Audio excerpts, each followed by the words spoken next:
If Ukraine stopped fighting, they wouldn't have a country. If Russia stopped fighting, there wouldn't be a war. Ooh.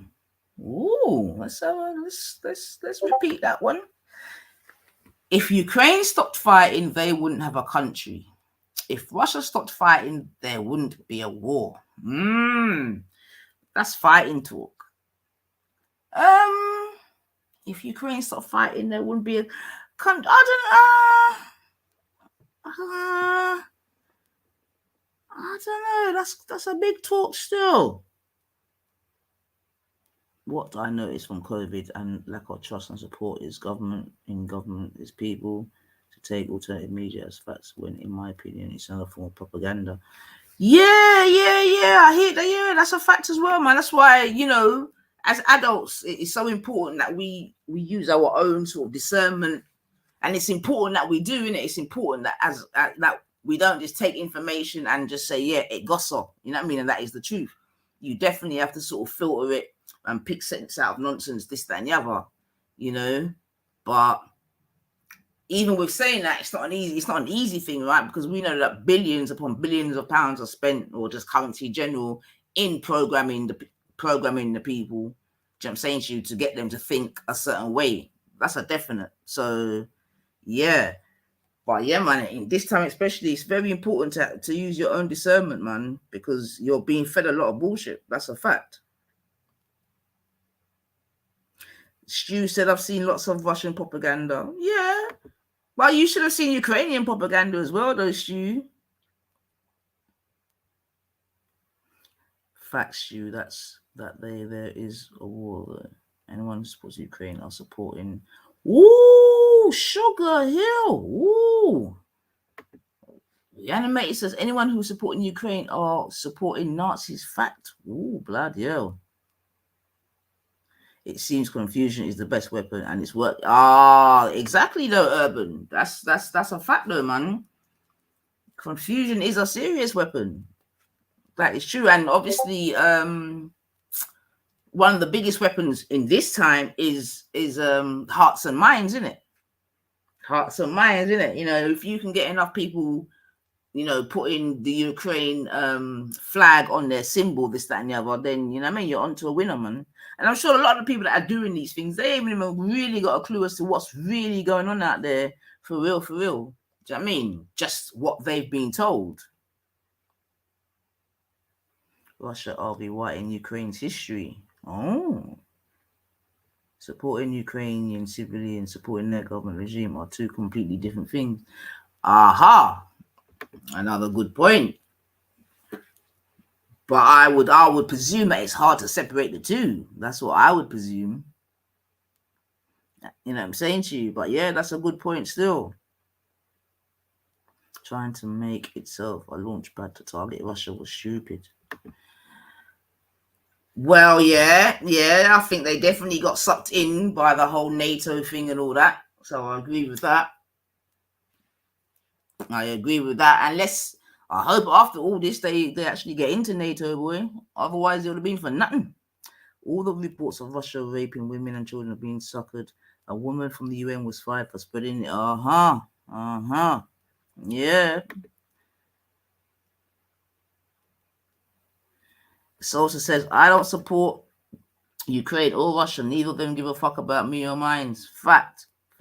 And to be honest, I didn't even know there were so many black people in Ukraine and that. Because, obviously we got to see that there was a lot of, black students over there, etc. So that was interesting turn up for the book still. I've known that black people had gone to Russia to study, especially Africans from way back still. I knew of that. But yeah, man. Let's get it straight. Trump support Putin. The Democrats support Navalny, who is in jail. This is a fight to see what form of white supremacy Russia will have.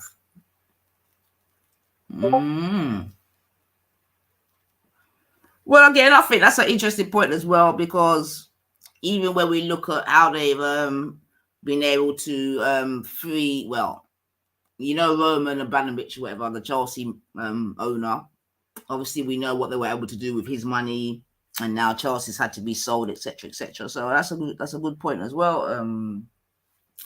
That's a good point as well, EIE.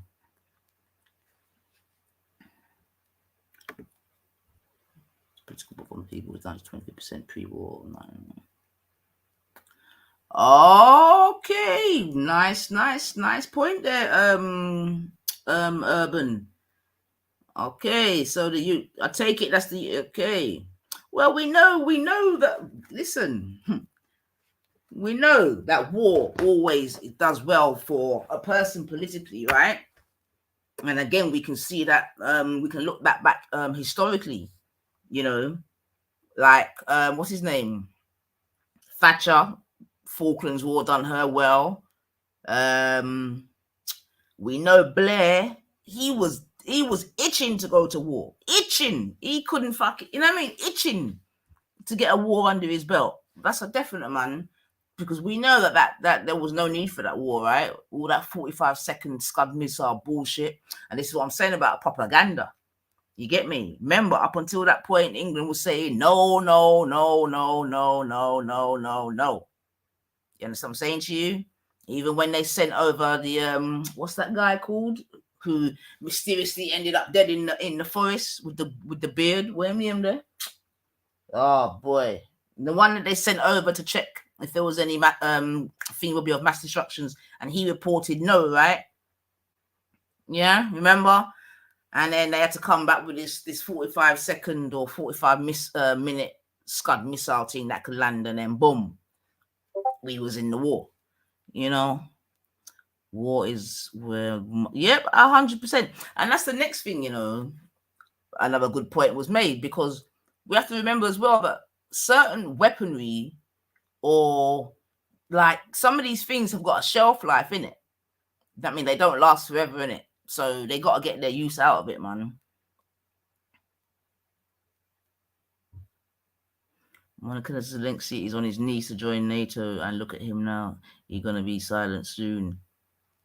Well, that's what I'm saying, man. Yeah, Dr. Kelly. Thank you, Shu. That's the one. Dr. Kelly. You know what I mean? Dr. Kelly went and said, nah, everything's cool. Yeah, although obviously they were trying to say no, that they're hiding this and that from him, this, that, and the other. You know what I'm saying, Shu? Twos. He ended up dead. Suicide. Why would this man commit suicide? So yeah, man, that's what I'm trying to say. These things are deep and dark, and I tell you, man, who would get into politics? Okay, so they're saying the same Zelensky's corrupt. Before he was a prime minister, what was he? Because he wasn't even he wasn't always like a politician, was he? Let me check. He wasn't even always a politician, I'm sure, man. Just like Ronald Reagan, he was an actor. He was an actor, do you know what I'm saying to you? And he became the president of the fucking most thingy country in the world, man. He was a damn actor. Right, that's what I thought, you know. I thought he was an actor as well. I just didn't want to say it before double checking. Do you know what I'm saying to you? But when you can, you know, I mean, that tells you everything, man. There you go. Some comedian. Oh my God. There you go. So I was right. So that's what I'm trying to say, man. Even that in itself is just dodgy, innit? You know what I'm saying to you? It's just dodgy, man. Exactly. Like Reagan. I mean, this is what I'm trying to say. He was half doolally anyway. You know? Just like Biden. I'm sorry, but like, oh my God, man. Like, I don't know. Like I said, I don't really care about them thing there, but trust me, just if I had to, and I can't even believe that I'm saying this, but if you just in terms of looking at them and thinking that they know what the fuck they're doing, you know what I'm saying to you? I'd pick Trump. Oh boy, man. All politicians are actors. That's a good point as well, still, especially these days. Because politics has definitely changed, right? It's definitely evolved, has politics. You know what I'm saying to you? Even in England, if we were even just to stay in England and look at, you know, the politicians of the past, you know, compared to today, I mean, they're completely night and day, right? Like completely night and day. And to be honest, I blame Blair for it, man. I lay that at Blair and New Labour. You know what I mean? Because in England, New Labour changed the politics, and in America, probably who? What? Clinton, maybe? No. Let's even say Obama. Let's even say Obama. I'm saying to you, because it just became very much sort of identity politics, isn't it? You know what I'm saying? And in that regard, England definitely sort of followed America's lead. You know, all this fucking having the prime ministers do fucking what was it? You know, when they did like the open debates and all this type of bullshit, man, where people weren't really judging them on the politics or what's coming out of their mouth. It was all about the suit they were wearing, how they presented themselves, all this type of bullshit. You know what I'm saying to you? Yeah. So let's go, Brandon. Let's go. What am I missing up here? What are you lot saying up here? It says all countries are loving NATO supply weapons, but charge for a minute. Oh, all right, hold on. Feel sorry for the victims, but Ukraine don't care how many die for the US. Yeah, I agree with that as well. And that's what I'm trying to say, man. Politics, man. Ukrainians call Russia racist, so I don't know. Ukrainians call Russia racists. But remember, Ukraine is sort of part of Russia, isn't it? I mean, it's only... Yeah, I mean, effectively, it is part of the USSR, right? I believe this is more about who will be the leading power when fusion reactors will lead. Ooh,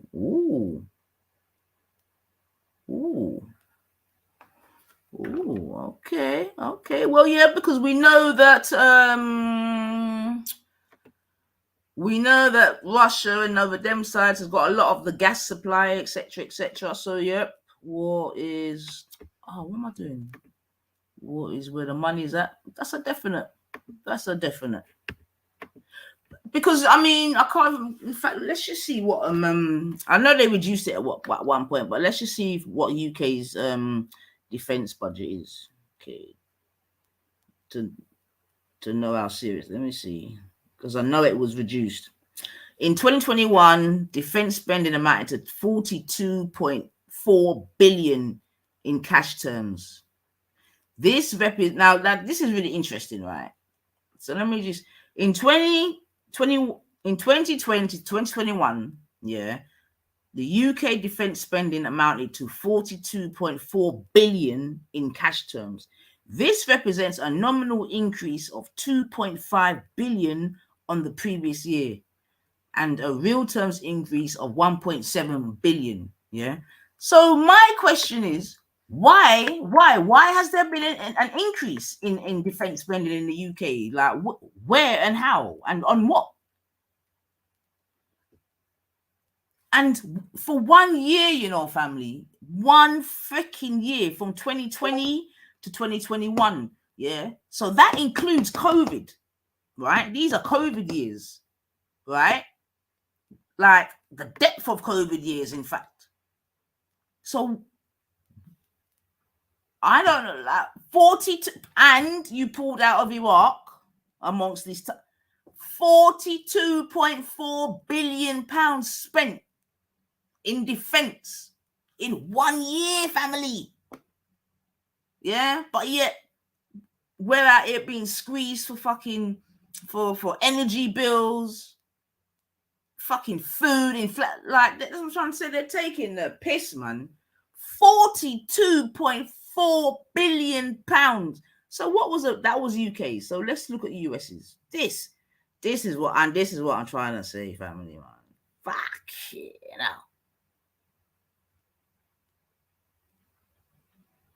Now look, the first thing that comes up, Biden approves a $29 billion increase in the defense budget.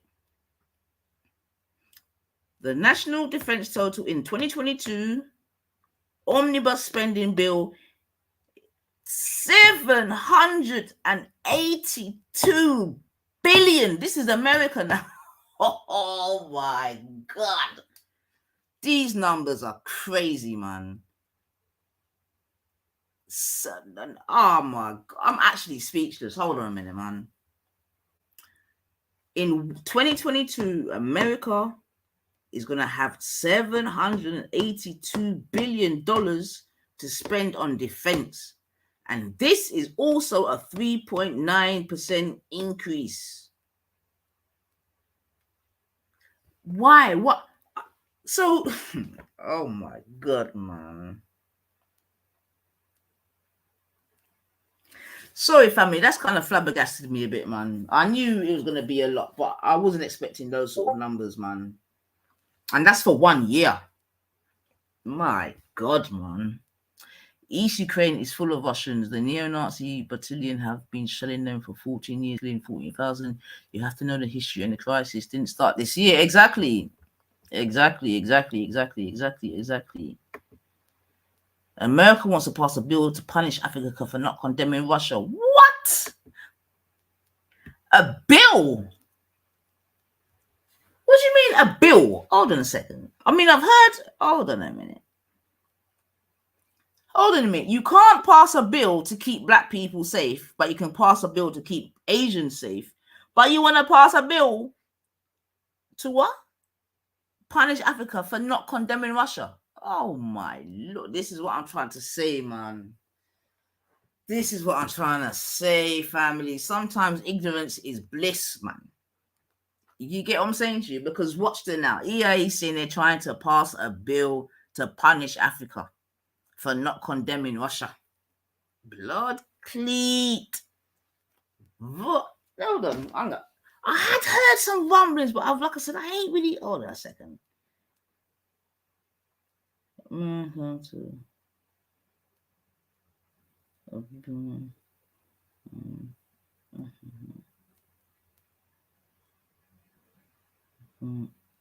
Let's see if I can pull up. This is just absolute fucking madness, man.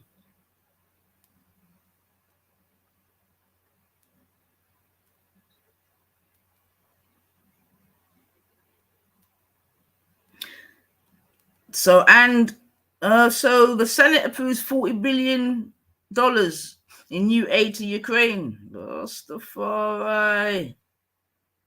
And this is what I'm saying, family. Yeah, we can't even get little fucking can't remember the word now.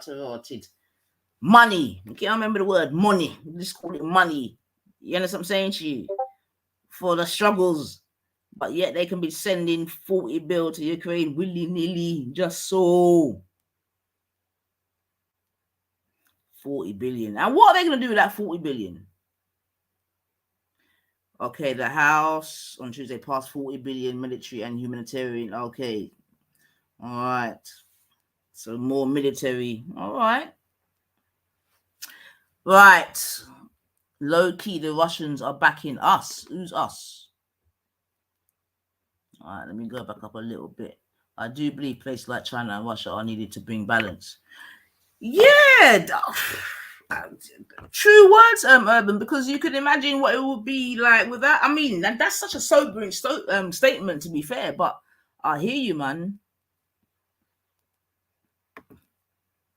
Well, exactly. I mean, they're just an extension of, do you know what I mean? They're just extensions of the West, aren't they, really? The conflict didn't stop during COVID in Africa, but they don't show us that. They show us death tolls by vid instead. The conflict didn't stop during... What conflict, Sosa?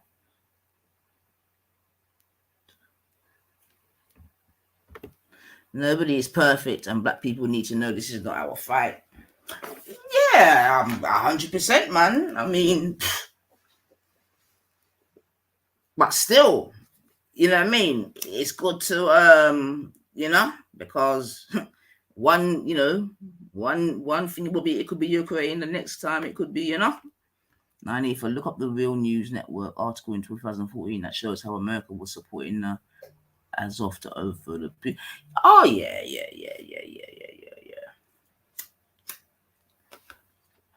Is that true? Because they have to do the same to India, China, and Turkey. The war didn't just start.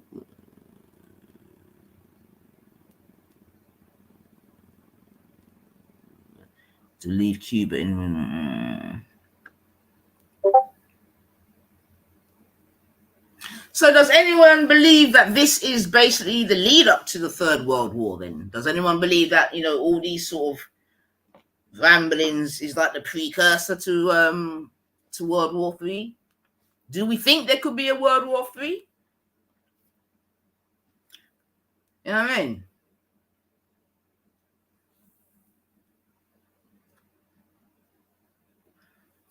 War.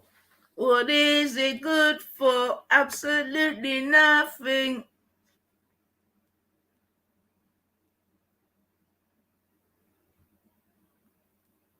World War III is possible. I'd rather be a warrior in the garden than the garden at war. Lyrics. Yeah, the thing, because the thing with the World War III thing, it's always financial first. That's a good, and it's the US who will start it. The thing is, though, when we say World War, yeah, so when we say World War, do we say, are we bringing in nuclear missiles in? Because that's the thing, innit? If there's a world war and all these countries have got their nuclear missiles, would there really be, what would that war look like, that world war? Because who's got nukes? England's got nukes, America's got nukes. Who else? Is it Pakistan to Rastafari? Hold on, let's double check.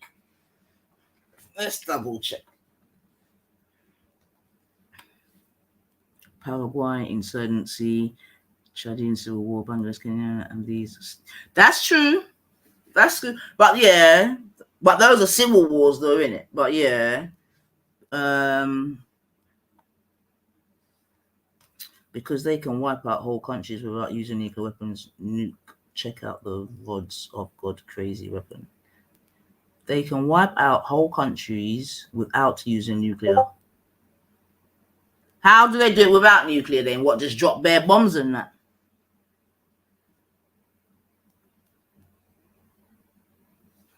All right. Who's got nuclear weapons? Let's see. Stop it noise. I said who? I don't want to know who.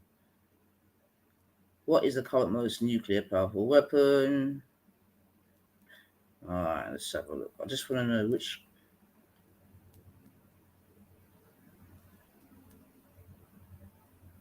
The 10 countries with the most nuclear weapons. Oh, here are the 10 countries with the most nuclear weapons. Russia. Oh, Russia's actually got more than America. According to this, Russia's got 6,257 nuclear weapons. America's got 5,550. Oh, China's only got 350.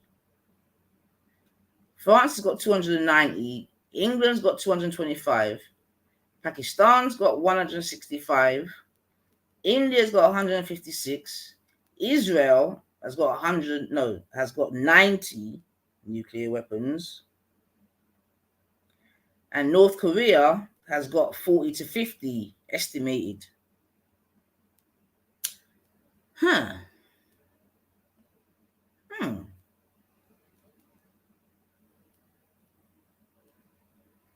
Okay, so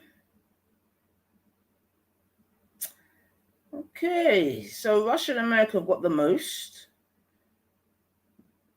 And then comes China, and they've only got 315. But it says that they are actively expanding their nuclear arsenal. Well,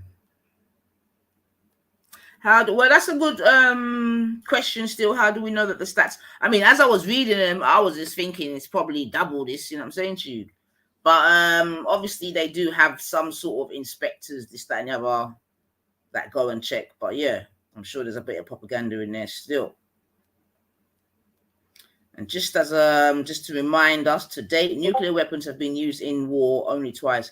At the end of World War II, the United States dropped a nuclear bomb called Little Boy on Hiroshima in Japan on August 6, 1945, and a second bomb called Fat Man on Nagasaki, Japan on August 9th, 1945. So 3 days later.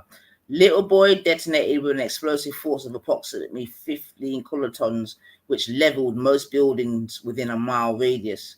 The shock wave was followed by a blast of heat at 6,000 degrees Celsius, which ignited or incinerated anything flammable and turned the blast zone into a firestorm.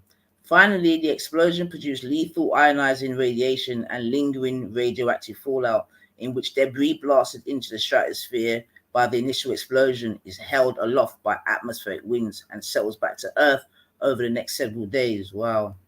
All told, the bombing of Hiroshima was estimated by a 1945 government report to have resulted in 66,000 deaths and another 69,000 injuries. Nagasaki's totals were lesser, but still devastating: 39,000 deaths and 25,000 injuries.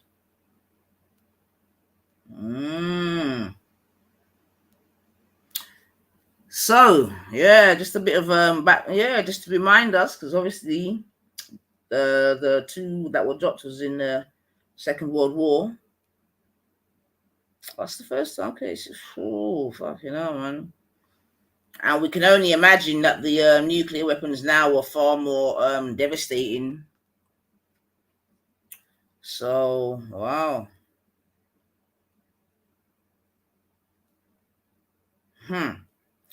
North Korea, flipping hell. So Russia, America, China, France, United Kingdom, Pakistan. I mean, it always amazes me how Pakistan has got flipping nuclear weapons. Like, seriously. Right, but anyway. India, Israel, and North Korea. Okay. All right. Let's get back. All right. Let's see. Russia has the most end of civilization nuclear weapons. So ask ourselves why and who thought it was a good idea, pissing them off. Okay, but some of the Russian missiles are old, so they might not work a lot of cold. Yeah, I'm hearing that still. Again, I'm hearing talk like that. I don't know if that's propaganda, but I am hearing them kind of talk there still. And that's why I was, oh my God, I didn't even see Melanated in the building.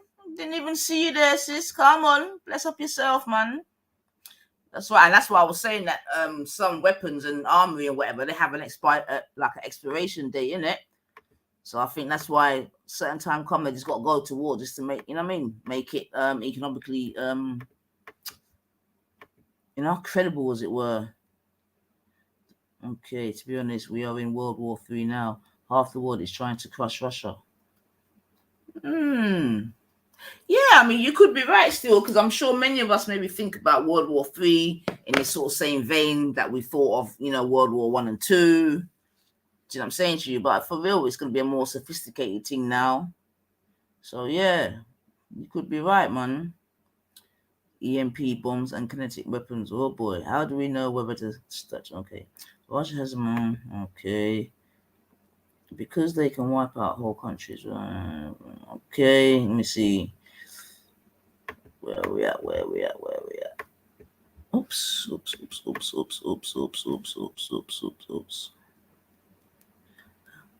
How do we...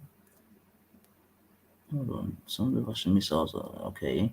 American got that. Burn atmosphere crazy. NATO naval fleet are a vital arm of the military, and they are currently in the South China Sea protecting Taiwan. Why are they protecting Taiwan? I only trust those. Can't trust those because if so, Tony Blair wouldn't have been able to falsely claim weapons. Oh, so that's a good. So that's going to Iraq, right? And Iraq's not in the list. Hold on, let me see. Yeah, but the thing is, though, also that it was never proved that he had weapons of mass destruction, though, innit? It was never ever proved. All the evidence suggested that he didn't, and they just kept saying, "Oh, he's that they're hiding it, this, that, and the other." He had nuclear. He had what's it called? Chemical weapons, definitely, because we know that he used it on his own people, and on the Kurds, etc., etc. Oh, Suj in the building. Woo! He's still alive, boy. Yeah. So we know he had chemical weapons, definitely. Okay. The Russians have... All right. No. Okay. I've missed. Even North Korea might get supersonic missiles before the USA. But I agree with what the people them are saying still. Again, even going back to the whole clone talk, right? What is reported isn't what's necessarily true. Yeah. So I definitely agree with that. That's why Russia need a wasteland where Ukraine used to be, so they have strategic time to respond to any threat. Oh, because Taiwan produces the most microchips in the world. Okay. And that's such an interesting thing you say that, because even with, with what we're talking about now, you understand? Oh, Lord. All right, 1 second, family. Sorry. Yes, Herbs, this is my next phone.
Sorry about that, family. Oh my God. The 2 phones rang urban. Can you imagine that?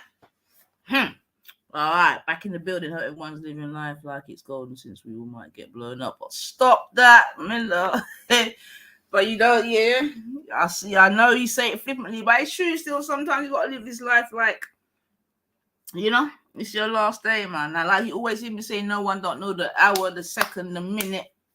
You get me? And let me even take this opportunity to say R.I.P. I mean, I didn't really know of him properly, but I'm sure people in England know about the youth they called Hyper, one Hackney youth. You know what I'm saying to you? And it's just sad, man. But I'm not even going to go into all them type of chattings because, you know what I mean? It's just that.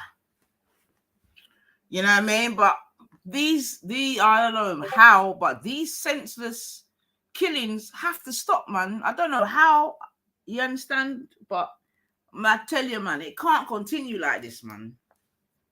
You know what I'm saying to you? Yeah, like I said, I had heard of him. You know what I'm saying to you? But, you know, he's just one in a list of many, many, many, many, many, many, many, you know. And, yeah, man, like, we got to do better, man.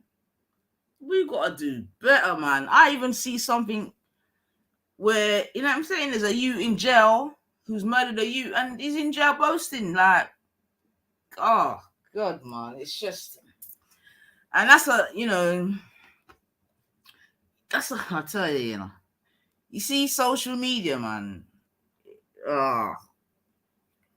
it's a blessing and a curse, man. It's a blessing and a curse, you know, but I am so glad, and you always hear me say, like, I wouldn't want to be one day younger, you get what I'm saying to you, and I'm so glad that, you know what I mean, I lived my formative years, you know what I'm saying to you, before the advent of social media and even the internet to a lesser extent. Do you know what I'm saying to you? Because although that these things can have positive, you know, have positive effects, you know, like the other day I was on the bus and I saw a guy and he was signing, yeah, and he was signing to someone on his phone. You know what I'm saying to you? So I just thought, right, look at that, how mobiles can allow, you know what I'm saying to you, deaf people to really communicate with each other from, you know what I mean, far and wide. Do you know what I'm saying to you? So obviously that's a good thing regarding the telephone and technology, this, that, and the other. And like I said, there's many other things that we can sort of speak about. But the negatives, man, you know, it's mad, man. And I feel it for the youth, then, man. I really feel it for the young people, man, because at the end of the day, it's not their fault. And this is just the time in which they are coming up in. Do you know what I'm saying to you? So they see it as normal, and I get that.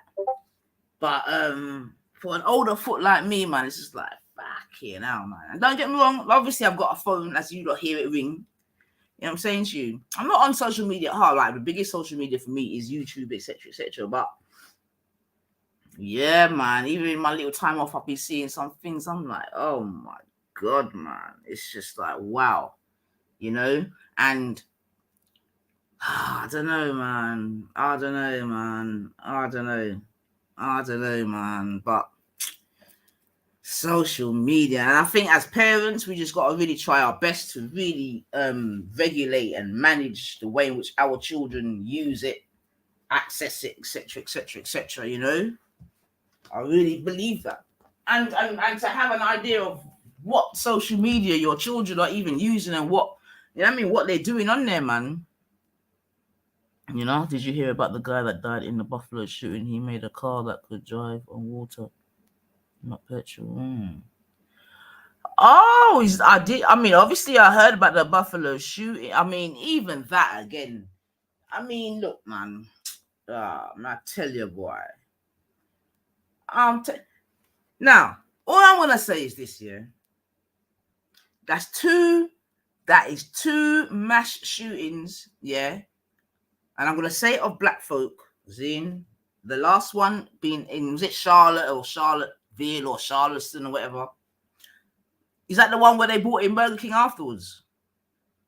This one here, he's also walking out just, nah, you know what? I don't want to talk about it because them things just get me upset, man. Them things just get me upset, man. You know what I'm saying? Because I don't see how these people are doing these mass killings, mass shootings, and they're coming out alive. They're coming out alive. You know what? I just don't.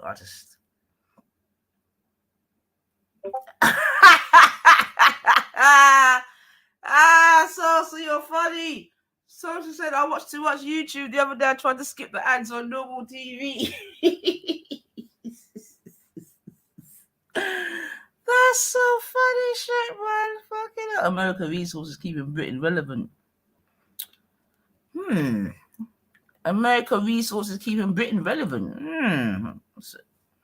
Interesting. Would you like to expand upon that, EIE? Some CIA business going on. Well, this is what I say again. I say truth is stranger than fiction. You get me? And I do believe, and this might be for some going into conspiracy theory vibrations, but I do believe that such things can happen. You get me? Like they will kill off a whole heap of people just to get to one. I definitely believe that. You know what I'm saying? I definitely believe that. You know what I'm saying to you? I definitely, and them things have happened regular, man. You know what I mean? Whether it be car accident, plane accident, whatever. But to get to one somebody, people are for dead. I truly believe that. So that's an interesting point you make there. And let me go back to that still, because I don't even know. So one of the persons that died in the Buffalo thing had made a car that could drive on water. Now, how many times have we heard this kind of thing? I'm sure there was a similar guy in Africa, and there's been more than one, in fact, more than two. Do you know what I'm saying to you? That's a definite. So that's an interesting point that's being made there by Drop Top. You see what I'm saying to you? Because we know, even in history, loads of people, I believe, let me say that, loads of people have died for the sake of one, two, you know what I'm saying to you, persons. Yeah. Who remembers the flipping, you remember that Malaysia plane that just disappeared? All now, them to find the people them. You remember that Malaysia plane? What was that about? Maybe 7 years ago, 6 years ago, something like that. Took off, never to be found. And it was said that on there were certain scientists, this, that, and the other. Do you know what I'm saying to you? And then boom, them gone. It's called, I don't believe the West is as united as we are led to believe. America needs to be at the top, so they will trip others over to hold them back. No, well, definitely the West is united, as it could be argued via what do you call them? What sort of contracts? Conventions and things like that, right? Obviously, otherwise we wouldn't have had a World War I and II in the West. So the West is definitely not. And they've obviously tried to force the West together. Really, remember, with the whole thing of the USSR, the whole the whole East and West Germany thing, the Iron Curtain coming down, and all of these things. So I mean, in the last sort of 40 years, they've sort of tried to change. Could be argued thousands or at least hundreds of years of history. So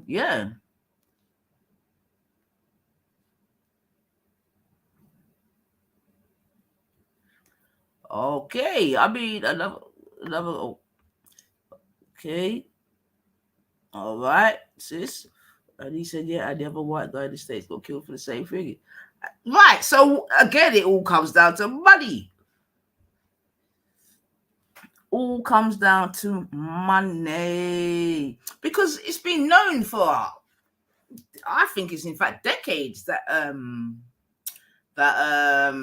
you can run a car off of water and other things, but not petrol, this, that, and the other.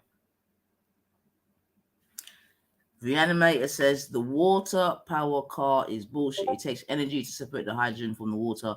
It's old technology that ends up being more expensive to produce. Okay.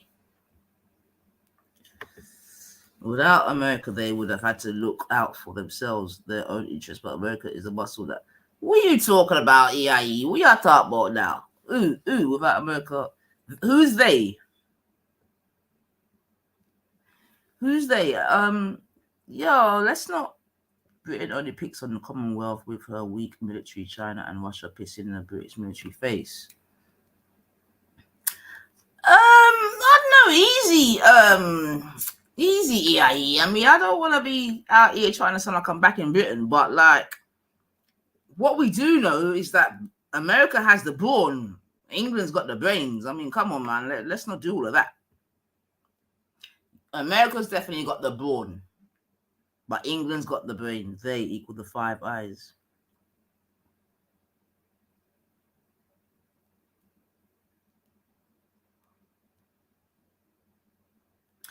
But I mean, all right. I mean, I'm not going to say too much on that because I don't really know the technicals of how the water thing goes. But if you can have hydro, sort of electricity, why could that not work in a car? Fact still remains that regular people can do these things. So imagine what they can do behind that. But so, yeah, and that's the thing as well, man. Like, if you can make a car for yourself, that's one. If it's just one car, then I'm sure it could be economical, though, right, Reanimator? Just to bring it down a little bit, if you as an individual was able to make a car that ran on water and it was as it's only one unit, it could be, in that sense, it could be economical, though, right? Because we've got to remember, a lot of things that have been revolutionary sort of started off being very expensive, right? Don't get it twisted. British have the army too, and they have better than US. Why is America pushing Australia to take on China?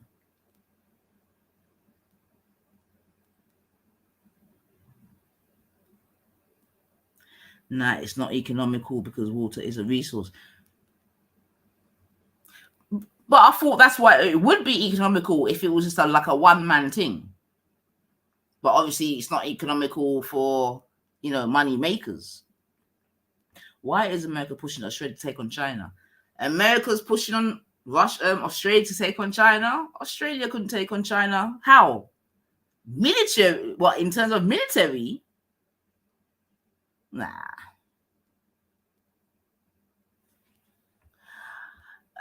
Yeah, I mean, MZ100 said, don't get it twisted. British have the army too, and they have better than the USA. I mean, in terms of numbers, I know obviously America's army is far bigger than the English. And I know over the last several years, England was reducing parts of its army. I don't know what parts in particular, I can't remember. But I know there was a reduction in the defense budget, this, that, and the other. Although, after reading what I just read there, it's probably increased again. So I don't know. Why did America say China in Australia's backyard, but did not understand why Russia was? Well, why did America say China in Australia's backyard? Okay.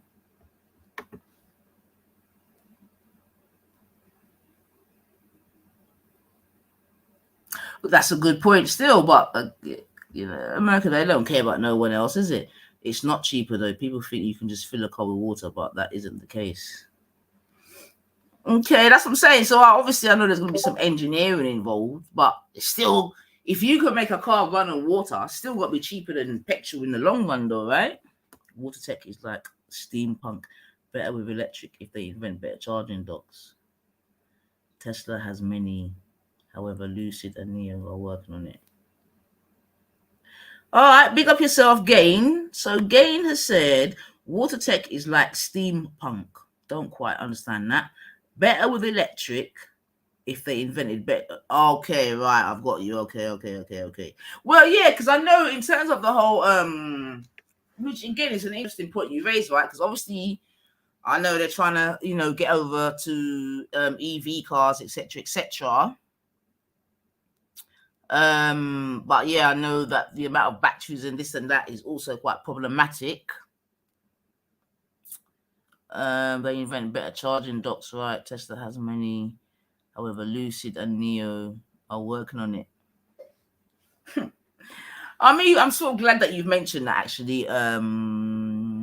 because LCD and yeah. Go and buy them stocks, people. Yo, EIE, link me, man. Cha. Stop blood cleat, get rich without me, man. China and Russia knew they had the same issue. Russia with Ukraine and China with Taiwan. Okay. You still have to charge batteries for electric. Yeah, I understand that, Reanimator. I get that. Nuclear is the way to go. Oh, Reanimator is brought in nuclear back into the agenda. Yeah, I'm not gonna say that I'm 100% clued up on nuclear. I definitely remember the CND. I remember the CND rallies, but I mean,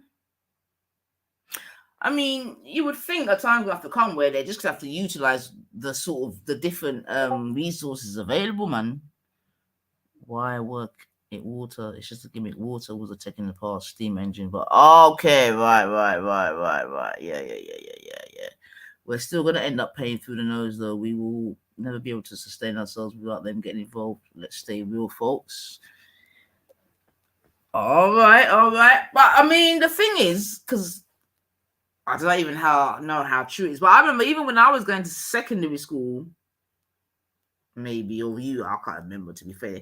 But I remember them talking about, there's only like, I'm sure them times they were maybe saying enough oil like for 50 years or however many years worth of oil still left. Although I don't believe that to be true neither, to be fair. I don't agree with that. Again, water is the past. But is water I don't know though, is it the past though, water? Because yeah, I don't know. Is it the past though, or should we be trying to sort of use or make better technology to utilize the sort of hydro kind of vibrations? Nuclear fusion would be the best kinetic energy. However, having a small reactor under your hood. Well, this is what I'm trying to say, Gain. So I definitely remember times gone by, a lot of protests about this, because of these very same things and that. And we know of a couple of nuclear reactors to have blown up, right?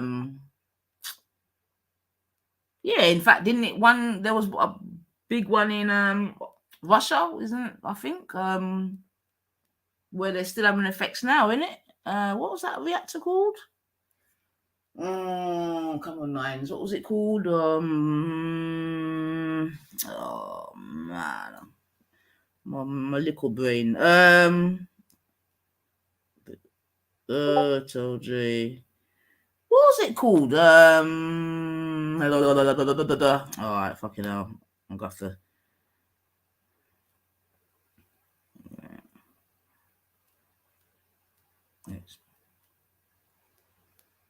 That's it, Chernobyl. Thank you. See? Thank you, family. That's what I mean. Chernobyl. Right. Chernobyl, exactly. So, do you know what I mean? They've all got their problems. The Chernobyl disaster was a nuclear accident that occurred on the 26th of April, 1986, at the number 4 reactor in Chernobyl nuclear power plant near the city of Pripyat in the north of the Ukrainian SSR in the Soviet Union. Oh, so it actually took place. Okay, it's considered the worst nuclear disaster in history, both in cost and casualties. Let me see.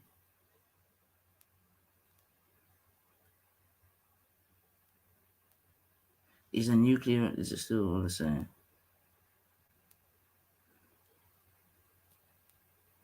Okay. All right. So yeah, 1986. I'm trying to say, family, time's moving so quick, man. God damn it. But when you look at the pictures of these things still, man, you know what I mean? Reanimator says modern nuclear plants are safe. Okay, I'll hear that. Electric cars explode. There's a video of electric buses exploding and it doesn't give a chance to escape. Huh? So what do the Japanese plant hit by earthquake was not old. The leading power will control the energy, but who will that be when the time comes? Okay, so it was an old plant and old tech. Okay, fair enough.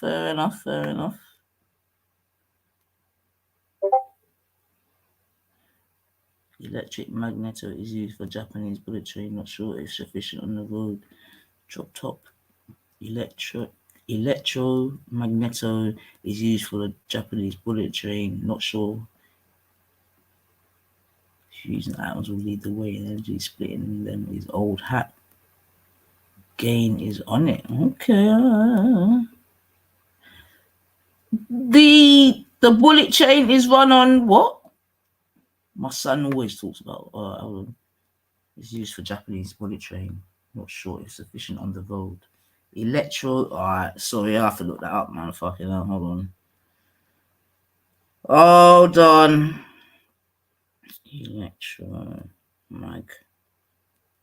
What's that?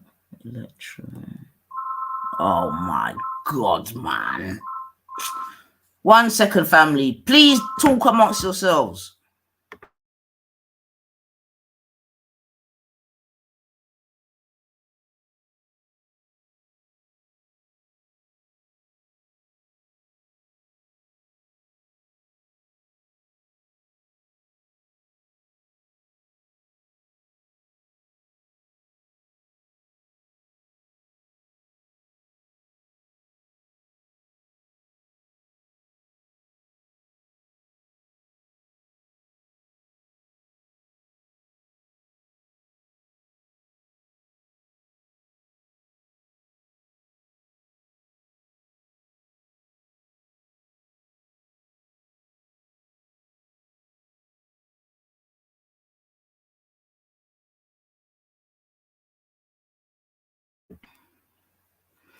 Alright, sorry about that, family.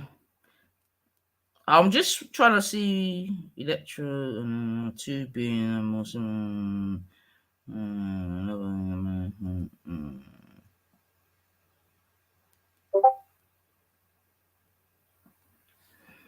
Right. Okay, sorry about that. Who enjoyed? Yo, Bridget, I welcome to you, man. Move your blood, yo, stop all of that, man. Stop all of that, man. Stop all of that. Lots of mandates believe that Chernobyl is the place. Everyone afterwards.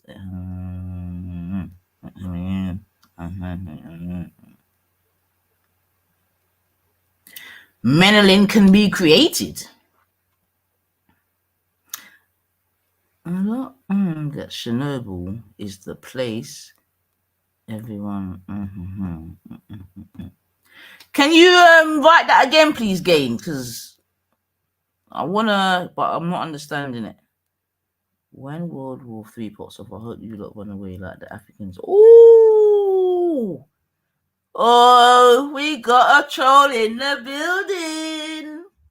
Chris Morrison says, when World War III pops off, I hope you lot, I take it that means the black folks, run away like the Africans in Ukraine. And I bet when I look behind me, you'll be right there, Chris Morrison. Artificial melanin.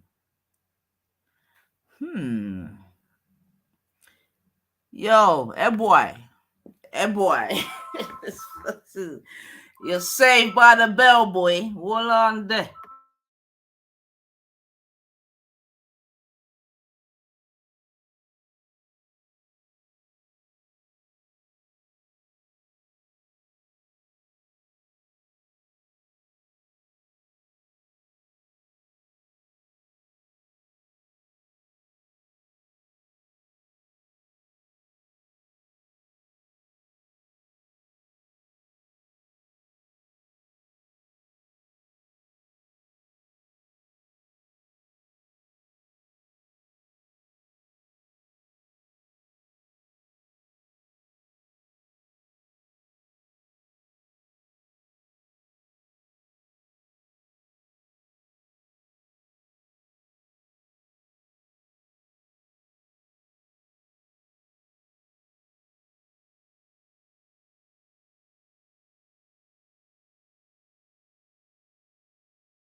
Yeah, so funny. Bloody hell, man.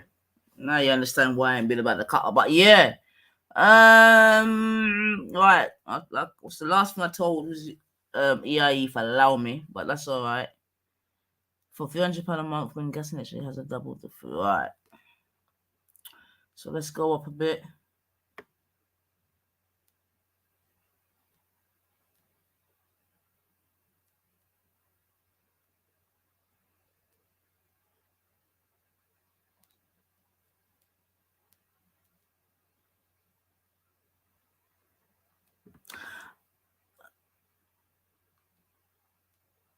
Okay.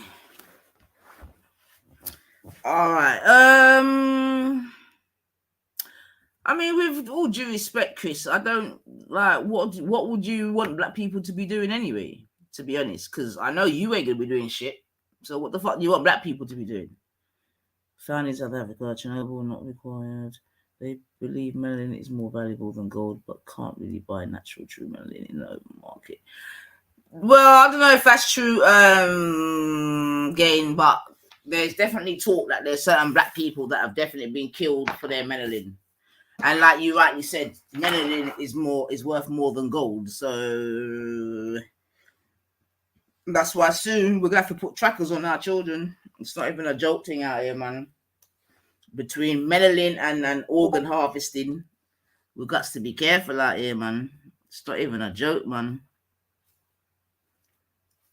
But now they don't believe. They know it's a fact that melanin is more valuable than gold. That's a fact, man. We've been knowing that from a long time. And like I say, sometimes when certain people go missing, you have to fucking wonder, man.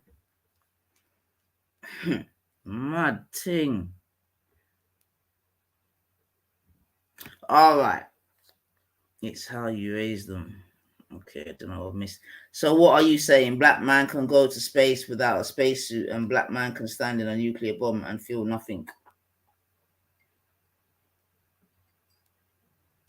All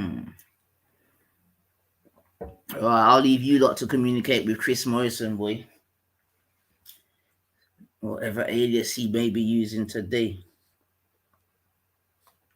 But yeah, that was a small, interesting little conversation still. But they are definitely going to be talking points in the future, man, with regards to the whole energy type of vibrations for sure, man. I'm sure I've even heard them talk about open up some coal mines again, which are in England, which I found to be interesting after Maggie decimated it, boy.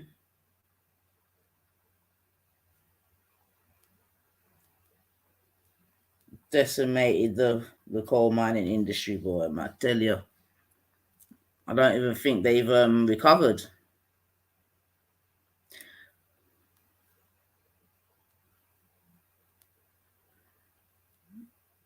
Okay, but Woodhouse Colliery, the UK's first deep coal mine in 30 years, was given the go-ahead by local councillors in October 2020, but ministers launched an inquiry 6 months later after opposition from activists ahead of the COP26 climate change conference.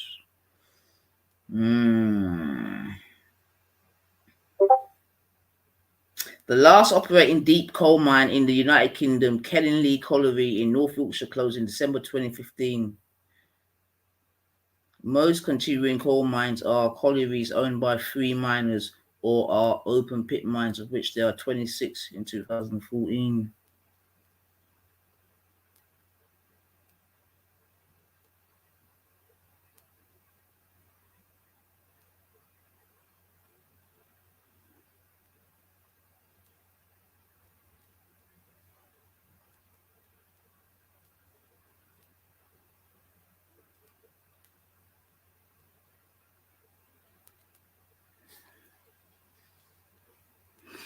Okay, good. Let me just give this man one more. We don't want people getting called racist working on coal mines when they came home blackface. Ha ha ha ha. For fuck's sake.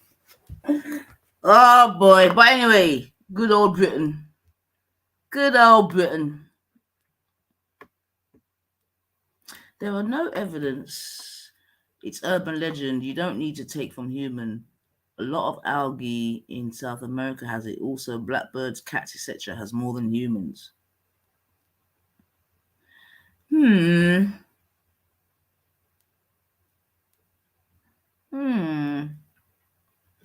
All right. So as Chris is here, let's get a little bit blacker. But for real, just to switch it up a little bit. And all I can just see my sister Melanated make a comment, man. But again, like I said, in the time that I've sort of been away, loads of things have happened, yeah. So I don't know if some of you have, and now I'm really gonna be speaking to some of my girls then, man, because yeah, in the future we have to have some conversations, ladies. Cause Jano stuff, I'm telling you, sir. Yeah, man, I feel we're time now, but obviously, first and foremost, rest in peace to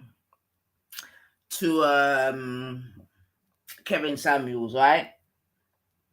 So I wasn't no big Kevin Samuels type of girl. I didn't really watch his videos at all. I had I sort of knew what it was about, so I didn't really, I didn't really F with him and so forth and so on.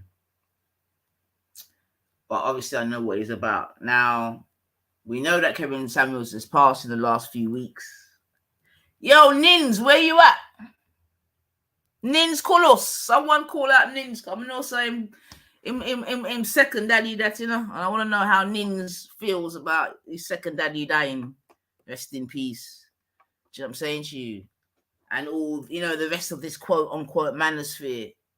You know what I'm saying to you? So yeah, the man passed, and obviously, like I said, RIP to him. But this guy was known to all, basically distress black women, rape black women, wasn't backwards in coming forwards, as telling them how fat they are, this, that, rare, you're a 5, you're a 4, blah blah blah blah. You know what I mean? Apparently he's a man that would say if you get to 35 and you're not married, you're done out here, and all these type of things, right? And he was the leader for the manosphere, yeah. So them daddy dead, basically, and I just want to have a little chat, not even a chat about it, but I'm saying now, as ladies, yeah. Now, let me reverse a little bit. So, like I said already today, many times, truth is stranger than fiction, right? And what I'm saying is, yeah, enough of these people out here, a lot of these people, they're just frauds, in it. Yeah, they're just frauds. Like I've said in it, it's all for entertainment. You can't even take these people. Many of them, you cannot take them seriously. I swear to God, man. You see what I'm saying? Now, this guy in particular, yeah, like I said, had a lot to say about black women, this, that, and the other. Cool. You get me? Freedom of speech, all that, fine. Yeah, you're out here, you know what I'm saying to you, like I said, telling black women up there, this, that, and the other. You get me? You're getting the man them to just to think in some different ways. Yeah, we'll just call it in some different ways. Yeah. You understand me? Where you got a man out here thinking that, all a woman is there to do is just to look after you and all of these type of shit and submit and all this type of shit. Cool. But this man, Kevin Samuels, yeah, he died. He wasn't married. He didn't have no girlfriend. Yeah. He died underneath an escort. If she weren't an escort, she was just some chick that he picked up that night or the night before. So it wasn't his girl. It wasn't his wife. It wasn't nothing like that. You get me? And apparently she was of sort of Mexican abstract.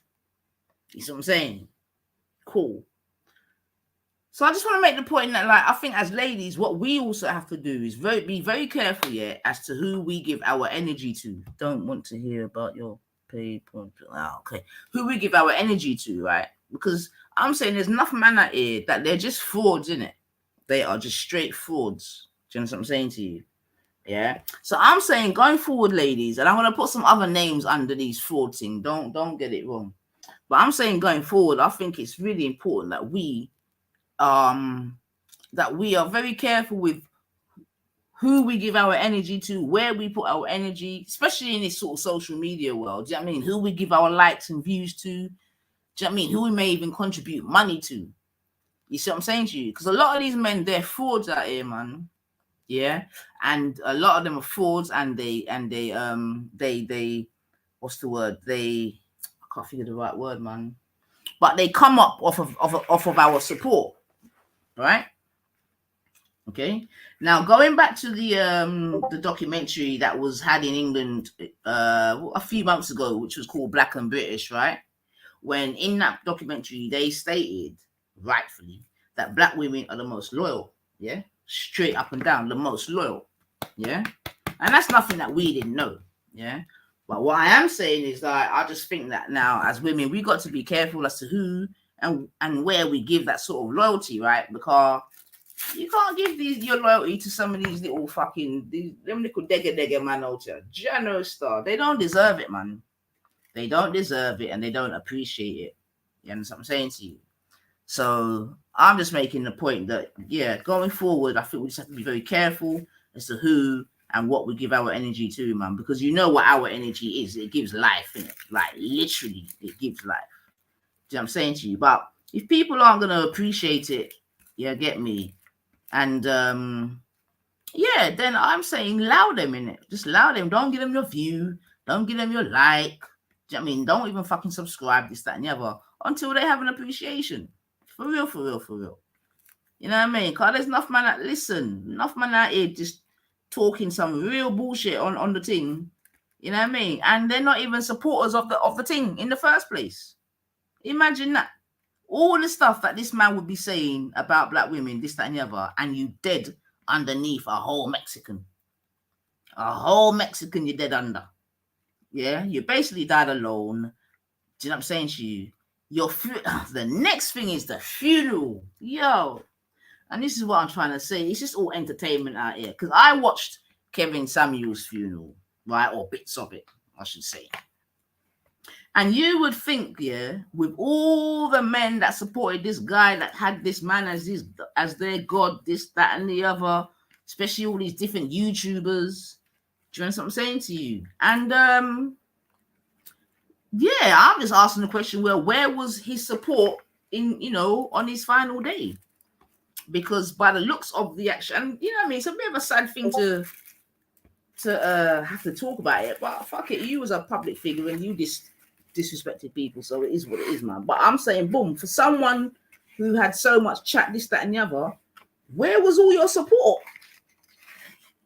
Where was all your support? I've seen one video, yeah, that you could say comes from the manosphere, as it were, yeah.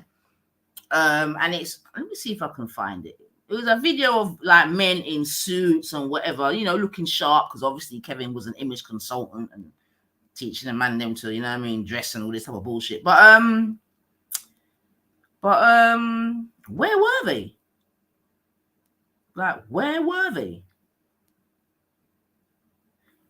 Yeah, hold on. Let me see if I can find a video. Let me see. Hold on.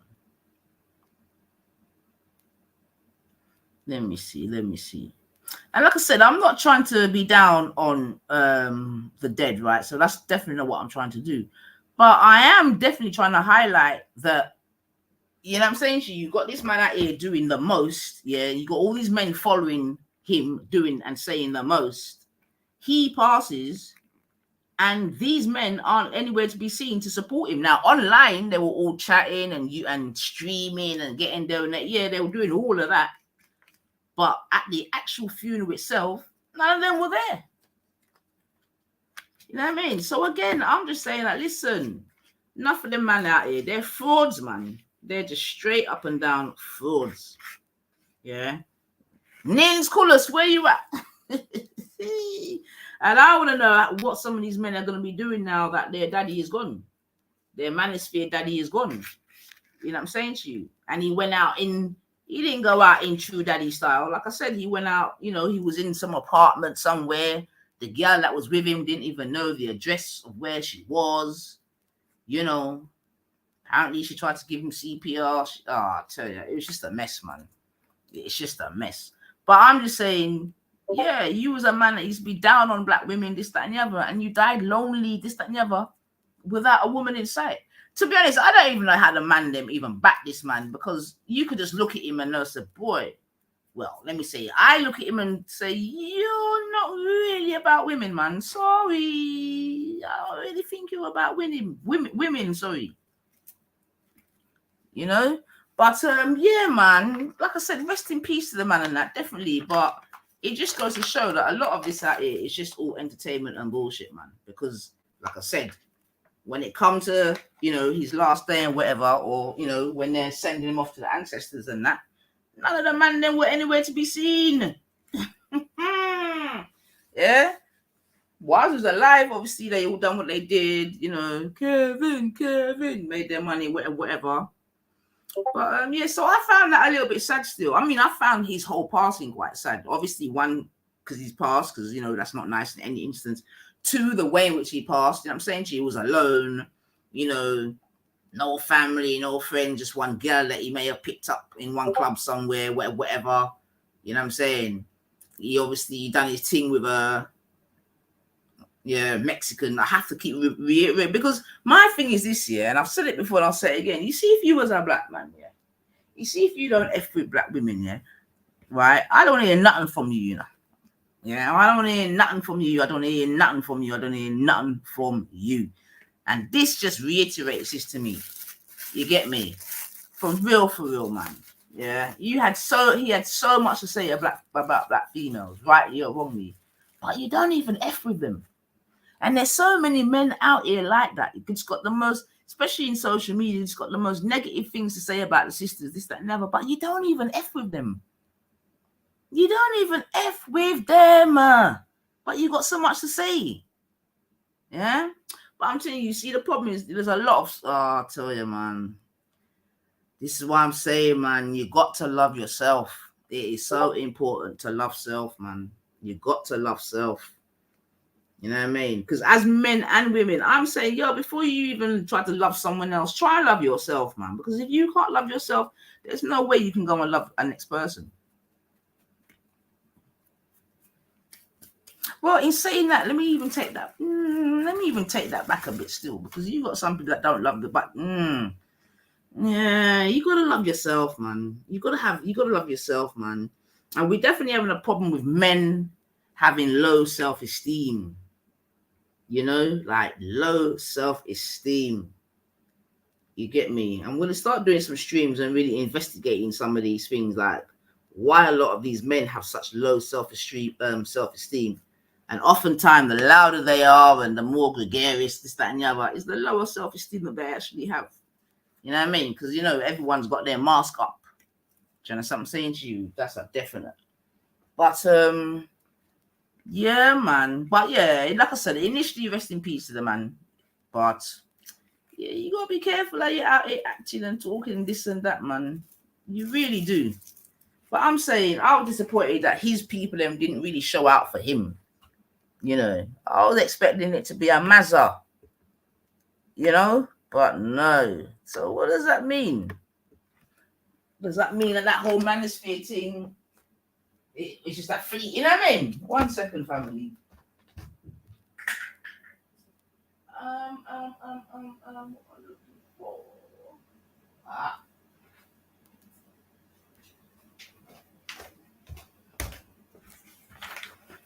But I'm not even gonna play the video, but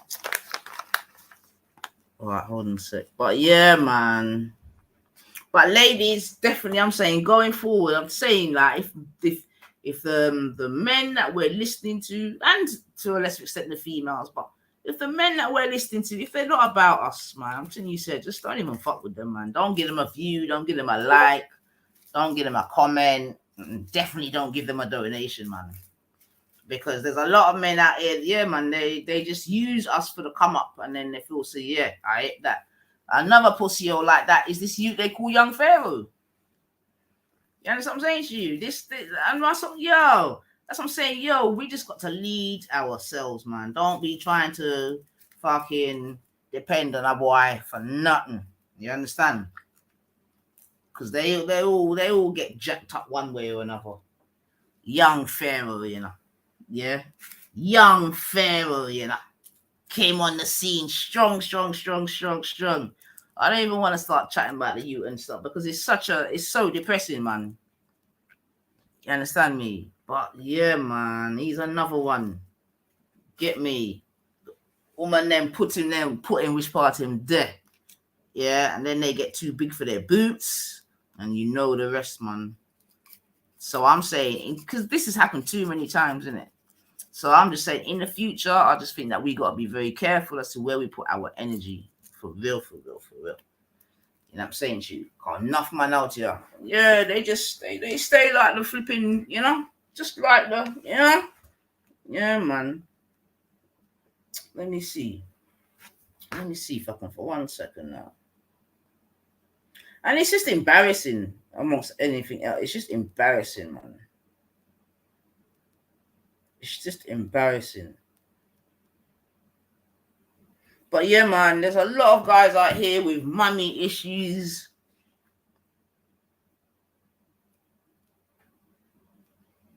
Look at that. As I look down, same thing sister said. I'm telling you, sis, I'm not gonna lie. I did not know it was this bad, man. But yeah, money issues is a serious thing. Serious thing, man. You know what I mean? It's a serious thing, man. And I don't know how we solve that, man. But I'm just saying, as women, man, we just got to be careful as to who and where we put our energy, our time, and our money. For real. God, these little facials will just turn around and, you know what I mean?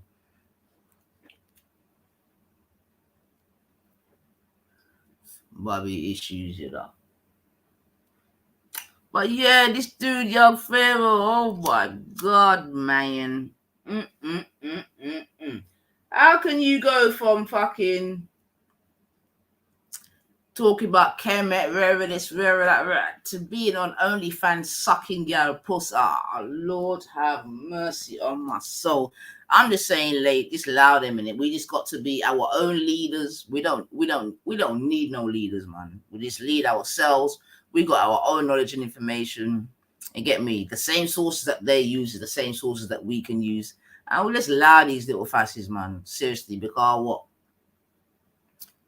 I'm not even trying to do a separation thing, because I'm more about man, woman, and child. But I'm just saying, even with that being said, you just got to be very careful as to where you put your energy and to give it to who, because there's so many frauds out here, man. And they're just frauds, man.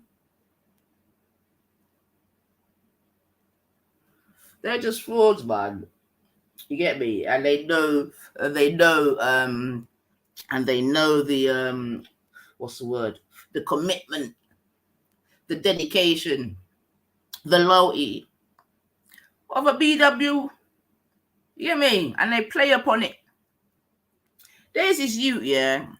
He used to go Speaker's Corner, one black Muslim youth, right? And he's on TikTok, just doing up bare mad things, yeah. Another youth that's trying to distress black women, you get me? But his baby mother is Greek and fucking this, that, and the other. Cool.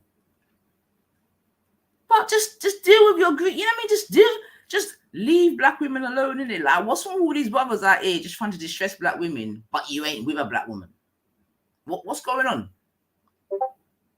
Get me? You want to be distressing black women, but you're not with black women. Let me tell you, if I ever catch that you on TikTok, I can't remember his name. He's a black Muslim. I think he's from Is he from Manchester? He used to be down Speaker's Corner, man. Thing is, most of us are too busy in the rat race and providing that when they hear a public voice saying what they also believe, they support them as their voice. I hear that still, Herbs. You know what I mean? I hear that still. A lot of it is the blind leading the blind and things like that. I get that. You know what I'm saying? I mean, to be honest, I'm at this point, I'm really just highlighting this to the females, man, because I know that we play a certain role in this thing here. You see what I'm saying to you? Big up yourself, Tessa, man. Big up yourself.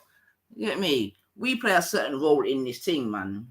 Do you know what I'm saying to you? And that's why I'm just saying that we have to be very, very, very careful in what we do, man. Do you know what I mean? Because sometimes I think that we are the cause of some of these monsters being, you know what I mean, getting bigger, as it were. You know, impolite, all these fucking little weirdos, man. Fucking weirdos, man. I'm sick of them now. Absolutely sick of them, man. So they just need to get exposed and just done out here, man. You know what I mean? And everyone just do their thing, man. For real. But yeah, this manosphere thing's dead, man. Huh? Because you got man out here trying to tell man that they don't that they don't need. Are you serious? That they don't need women. Well, we know that these men can't even look after their own look after their own goddamn self. Not to mention anything else. Yeah, I think Feminist 9 gonna be coming into play, man. January star, car. Fuck some of this chatting I'm hearing. For real, for real. But yeah, women, I just think, yeah, we just got to be careful, man, because, you know, we big bowyer, man. We are literally big bowyer. You know what I mean? And I think we need to start starving some of these guys, man. Just starve them, man.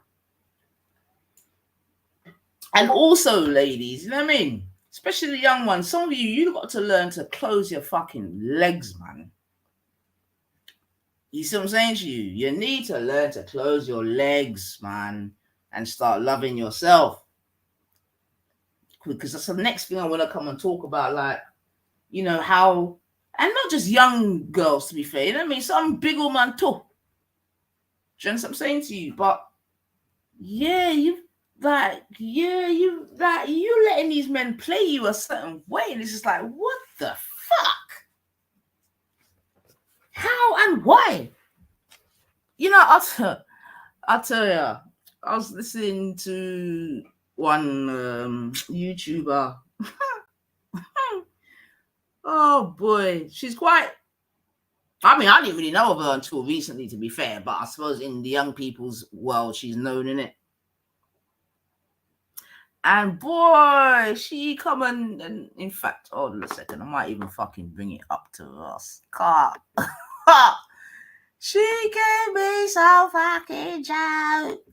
Hold on a second, she gave me some joke, man. And there's so much things to actually pull from this story when I really, really think about it, man. But boy, hold on.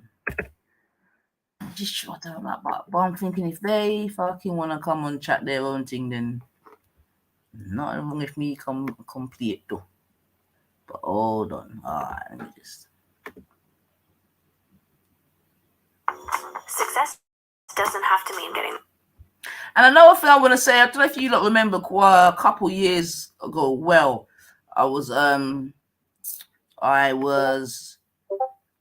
I came and sort of spoke about what was going on in Dubai.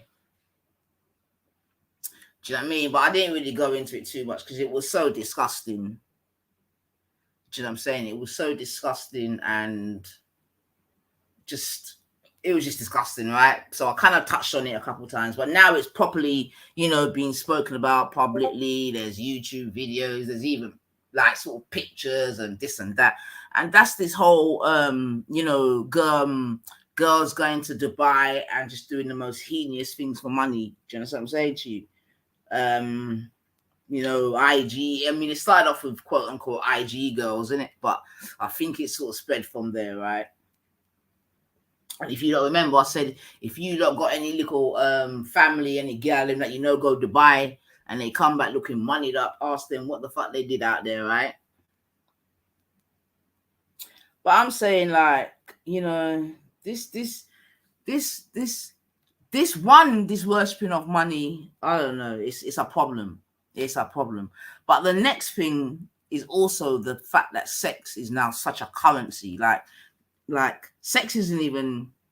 I don't even know. I don't even think that young people view sex as how we. When I say we, I don't even know who I'm putting in that category of we, right?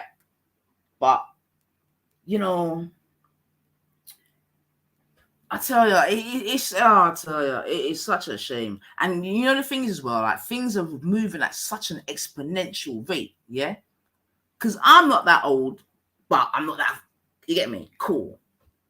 Now, I remember growing up and we heard about the sexual revolution of the 60s. Yeah, I'm a 70s child, right? But we definitely heard about the sexual revolution of the 60s, yeah? Okay, and you would hear about all this free love, and it was sort of always wrapped up in that sort of that kind of hippie vibration. You would hear about Woodstock, you'd hear about people tripping, and you know what I mean, all this type of shit. You know what I mean, where the 60s was definitely like the decade where women became more sexually liberated and all this type of shit, right? Well, not shit because it was just factual, right? But the point being, okay, because the decade before that, which was the 50s, and even if you just look at maybe even films or pictures, you can even see the difference, right? Both men and women were definitely more conservatively dressed, this, that, whatever. You get me? Okay, so remember, the war ended in what? The war was from 39 to 45. Okay, 39 to 45, or was it 46? Yeah, 39 to 45. Okay, so that's 5 years until 1950. Okay, all right. Then you had 10 years. All right. Then we hit the 60s. Yeah. And things in the West definitely changed, didn't it? Do you see what I'm saying to you? Okay. You had the advent of contraception, which obviously helped the quote unquote sexual revolution. It could be argued because obviously women could sort of more freely have sex with less repercussions, whatever you want to call it, right? Cool. Remember, that's what I'm saying. Things have changed in such a short amount of time. So remember, even when I was going to school, right?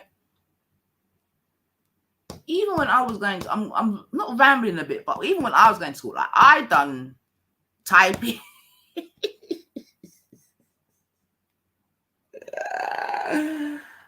Oh my god, man! I swear down, man. I'm really trying to make the point that big up yourself, Cotton Socks, man. It was Prague before that. Is that right? Oh, I didn't know that. What, when they were shitting in bags and eating shit and things like that for money? Really? The Queen just did something for the crowd. So she's alive. All right. Good. All right, Betty, you're alive. All right. We was questioning it, but we won't even check if you're real. But yeah, man, back to what I'm saying about this whole sexual revolution thing, because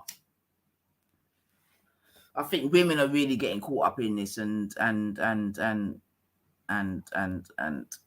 know what I mean? We just need to really have a word with ourselves, some of us, like give our head a real fucking wobble, some of us, for real.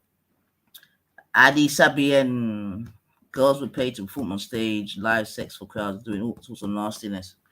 Okay. Fair enough. I hear that, man. So we saying like the Dubai one was just on steroids then, yeah? I hear that still. Because as you say that, yeah, I digress again. But I saw a video where there was a singer.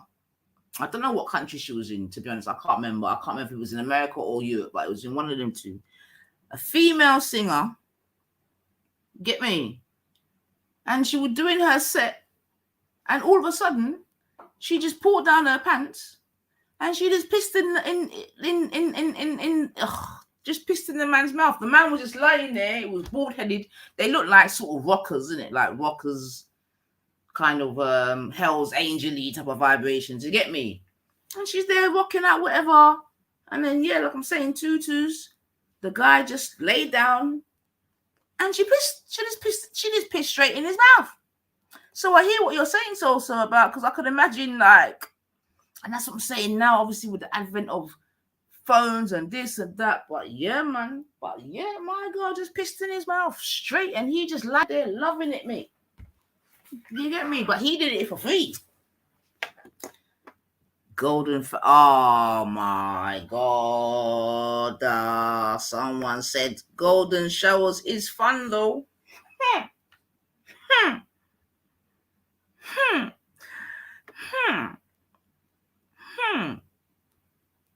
Oh, did you see it, Reanimator? I'm telling you, bro. I'm telling you, it was just like, oh my God, man. But yes, eating shit, Alice Button, eating shit. And yes, when I was coming up, I did know of these things called golden showers. But like I said, right, I only knew these things to take place probably, like the way I heard about these things, I'm not gonna lie, it was not watching it, but just knowing that these things took place in certain porn videos, right? Before you lot start getting onto me, right? I'm not gonna say I didn't watch porn either, but not that sort of porn. But anyway, so yeah, man, like when I was at college, I definitely heard the term golden showers. I definitely heard the term rainbow kissing, because I remember how fucking disgusted I was then. Do you know what I'm saying to you? You get me? Oh God, man. And the rainbow kissing, oh my God, man. It's just like, oh, fuck it. Oh, man. But you got to remember, yeah, there are times when we're like, them both. Do you know what I'm saying to you? And again, even within our community, the whole, there's definitely been a sexual revolution. So let's not even get that twisted, right? You know what I'm saying to you? Because as you've heard me say many a time on here, like when we was coming up, there's just certain things that we did not do. You get me? Like there's just no way especially as black girls, we were just known we don't do them type of things. Then, yeah, like I said, that was then. And you always hear me talk about where I believe that the change came, and you always hear me say I believe it came via music. Do you know what I'm saying to you? Because the lyrics changed. You see what I'm saying to you? And then with the lyric change came the change of action, right? So you've heard me say tunes like, for me, which were game changers, was like SWV Downtown, R. Kelly's 12-play album Fucked Up the Place. You see what I'm saying to you? Keith Sweat. Get me? Oh. You see what I'm saying to you? So it came from dating out and embracing other ways too. Well, yeah, but obviously the dating out, that weren't my thing. So like I said, for me, it was via music. But yeah, because when I was coming up as a young girl, like, yeah, for certain things, they couldn't come around us. They just know, like, come on, man. And not to be fucked up and stereotypical, but yeah, at that point, you had to go to Sharon or Tracy for them things there. You know what I'm saying to you? And yeah, man, when I was coming, I had, do you know what I mean? Like, I've said it before, I had white friends. I said, oh, I'm going muff diving tonight. You know what I mean? I'm going to muff dive and all this type of shit. And I just look at them like, huh? But obviously, all that has changed, right? Well, BM said we are frigid. That's what they wanted. Well, BM. Men said we were frigid. Who was frigid? What's the rainbow kiss? I had a girl accidentally pee on me twice, but it wasn't in the mouth either. Huh?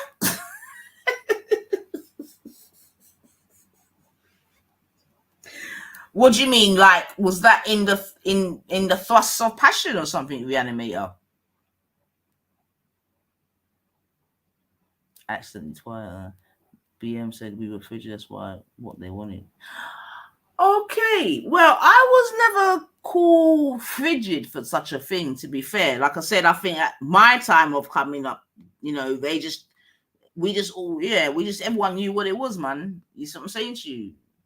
You get me? I know, and it could be argued them times black girls were still seen as, well, yeah, I suppose frigid might be another word for it, man, but just not, necessarily that way inclined. Them days still a lot of girls were church girls. Really? That's the first I've heard that. Oh. Well, hold on a minute. Because when we say frigid, what do you mean? Because I know, man, like, are we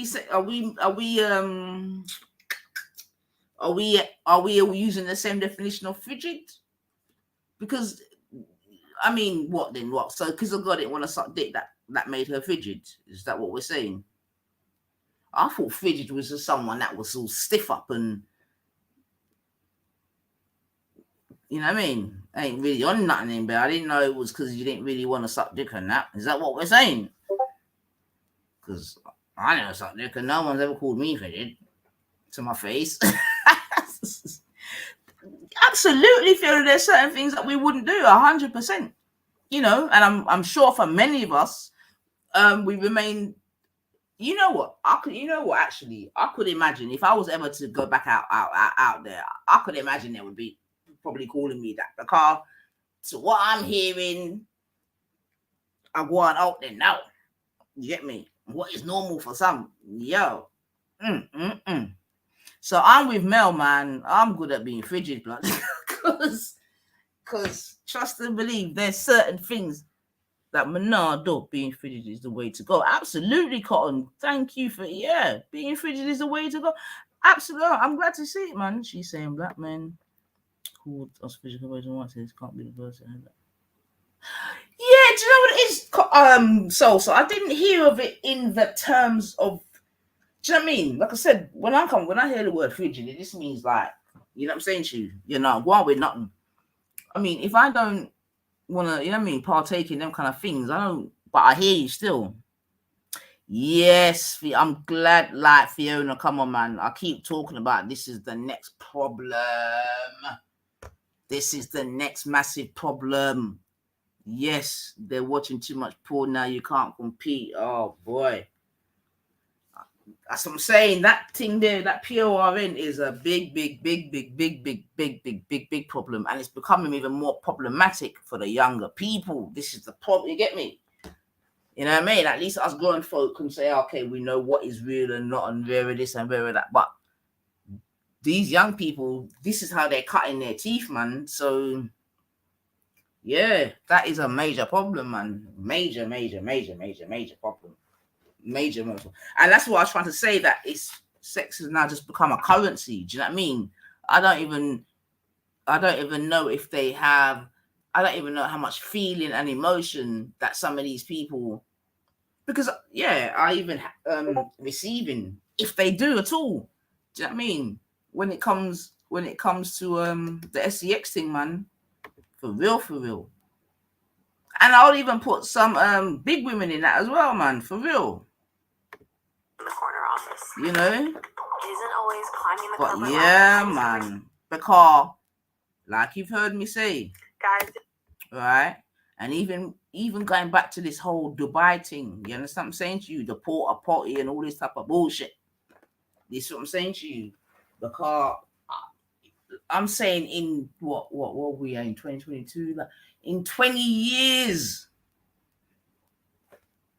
Do you know what I'm saying to you? There's been an even bigger sexual revolution, you know? And that's why before I was trying to give that timeline of the 60s, 70s, 80s, 90s, 2000s, man, and boom, here we are now, where virtually, for some people, anything could go. I've told you already online when I was watching this thing called, was it 90 Day Fiance? And this will answer your question as well, Melanated. I was watching this thing called 90 Day Fiance thing. I think it was that. They was in America, yeah. And I think this program is a program whereby they just basically put people together that they think will be suited. You get me? Just some quick marriage thing. Anyway, there was a scene where this couple had got married, right? And she was basically saying to the guy, and this was in Australia, yeah. And she was basically saying to the guy, basically like saying, I don't think you're feeling me, like, you know what I mean? I don't think you're feeling me. I don't think you're attracted to me, all this type of shit. And he's like, oh yeah, I am, Matt. He's saying, like, why are you saying that? Then she's like, boom, the other night or whatever, yeah, you wouldn't, I'm saying to you, you wouldn't, you know, basically she says you wouldn't sex me, kind of thing. And I think then he turned around to her and said, yeah, but you was on your period. You know what I mean? You had your decorators in. You was on your period, basically. He's basically said to her, you was on your period, basically. Like, how the fuck can I fuck you if you're on your period? Basically. She's now looked at him like, are you an idiot? What are you talking about? Like, of course that can go down. So you know what? This time I'm just looking at my TV screen proper sideways, yeah? So basically she's saying, don't watch that. That can go on, innit? So he looks all confused. Big up yourself for looking confused, my guy. Yeah. Then, okay, Cotton is saying 90-day fiancés, people who met online or have met once abroad and want to pursue a relationship marriage. Okay, thank you for cleaning that up. Okay then. Right then.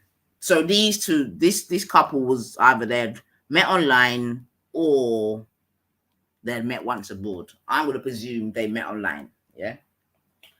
So the same guy now, he's gone back to his mates and he's telling him the problem is, and they're like, how's it going? He's like, well, right now she's not happy with me. She doesn't think that I'll, check for her, whatever, because I wouldn't do this act when she was on a period. All of the men in the room all looked at him like he's an idiot. Once again. You get me? So that showed me that this act, yeah, seemingly is more normal than one would have thought. Yeah? Because to me, that's just disgusting. Okay? And if I'm frigid for that, then Lord God, me, I got frigid. And that's what rainbow kissing is, melanated goddess. That's how I was taught that term. It's basically a woman. It was actually a man eating at a girl on her period, actually, and then kissing. That was the fullness of rainbow kissing, how I was taught. You see what I'm saying to you? Yeah. So the next point I'm trying to make is that seemingly for some women and men, a woman on her period doesn't mean nothing. I've even heard more disgusting things about, but I'm not even going to go into it. Do you know what I'm saying to you? Get me? But all I've said is that there's man out there that will yam off the front whilst it's bleeding. I mean, how? Why? Yes, it was on TV, Salsa, man. It was I don't even know what channel it was on, man, because this is not something that I want. You know, you're just in the yard, boom, it was on. But yes, man, in Australia, and like I'm saying, the poor man went back to his bedrooms. He wanted, you know what I mean? He wanted to be consoled for and to get back at him. You know what I mean? But they all look at him like, your bedroom, well, I thought, you get me? Get on that. Fucking nasty fucks, man. You see what I'm saying to you? So although I'm digressing a bit, it's all part and parcel of the same thing, right? Because I'm saying that sex has now just become a currency. Do you know what I mean? It's not, are young people even making love to it? Like, do you even hear the term making love? Because I know the young people, and I keep telling them, don't, even as young girls, like, the term beat, I just hate it. Because I think that because before it might have been a terminology in it. Yeah, I'm gonna beat. I'm not even trying to look at the comments, fucking hell. I had a fussy about that code. Yeah, man. In fact, let me know. But yeah, man, rainbow kissing, man. Must have been hungry making one. This is what I'm saying, man. But yeah, and that was many years ago, to be fair. Yeah, golden showers and rainbow kissing. The other stuff, nah, them days, obviously, yeah, but nah. But yeah, I don't even understand the sexual gratification in terms of pissing on each other and all that. I just don't understand that. I really, really don't. But then at the same time, I don't understand the sexual gratification of nearly choking to death before you.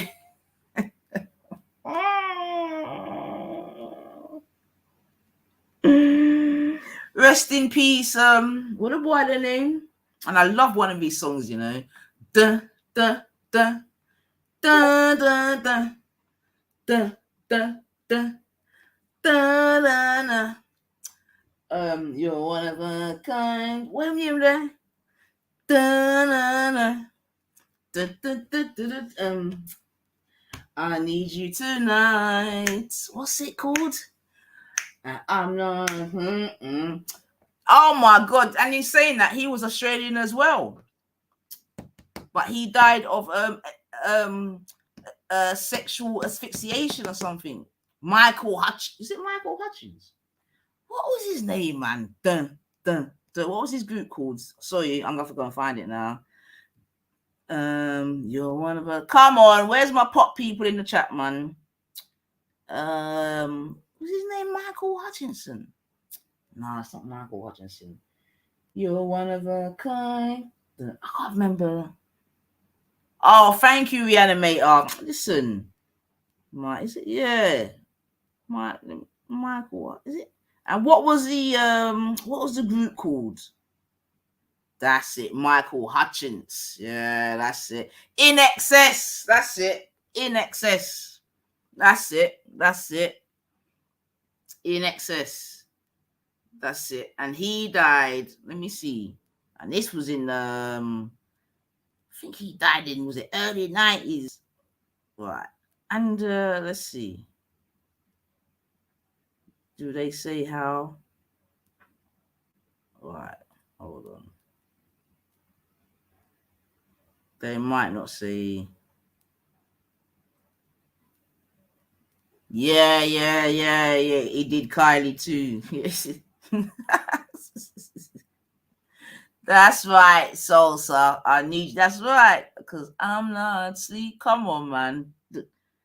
But yeah, but we know that he died. Huh? Hold on. No, they're saying this. No. Oh, it was suicidal sex. Oh, so he was actually intending to.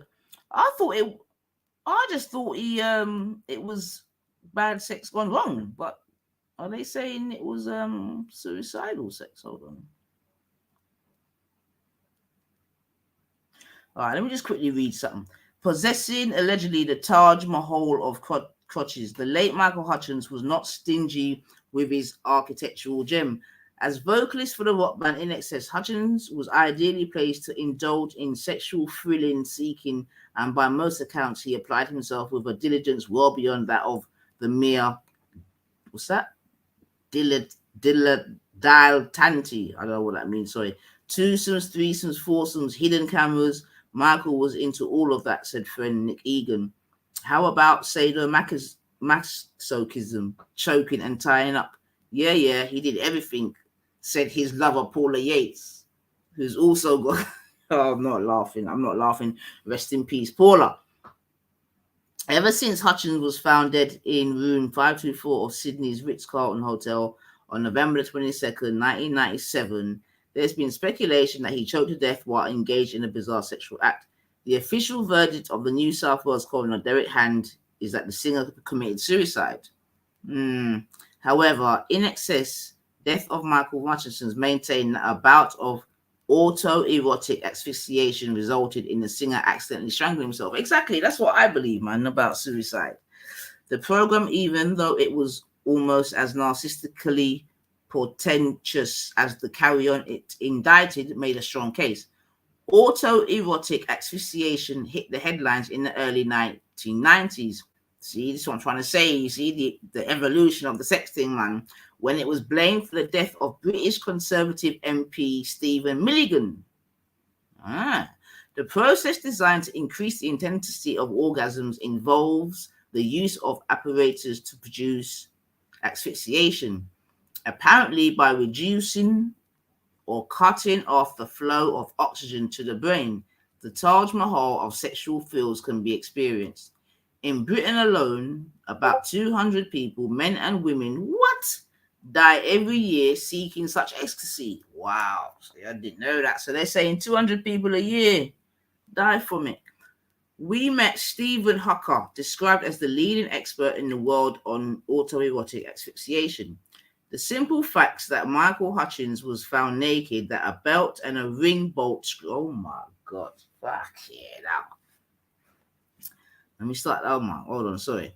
The simple facts that Michael Hutchins was found naked, that a belt and a ring bolt screw were involved. A belt and a ring bolt screw. Okay, now. That there was no final note and that he clearly enjoyed risk were enough to convince Hucker this was not a case of suicide. He would have hated to be found naked. It means a loss of dignity, added Paula Yates. Yeah, man, it wasn't a suicide, man. Indeed, it does. But there was not a great deal of dignity in any aspects of his sordid story. We saw reconstructions of the hotel room scene where the singer's body was discovered. We heard that on the fatal night, Hutchins had drunk wine, beer, vodka, champagnes, and cocktails to wash down the Valium, Prozac, and other antidepressants he took with his cocaine. Clearly, Michael liked a buzz. His was an archetypal story of sex, drugs, and rock and roll, and it was impossible not to feel voyeuristic watching in excess. An excerpt from the Big Brother's interview between Yates and Hutchins was screened. Some of you, I don't know, do you all remember Paula Yates? The pair lay on a bed, their legs entwined, their mouths uttering banalities. According to Yates, they had sex half an hour later. I know a lot of people were asking Michael, how can you leave a supermodel for a fat housewife? She said. Indeed, they were, but she insisted that Hutchins became besotted by her and their baby daughter, Heavenly Harani Tiger Lily. Mention of the child reminded you that it's possible to be in excess in names as well as in behavior.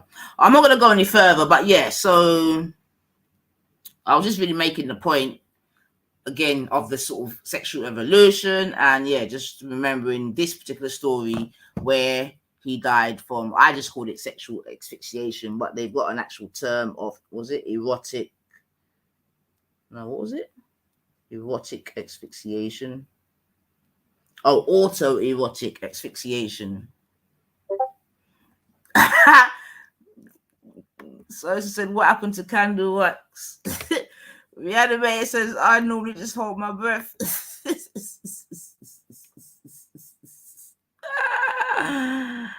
How you doing, Violet Sky? We saying you're right, bab. Yo, it looks like Reanimator is joining the Frigid Brigade. He said, I'm actually really boring. It's missionary, doggy, or underneath. Huh? Missionary, doggy, or underneath? Oh, yeah, you're a guy. Well, at least we know you're definitely a guy, Reanimator. Or you use a strap-on. Did I say that? Nah, I know it weren't suicide. I agree with that, man. But yeah, man, I remember that, man. Majority of women I used to chat to who liked the violence and funny stuff in the bedroom had been violated when young. That's a very good point you make there, Code. That's a very sobering point as well, actually, to be fair. Where he says the majority of the women I used to chat to who liked the violence and funny stuff in the bedroom had been violated when young. And that's a very good, very, very, very good point. Do you know what I mean? And, you know, just even with that being said, like, again, I'm not even in the mood to go into them type of vibrations, man, but I think we would be amazed at the amount of actual sexual violation that goes on in young people. Do you understand what I'm saying to you? From all across the borders, do you understand? Yeah.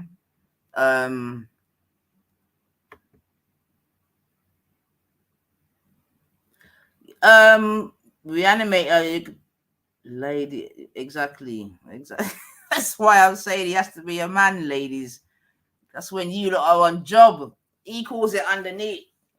We call it on job.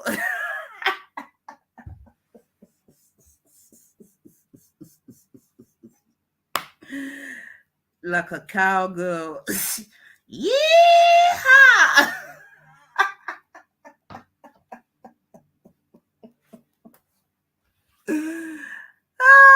Shit. Oh dear. Oh dear.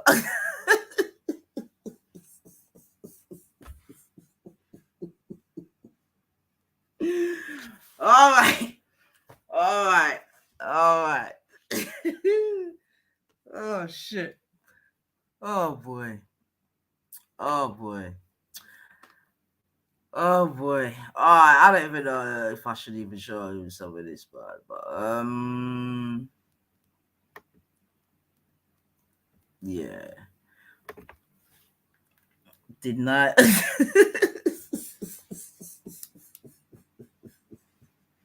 Yeah, but you know that's for Reanimator's sake, man. Cause you know, so them words will never come out of my mouth and like hee-haw. No, that's not what I would say, man. But oh boy.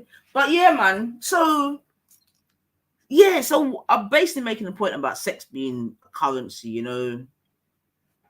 And it's a shame, man, because like again, you've always heard me say, I know a time's gonna come where, you know, your child might come home from school, just goes into his room or her room, you know what I mean, on their computer, put on their bodysuit, do you understand? And they can basically build their own man or build their own girl. You know what I'm saying to you? Just build it. And just, do you know what I'm saying? Because that's where we're heading, man. You know, it's so sad, man. It's so sad. And that's why I think that, you know, as parents, we got to really, you know what I mean, try really hard to make sure that our own children don't become, you know, too sexually active, you know, too young. You know what I'm saying to you? Make sure that they're not, you know what I mean, around too much big people things from too young, you know? Because it's horrible, man. It's horrible, man. I'm like, don't be using my shit as though you told you nutters. Oh, dear. You know what I'm saying? But yeah, man. So, I don't know, man. So, I don't know how to talk about this next thing, you know, but I want to play some of it, but I don't, man. But yeah, man, I'm saying sex has become a commodity, and it's a shame, innit? That's really the point I'm trying to make, because I believe that a lot of, you know, even young people now, and you know what, fuck it, maybe there's some older women as well, because when I'm hearing certain big women talk, you know, seemingly, you know, like, I don't know, man. I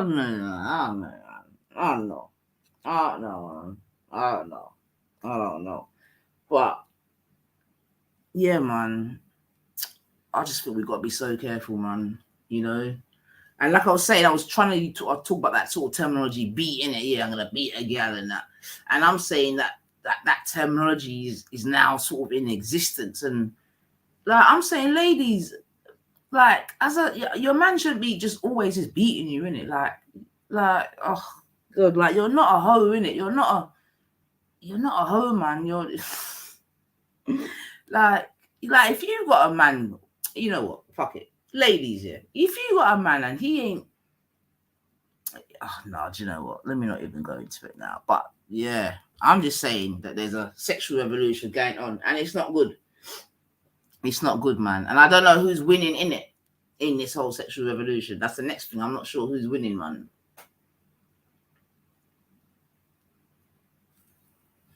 You know, but you know, I think we need to really be going away from that sort of careless sex and that sort of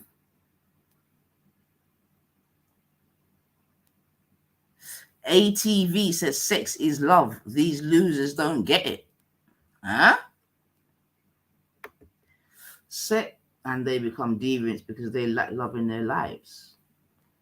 Okay, I think he cleaned it up a bit. Let me go back again.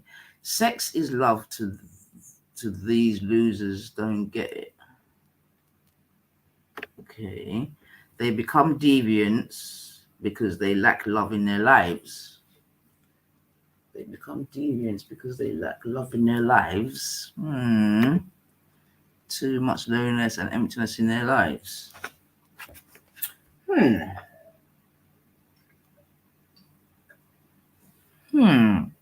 So let's put that all together. Sex is love. These losers don't get it. They become deviants because they lack love in their lives. Too much loneliness and emptiness in their lives. But I do definitely agree with your last statement in that I think as this sort of technological world advances, I definitely believe that there is, I think it's already started already, you know what I'm saying to you? But the thing is, I don't know if persons see it as loneliness. Because what I'm saying is, obviously now a lot of communication is via the internet, social media, this, that, and the other. You know what I mean? People are dating online, fucking marrying online, and all this type of shit. So there's definitely I'll definitely agree that there's like a lack of social connect. You can't separate sex and love. Of course you can separate sex from love. No, of course you can. That's silly. Of course you can separate sex and love. That's silly. ATV, I don't want to be thingy bobby, but of course you can separate love and sex. That's silly. I don't know, that's a mad statement. I don't want to go too hard, but that's a mad statement to me. Now, if you said that's you can show during sex, you can show love. Yeah, I'll take that. No, that's an illusion. No. Come on, think about what you're saying, ATV. Think about what you're saying, Bab. Think about what you're saying. Hold on, Violet. I believe that certain hormones are released in a woman of the sex which can attach them, whereas men don't have that. So really is the winner of this. Well, so really is the winner of this. Are you saying so? Who really? I'm guessing you're asking the question, who really is the winner of this sexual revolution? And if that's what you're saying, then I agree. That's certainly what I'm questioning also, Violet Sky. I think I get him. Love and sex are one, but people are masturbating with each other and calling it sex. I think I get him. Love. All right, let's go. I think I get him. Love and sex are one. Yeah, all right, I'll take that. But people are masturbating with each other and calling it sex. No feelings in them. Sampled. Yo, reanimator, mind your blood cleat, you know. Yo, reanimator, you are retired, right? Yeah. You're retired. You understand? Just allow me, boy. Allow me. Right, let me try and work this out. So I think I get him. Love and sex are one, but people are masturbating with each other and calling it sex. Masturbating with each other and calling it. But oh man, I'm gonna sound frigid or something now. But isn't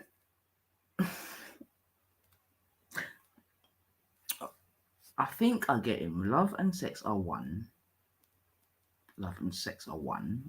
Okay, I can get that. But people are masturbating with each other. Masturbating with each other. What do you mean masturbating with each other and calling it sex? What do you mean? What do you mean masturbating with each other? Masturbating with each other. Isn't masturbation a form of foreplay? Isn't masturbation with each other a form of foreplay, which is a part of sex? I don't want to say it too loud before people think I'm an idiot, but okay, no feelings involved.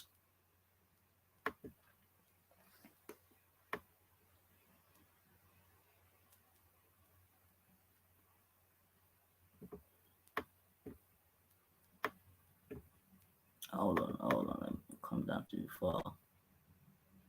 I believe that certain hormones are right. So I definitely believe with that. And I think that's 1 second, family. Bear with me.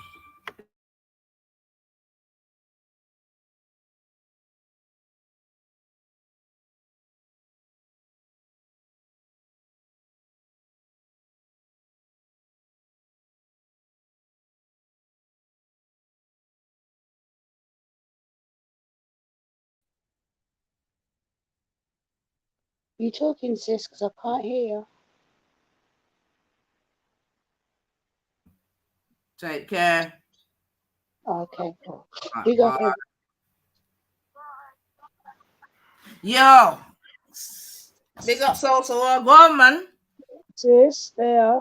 Come on. Now, what I was trying to say is when, like, especially for instance, the young'uns, they're just doing these hookup things. As far as they're concerned, they're getting their rocks off. It's not actual sex with meaning. It's like just empty sex, and that's what I mean when I say like it's the equivalent to masturbating with each other. Do you know what I mean? There's no feelings involved. Oh no, I get that. My thing, what I was questioning when he was saying that sex and love I thought it was trying to what's the word? I thought it was trying to underpin that first statement.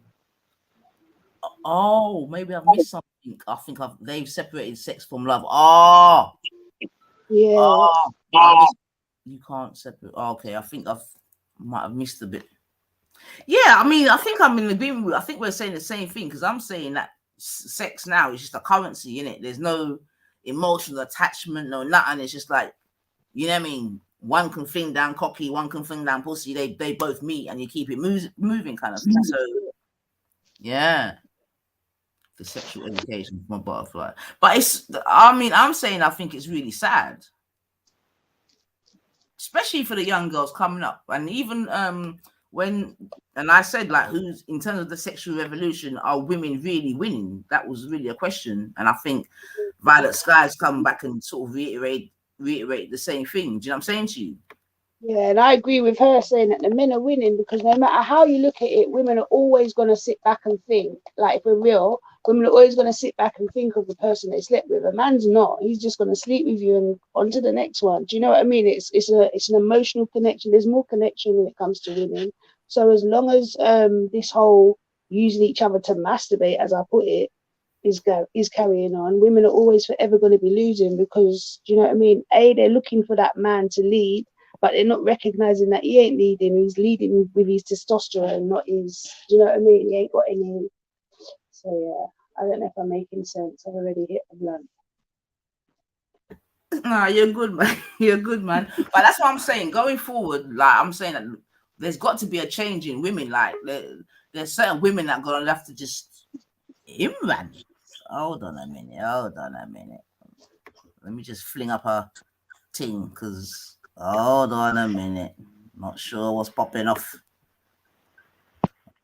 All right, hold on a second. I need an overlay. 1 second, because that can't be right. That's not right. All right, you can see I've not been in the lobby for a while. Is it overlay? Is it overlay? Is it that one? There you go. Let me check. Are you saying that it's him on the in backstage, if that's what you're looking at? Hello? Yo, hey, yeah, it's me, ATV. I was in as ATV. Oh, okay. Oh, all right, Imran. Bloody hell. Yeah. I didn't know you knew about me, man. All right. Pick up yourself. All right, cool. Yeah, big up. It's a good topic that you brought up, though. Very, very relevant topic. I 100% agree with you. And I'm a guy, and I've lost I've seen women suffer for casual sex, right? This concept of casual sex is okay for a woman. It's kind of like women are trying to kind of use men as well, like trying to be above a relationship. But guy, right, it's kind of problematic because when a woman is doing the casual thing, yeah, she is like disrespecting the guy that's got value, if you know what I'm saying, right? Like, she will do a casual thing with any guy where it's a convenience thing, or is a guy just available, or is not a relationship guy, right? So when a woman meets a guy with value, she's not gonna, then that guy loses out because other guys have been getting that thing that now this guy, like, you know what I mean? Yo, Like, also mute up, please, sis. Sorry, bro.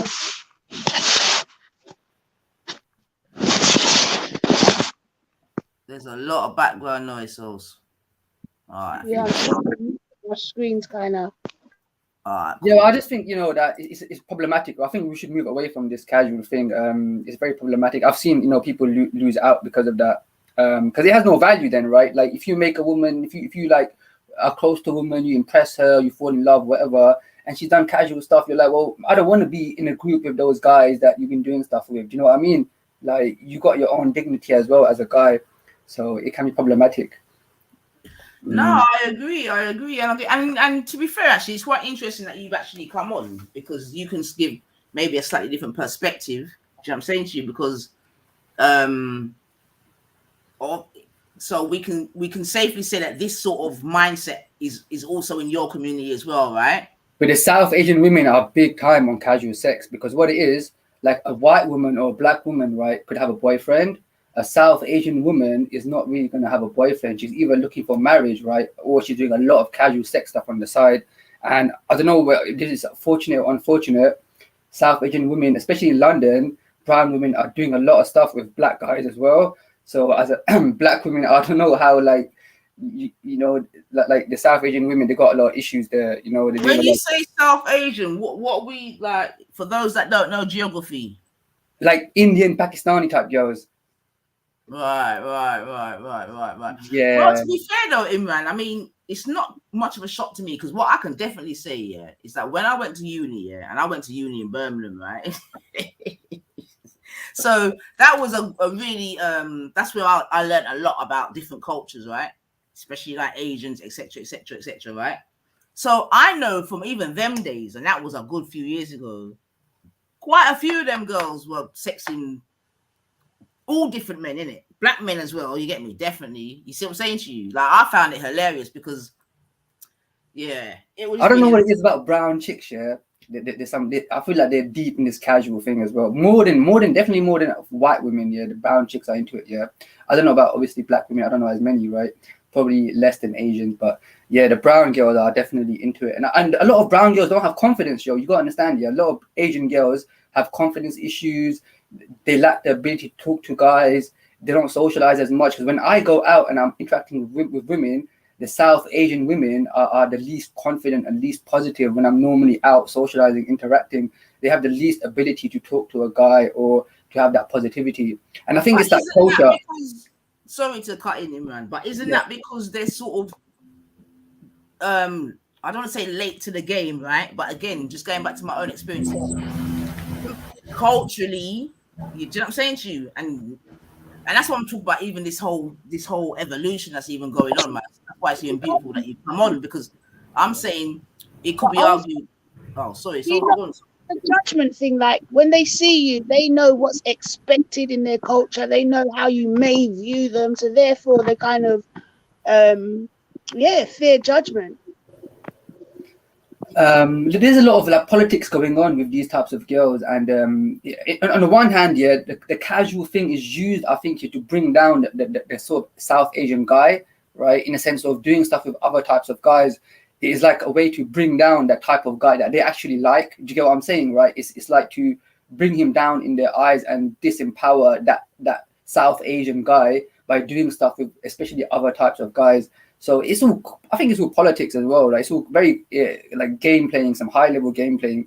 So the casual sex stuff, it's like a power thing as well for women, I think. You know? So hold on, wait. Because again, I find that very interesting what you just said.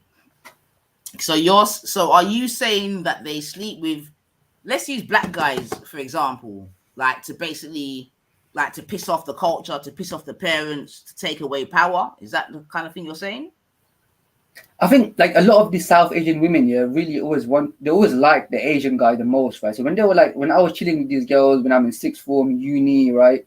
The Asian girls always like the South Asian guys the most, right? Like in terms of I want to have a relationship or get married, right? Look up to them or like them, whatever, right? So I see this whole, but a lot of them couldn't get married, right? End up alone. A lot of South Asian women just want to get married because there's a pressure, but many are not getting this marriage thing. When they're hitting 30, 25, there's no positive influence in their life, right? They're not socializing, they're not meeting guys, they're not having a boyfriend.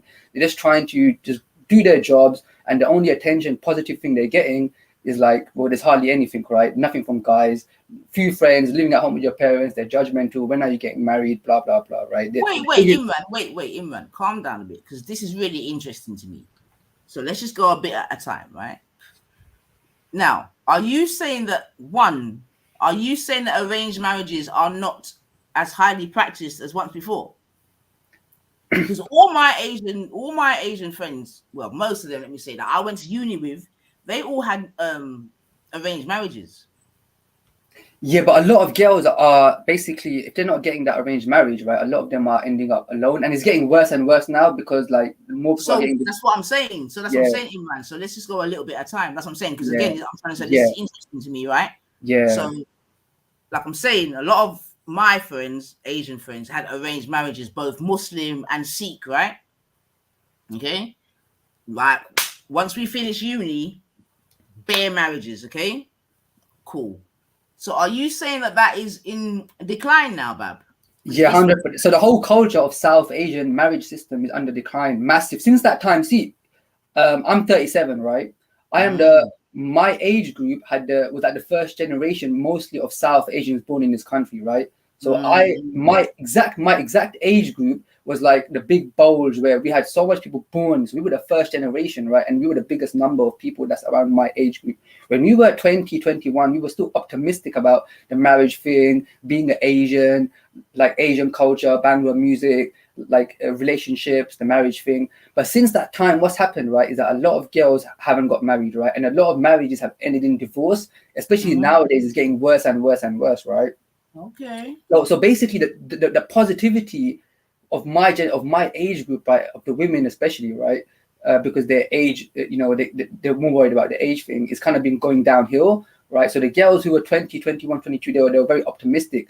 By the time a lot of them hit 30, that's going away. And even the ones that are married, the kind of cultural like background thing, it's just difficult because the Asians are always trying to make money, right? They're always trying to show off with money. They're always trying to make their parents happy. They're sort of like trying to live this facade of a lifestyle, but there's not really much happening socially. Everything is a front, and there's a lot of people that are getting divorced. A lot of money issues that people are getting divorced because the Asian guy, right? He's supposed to be like this guy with a good job who follows his religion, who kind of he works hard, and the women don't even always find that attractive, right? Like sometimes they might just want a guy with personality. So even the girls are like, oh, do I even want this type of guy? So there's a lot of issues going on. I think the South Asian guy as well, like, for him to be this guy of, I'm a traditional guy, I'm going to provide you with marriage, I'm going to have a good job. Like he's being manipulated, he's being played like a bitch anyway, because the girls are doing hookups with like black guys and white guys, left, right, and center, right? Left, right, and center, right? Hold on though, Imran, because let's give it some balance, right? Yeah. Right. Like I said, I went to uni with a lot of Asians, Indian Asians, whatever you want to call it, right? So just like the girls were hooking up, let's not go on like the man them one hooking up, right? In fact, yeah, go on. Yeah, I think at uni it's a bit different, right? Because at uni it's like people like Asian girls do hook up with Asian guys. But even out of uni, you've heard of someone called Triller, right? Yeah, but Triller talks shit, bro. I mean, Triller talks shit, right? Like he look Asian. Look, you see that there was this one thing, there was this podcast right on BBC, and it was called "Asian Girls Do It Too." Brown Girls Do It Too, right? It was about these Asian girls talking about the sex culture, right, among South Asian women, right? It's kind of an open secret, right? And they were talking about like basically meeting guys on Tinder, having casual sex with guys, maybe like once. I think the average was like, one of the girls said maybe once every 2 months or something, right? Meet a guy, same day, have sex with him, right? Like this is what they were doing. Like meet 10 guys in a year, 5, 6 of them gonna have sex with, the other 5 nothing, right? And the girls talking about this openly, right? And the girls is talking about what type of guy, and they just said like, we don't do this with Asian guys, right? Because he might know somebody. This is what she said. The Asian guy might know somebody. So they are not doing this, especially after uni and after the age of 25. They're mostly doing this thing where they're scared of being judged. So to say that it's not happening or it's a new thing is wrong. I think you need to acknowledge that they hide it from you yourself because you are aware of what they should be doing or supposedly how they should be living. Yeah, I think the reason they hide it from Asian guys as well is because they want the Asian guys still to provide them with marriage in a sense, right? So he shouldn't know, like he's not supposed to know what they're doing before that. Do you know what I'm saying? So they often do stuff with the type of guy that they're not going to be looking to marry in the future, just to keep these two things separate, keep everything clean, so that the guy that they're going to marry, like sort of maybe sees her as a bit more pure or whatever. I don't know. There's probably complicated reasons for it, right? I don't know all of them. There's also, like you say, judgment thing, but judgment thing is not real, like, because obviously guys want to get laid, right? It's not, you talk to a girl, she can see whether you're a decent guy or not, right? From by talking to you, right? Talk to a guy for 10 minutes, then you know if he's going to judge you or not, right? Yeah, I get that, but the girl in that moment, she doesn't know that you're not judging her until she starts talking to you. But if she decides not to because she fears judgment, then it's 2 crossed wires. Do you get what I mean? Because she don't know that you're not looking at her sideways. Yeah, maybe. The thing is, the Asian guy, yeah, would give a woman a relationship, right? Would be a boyfriend. We can go out for a couple of years. But in saying this, why are they reaching their 30s and whatever and not getting married then? Exactly. What do you? I mean, it's very difficult because girls don't talk, right? A lot of these girls, they don't go out there and talk about their kind of issues or what they're, they're kind of just living their life. It's hard, to talk about these things with these women. Mostly they want. Podcast they're talking about. They're talking about themselves. Yeah. Sorry, they're talking about themselves, but at the same time, they're being judged for it. Do you get what I'm trying to say? So they lose either which way.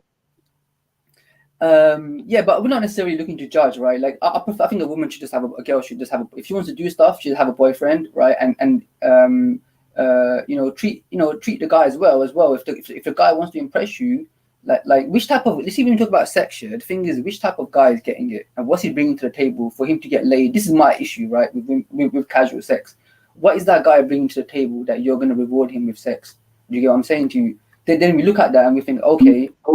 It don't make sense, right? Because you're playing one game with one type of guy, right? With an Asian guy, and maybe you're doing stuff with other types of guys. What's he bringing to the table? Why should the Asian guy provide marriage to the woman, right? When he knows what she's doing. The brown guys, they don't have that much confidence. They got to take themselves away now. I punished a lot of Asian women for this, and I call them out. For this two-faced behavior. They know what I'm talking about, right? They know what, but most guys are afraid to call it out, or they don't know. Well, I mean, sorry to cut you, but it's one or two things. You say they lack confidence, they're not really sure. But on the other hand, you're making them out as players. That was one point. The second point is you're putting the blame on the women, but the men are doing the same.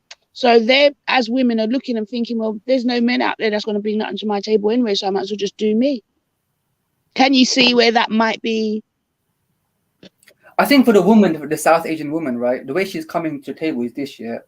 I want you to give me marriage, right? Because I got standards. I'm not gonna do stuff. I'm not gonna have a boyfriend, right? We can't just go out. Like, I'm not looking for friends. I'm a high quality girl. I want marriage. You gotta commit to me. If not, I'm doing hookups with other guys. That's what she's saying. That's what she's saying to guys like me. You get what I'm saying? This is exactly what her behavior is. Because you will not see an Asian girl, yeah, with a boyfriend. Rarely, right? Even with a black or white boyfriend, it's more rare. They're more likely to be single, just want to get married. You know what I mean? So they want the marriage thing too much, and there's no in between. You know what I mean? That's an analogy and you're trying to make out like it's still rife where it really isn't, and you can't pull the wool over my eyes because I live in London and I see a lot, bro.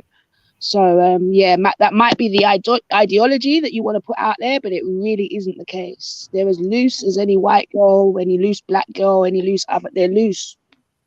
The ones that are loose are loose. Sorry, and I'm not painting everyone. Sorry, I shouldn't say it like that. That's what I'm saying. The South Asian women are loose, right? This is what I'm saying. The South Asian women. No, I'm saying no. I'm not trying to point the finger at South Asian women. I'm saying they're as loose as any other loose women out there. The ones that are gonna be loose are just loose. But you're trying to paint it like, they want marriage and but you don't really know that. I think that's your judgment because of knowing where you come from, knowing your culture, knowing your beliefs. And I think really and truly they've been born in the Western world, so therefore they've got Western ideologies that they cannot bring forth to their fellow brothers in their age group. Do you get what I'm trying to say? Because they know. What do you think that could be that they want to bring forth?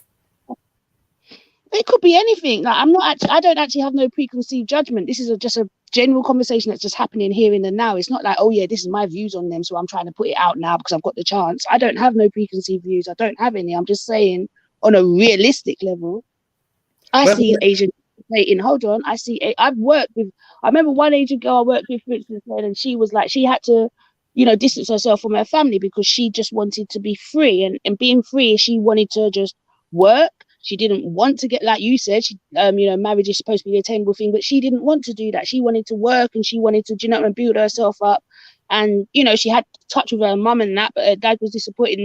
That's what I'm saying. Those sort of cultural ideals that cause issues that, can cause strains. And then they've got you in their age group judging them as well, saying, these girls are just out there being loose. Whereas what I'm trying to say is if they're loose girls regardless. If their mind's on getting married, they're going to get married. But you seem to be blanketing them all.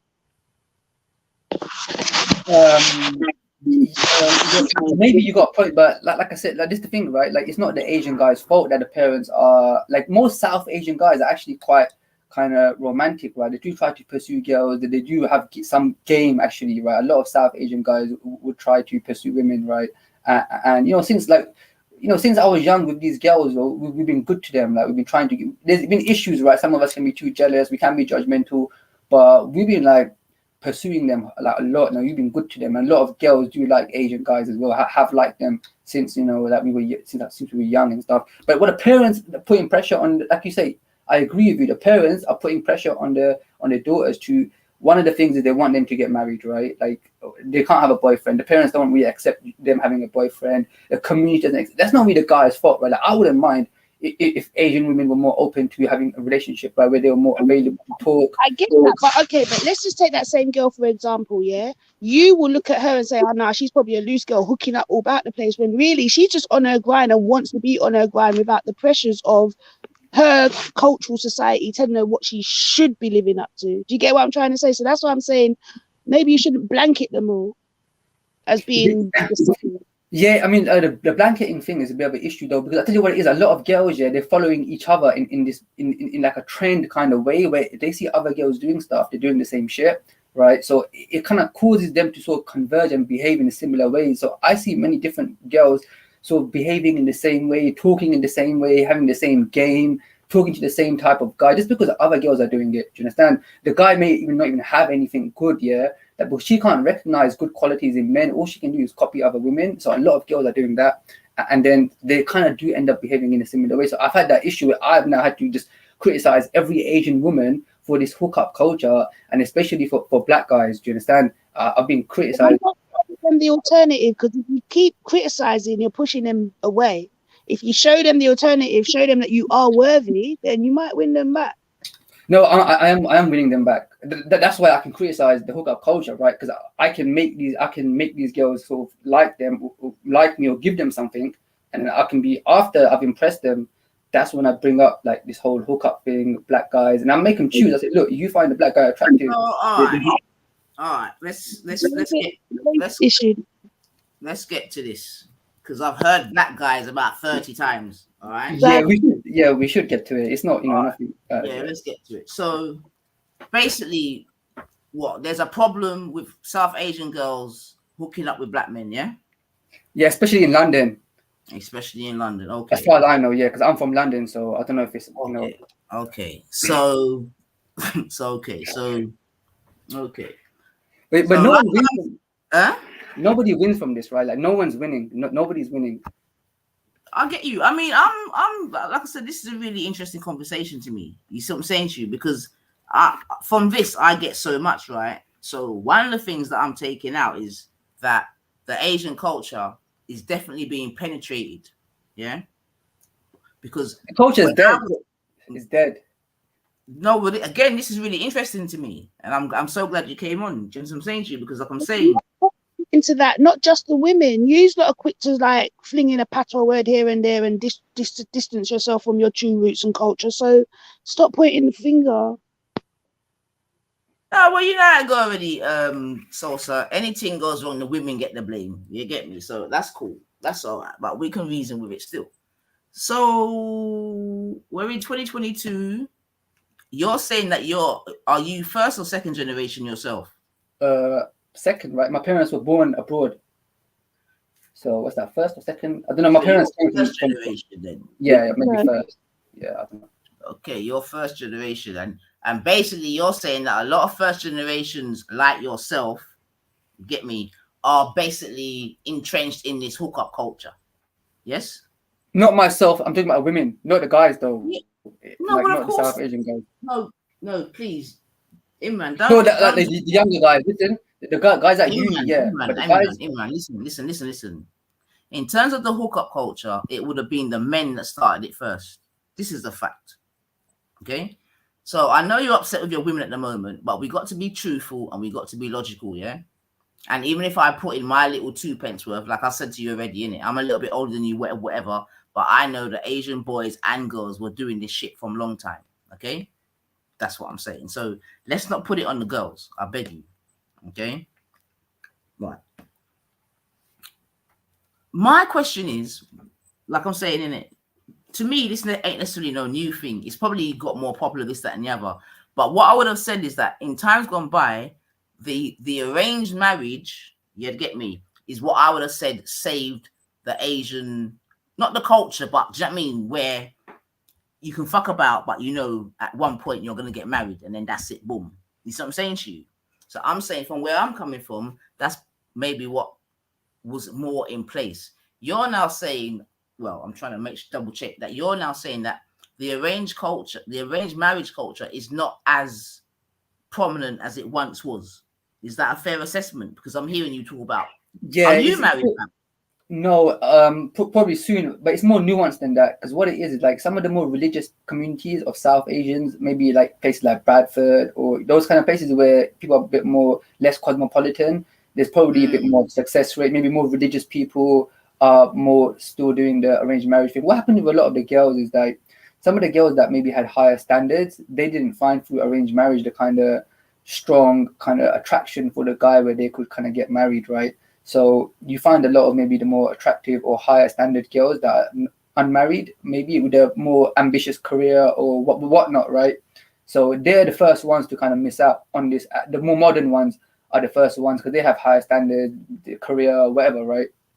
So that's the first thing to kind of people that miss out. But over time, even the ones that got married, the religious ones, the more simple ones, they're having a lot more divorces now that's coming out. So the next generation is looking at this and thinking, well, that's not a fairy tale. That's not a fairy tale no more, right? Like they see what's happening. Do you know what I mean? So yeah. So for them, it's like I mean, to be fair, you're not. What you're saying is just it's nothing new. I think I think different cultures are suffering from the same thing, and that's why I always stress the pull of the West, man. Because, like I said, I find it really, really interesting because obviously, it's sort of thought or believed that Asian culture is stronger than this, that, and the other.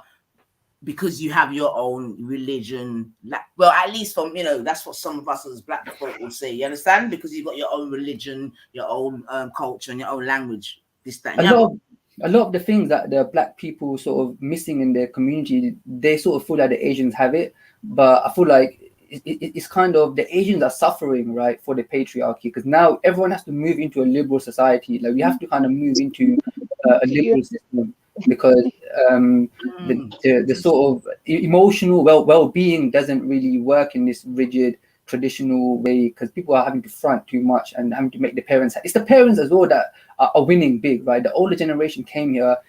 All the marriages were pretty much successful. They had big families. They had cheap housing, good jobs, right? They are the ones that are taking their sort of glory, right? And they're sort of making their children make them happy, and the children have to sort of like make the community happy, which is judging them. At the same time, the parents own the housing stock, they control money. So the parents are like saying, so can't you understand where the knock-on effect has come from? Because people have to do things quietly because they're scared of the knock-on effect, and whatever their reasons for doing whatever their thing is, they're going to be judged by people like yourself as just being a certain way where you've not actually analyzed the reason as to why they're doing what they're doing. The thing is, I kind of know a lot about this, right?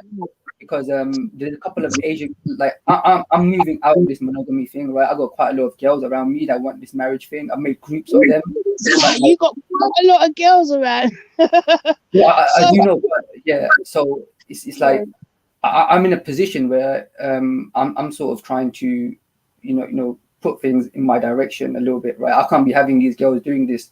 Like I'm being disrespected, right? I've called out women like I'm not willing to be. I'm quite a good-looking guy. I'm quite confident with women, right? I'm not gonna lose to some hookup guy. Do you get me? I'm not gonna let her think some other guy is better. So for me, it's a bit personal as well, right? So I've been putting myself out there, sort of putting pressure on these girls. You get me, making them lose what I can offer them by what these girls are doing. But it's complicated, right? It's complicated. There's a lot of there's a lot of angles.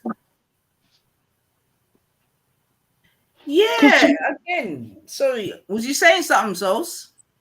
No, go on, babe. Yeah, I'm saying again. I find this is such a beautiful conversation, man. You see what I'm saying to you? Because I'm hearing you, and I'm like, yeah, I'm hearing you still. Even the way in which you describe the elders and so forth and so on. You know what I mean? And I'm saying, yeah, man, welcome to Britain, man. Welcome to Yeah, you're right. You're fucking right. You know. welcome to Welcome, Britain. yeah. You know what I mean? And the reason I'll also add that the reason why I know Britain is such a mad place because I look at the Somalians, right, who are the more recent immigrants. You see what I'm saying to you? Yeah. And again, they came with a very strong culture, this, that, and the other. You get me? But you can see already, you understand what I'm saying to you? The pull. You know what I mean? And we've had Somalians on here, we've had certain conversations, right? And they've only been in like 20 years at top. You see what I'm saying to you?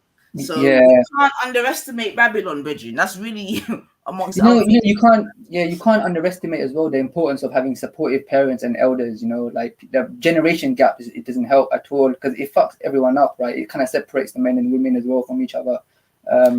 But hold on, but is it a lack of support from the parents, or is it a disagreement?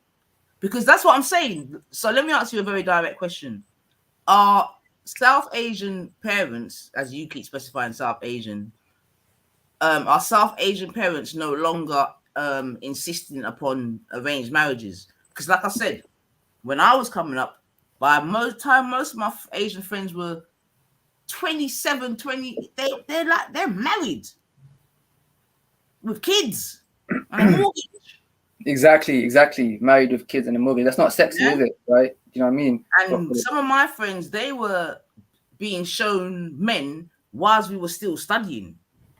Do you understand? Like, so their parents were looking, they may have been rejecting, you know what I'm saying to you, but I'm saying that the process was already in line. Yeah. So that's when they was at uni. So I'm asking you the question, is that no longer like an MO of Asian parents?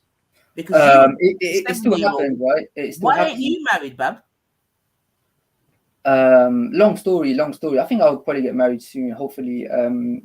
So then you're part of the same problem that you're speaking about then. No, I'm not part of the problem. I'm not part of the problem because I'm not married. That doesn't make sense, right? Well, of course it does. And he's in denial. That's what I'm saying. Stop pointing the finger at the woman and look closer to the home. Look in the mirror a little bit. Because at 37, culturally, you should be married with a house. Yeah, but I don't. That's what I'm saying. I'm not following this typical Asian culture. Look, I'm pretty crazy. Like the stuff I'm gonna say to you, yeah, you're not gonna believe, right? Like basically, I'm probably gonna become like a nature boy type of guy, most likely, right? That's where I'm probably gonna be going with regards to women. So maybe set up some sort of cult or some sort of group, right? Because there's too much women out there that kind of want to be in some kind of relationship, and the number of guys is too limited, right, that they want. So you're contradicting yourself now, Bab. Thank you. I've been there. This guy is just like you're not thinking yourself.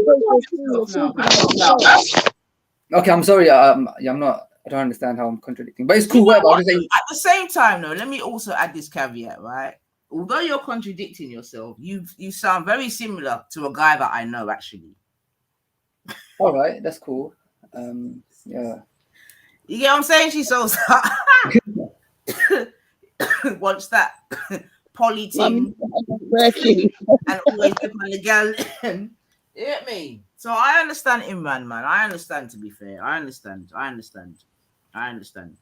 So basically what it is that, and it sort of comes back to the original part of my conversation where I was speaking about the whole sexual evolution. Do you know what I mean? Because clearly the Asian community, by the sounds of it, is suffering a little bit from that, right? Because at the end of the day, seemingly the gal, they can make their own money, this, that, and the other. They're getting their hookups, so they're getting some good dick, especially the ones that are going with black men, according to you, just using your words. You get me? Getting that good black dick. But the thing is, yeah, look, the thing is about this Asian women and black guy stuff, yeah, the sexual things, yeah, I don't really like it, yeah, but as black women, right, like, I think the Asian girls are giving like a kind of easy kind of ride to the black guys, right? In the sense of they're kind of treating them very well. I know because I spoke to this black guy I was working with. Right? I was working with this black guy for one day. That was a casual job, and he was working next to me. So I had a conversation about this, right? And he was sort of trying to say, yeah, we're better than you guys. You know, they don't want you guys. He doesn't know my background. Right? He doesn't know who I am. Like there was two other girls there, right? So obviously I was just gaming those girls. and they're there, so everyone can see, which guy the women like, right? It's pretty obvious, right? But he was trying to put me down a little bit as well. But like the thing is that they're getting kind of an easy ride from the Asian women, right? And that is not gonna that's gonna give these black men a higher sort of expectation, right? But that is not sustainable, right? Because even in the long term, for the relationship, the black guy is going to have issues, just like the Asian guys got issues, right? You get what I'm saying to you? So at some point, this easy ride is going to stop. It's going to become an equilibrium where both guys are treated in the same way. So that's that kind of easy stuff, that good stuff is going to be taken away, right? So it's only going short term. And then from the point of view of the black women, they're now competing with the Asian girls who are treating black guys kind of very well. So I don't think that is going to be working well for in the long term. Do you get what I'm saying? Like, I do. But let me just make one correction. Like, I'm not competing with no Asian woman. You get me? That's the bit. I'm not competing with. It's not even a competition. You get me? But you bring up so many fucking beautiful points. You get what I'm saying to you? Which really does all come back to what I was saying originally, right? Because what I was saying is that sex in it has become a currency. Exactly. Right? So obviously what you're saying is at the end of the day, right now, the Asian girls are taking pipe, over cultural alliance. You get me? Stability, this, that, and the other. That's basically what you're saying in it. Let's keep it real, right? Yeah, it's also somehow related to the girls not being happy with Asian guys or in their community. There's some unhappiness because it seems like hatred. What they're doing seems like a form of hatred. I don't know. I just read it like some form of hatred or something, right? Like, we're gonna do it with every other guy but you, and we're gonna. I don't know. I just see it like that. This is so funny. This is so interesting. Oh my god, I'm coming. So chat to him. I think we need a bigger audience for this. All the good materials coming out. People are afraid of these convos, though. I'll be honest here. People are afraid of having these convos. Do you really believe, though, that black people feel that? Because you made a comment earlier and said that we look at the Asians and think you've got it all. Like, do you think that you're our first point of call? No, I don't think that. But what I think is because they're both immigrants, right? A lot of the things that we're not liked by you, so we don't actually acknowledge you in that light. So please don't get it twisted that we have you on some pedestal. We really don't. No, definitely not a pedestal. But the only thing is, because we're both immigrants and we both come from like a colonial background, right? I think with the Asian, just they're like doing more like traditionally known for doing better in business or having like stable marriages. I think that the black community is seeing that as an issue in their own community, right? So maybe they seen how do we get that? Because I spoke to like Mac. I think no, we don't. We actually acknowledge you are caught up in traditions that your own people don't like, and then you turn against. I agree with you. That's what I was trying to say. The Asian guy. So dismiss us out of your convo and have it with not to have it with your people, but take us out of it. We're not your issue. We really ain't. We're not. No, of course, that was never the thing. Asian women hooking up with black men. That's what all I'm getting from this. I don't believe that. You know what I mean? It's not an issue. It's your issue. Yeah, that's cool. You're still single or not married, but it is cultural for you to be, and there has to be a reason why so many of your women are doing the same. So you can't put all the blame on black people. No, I'm not putting the blame. I'm putting the blame on Asian women, to be honest, or parents. I'm not putting the blame on black people. So are your parents to blame then for you not doing what should be culturally right, or is that a decision you made? Sorry, can you repeat that? You said that you blame your parents. I'm asking, are your parents to blame then for you living the way you do right now, or is that a decision that you've taken upon yourself that has nothing to do with your parents? I think with a guy to not be married is okay. It depends on the situation, right? Like, I don't really see the issue of not being married at this age. I don't really see it as an issue because a lot of guys are married and a lot of them get divorced. Right? I asked you about your parents. You said you blame the parents. So I'm saying, are your parents to blame for you being in your situation, or can you accept that it's a decision that you've made? It's not necessarily the parents' fault. No, it's a decision you made because you don't follow the cultures that you should be. That's on you, Vince. Yeah, this is but I don't really follow any culture. I'm more of a liberal, right? So like I'm not into following this religious culture. I don't follow Islam. I don't follow religion. I've become more liberal. I don't even respect marriage. I don't even respect of marriage anymore. So okay, so this is what I'm saying then. It's like you put yourself on a certain thing that you can view things a certain way, but the girls that are doing the same, they're out there hooking up with black men. That's as far as you're concerned. Why are they not just doing what you do and say, do you know what, I don't believe in my culture's ideologies. I'm just living my life. Why are you putting a blanket on them, or why are you even pointing any finger at them? Why can't they just be seeing what you see? That actually the way my parents believes right, I don't agree with, and I'm going to do my thing. Why are they bad for it? Because I'm not going to lose to a black guy. That's not going to happen. You get what I'm saying to you? Like everything is good. We can all be cool, right? We can all be chill. We can all be cool. I'm thinking that guy is superior to me. That I'm going to throw everything I got. I'm going to throw everything I got at this thing. Do you get what I'm saying? And trust me, I've turned women off this concept that what girls are doing. Am I right in thinking that your actual issue is just the fact that there's Asian women hooking up with black men? Ultimately, that's your problem. No, that's one of the issues. That's one of the issues. Okay. Yeah. So address that issue. What is it that our brothers have got that you are lacking?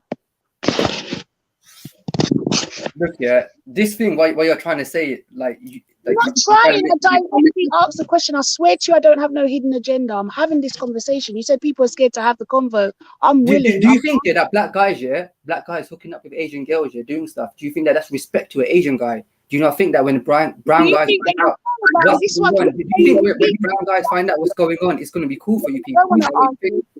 Okay. No. I don't think that. Hold on, man. Let me answer, please. I don't think that. What I said to you a little while ago was that you need to take black people out of it, because black people are not thinking about you in the way that you think we are. You keep saying, that like they're doing it as a disrespect to Asian guys. They don't give a fuck about you when they're fucking your girls. They don't. I promise you, you're the last. I think they need to. I think they need to. They're thinking about the girl that they're sleeping with. You are the last thing on their mind. But on the Asian side are obviously thinking about them. That's a you issue. I think I'm gonna be putting myself in their head and the girl's head, so that when she's fucking that guy, she fucking knows what she's gonna lose out or where she's gonna end up. Do you get what I'm saying? Unless the only thing I'll say, is no. You could be with you though. You're not. It's like you got blinkers on. So let me ask you a quick question, Imran, right? So like I said, Asian girls sexing black men is nothing new, right? Okay. And like I said, I use my example whereby, they sex them, but they know, a time's coming where they're going to get married and that gets locked off. Okay, cool. So now what I'm asking... It's not going to get locked off though, because how do you know it's not going to continue? Because it's a casual thing, right? When a woman is in a casual thing, when she gets married, she still might want the casual. The issue is the casualness of it. Do you understand? It's like if it's a relationship with a black guy, I don't mind. What I'm saying is, when she's married and the man ain't satisfying her, she's still gonna look for what was satisfying her. Let's just call it what it is. Yeah, but an Asian woman has to be a bit deranged to be satisfied by a black guy, right? Because it's a psychological issue. This is what I'm saying to you. White girls are not doing this. Wait. Please.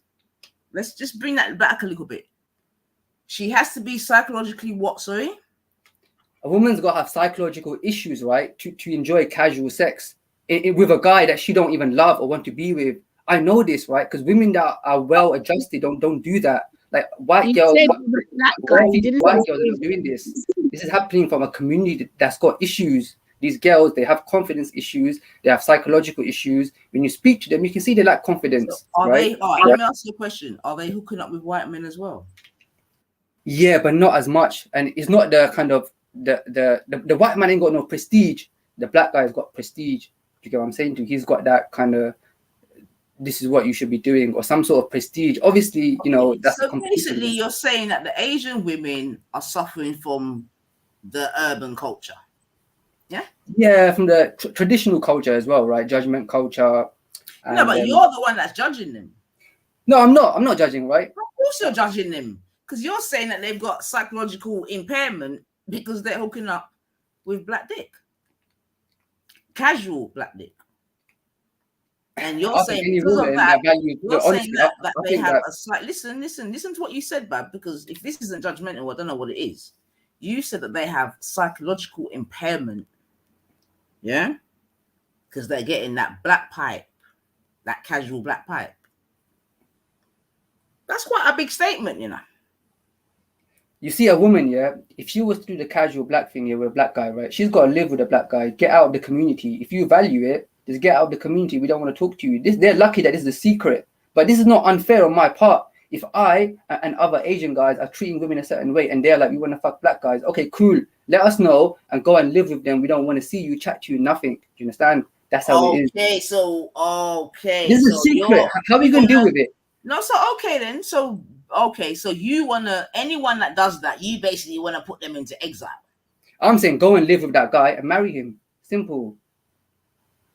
As opposed to the hookup. Exactly. As opposed to hookup. Look, you gotta treat all the guys the same, yo. You gotta treat the guys. Hold a minute. Is the problem that they're just having casual sex with these black men and not marrying them? Yeah, because I want to compete, yeah, on everything.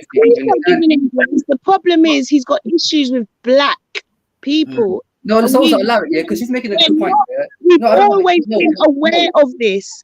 I'm not going in this direction. Please. When I said earlier to you that from your generation that came over and you're saying we're looking up to you, we knew not to ever look to you because we knew we were hated. Let's keep it real. If we're gonna have the convo, I'm willing to have it. All right, let me explain to my issue. Yeah, I can't compete with a guy. If a woman wants to do a casual thing with a guy who's got a different body shape, right, whatever it is, right, I can't compete with that by my behaviors. Do you understand? I can be the best guy, right, but I could be a bit fat. I could be. This is true for every woman, right? Every woman, every race, right?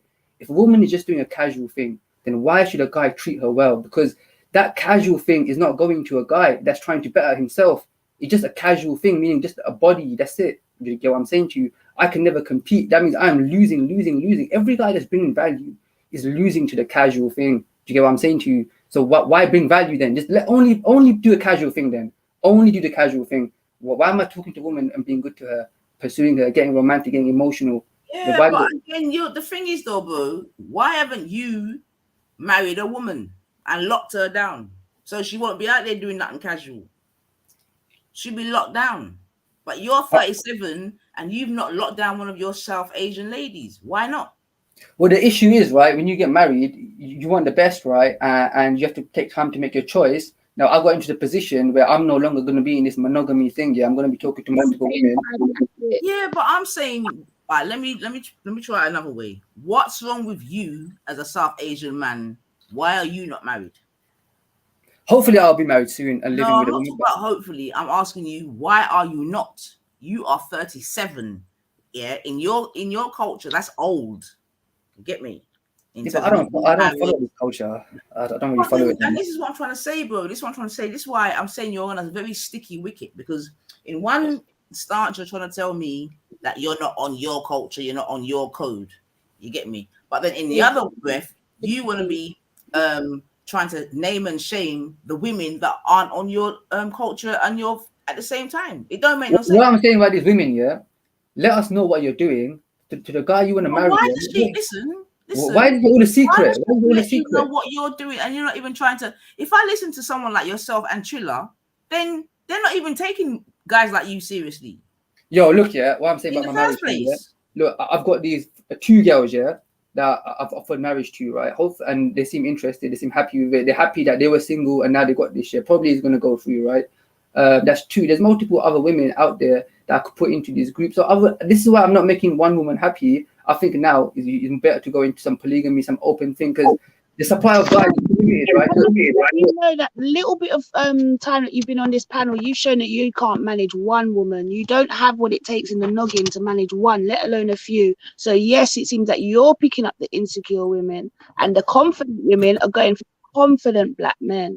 That's what your issue is. You can never compare a black guy to me. You're face to face, yeah. I would never lose to a black guy. Let me put it like this: unless he's a quality guy, then I'll rate a quality guy for his person. Because I'm better than most Asian guys, like far better than the vast majority of Asian guys. So this hookup thing with any guy just because he's black, right? Like that concept, you're trying to bring that to me. Like this competition, you're not gonna win this competition. I didn't disrespect you, yo. I didn't disrespect you. I didn't say you disrespect yourself. Under You're no proving circumstances would one guy lose. that you are picking up the insecure Asian girls because the confident ones gone with the confident black men. That's all you're proving. Well, we're on the internet, so no one can prove nothing about who's confident. You get me? We're online, so ain't no one here proving nothing about who's confident. Keep talking, bro. You're proving it with everything that's coming out of your mouth. You can't manage one girl, but you're going to take a harem of them. You're saying that you don't follow the culture, but you got issues with the girls for not following the culture. Like, you're confused, bro.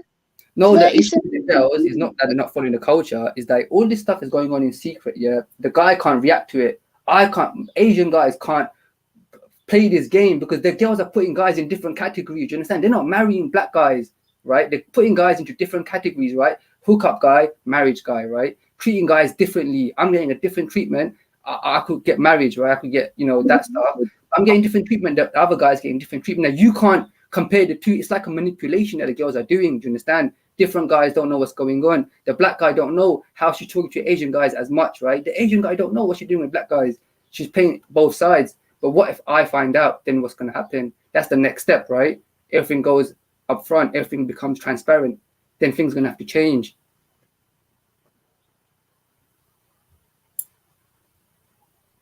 I hear you. You're still not making sense, but I hear you.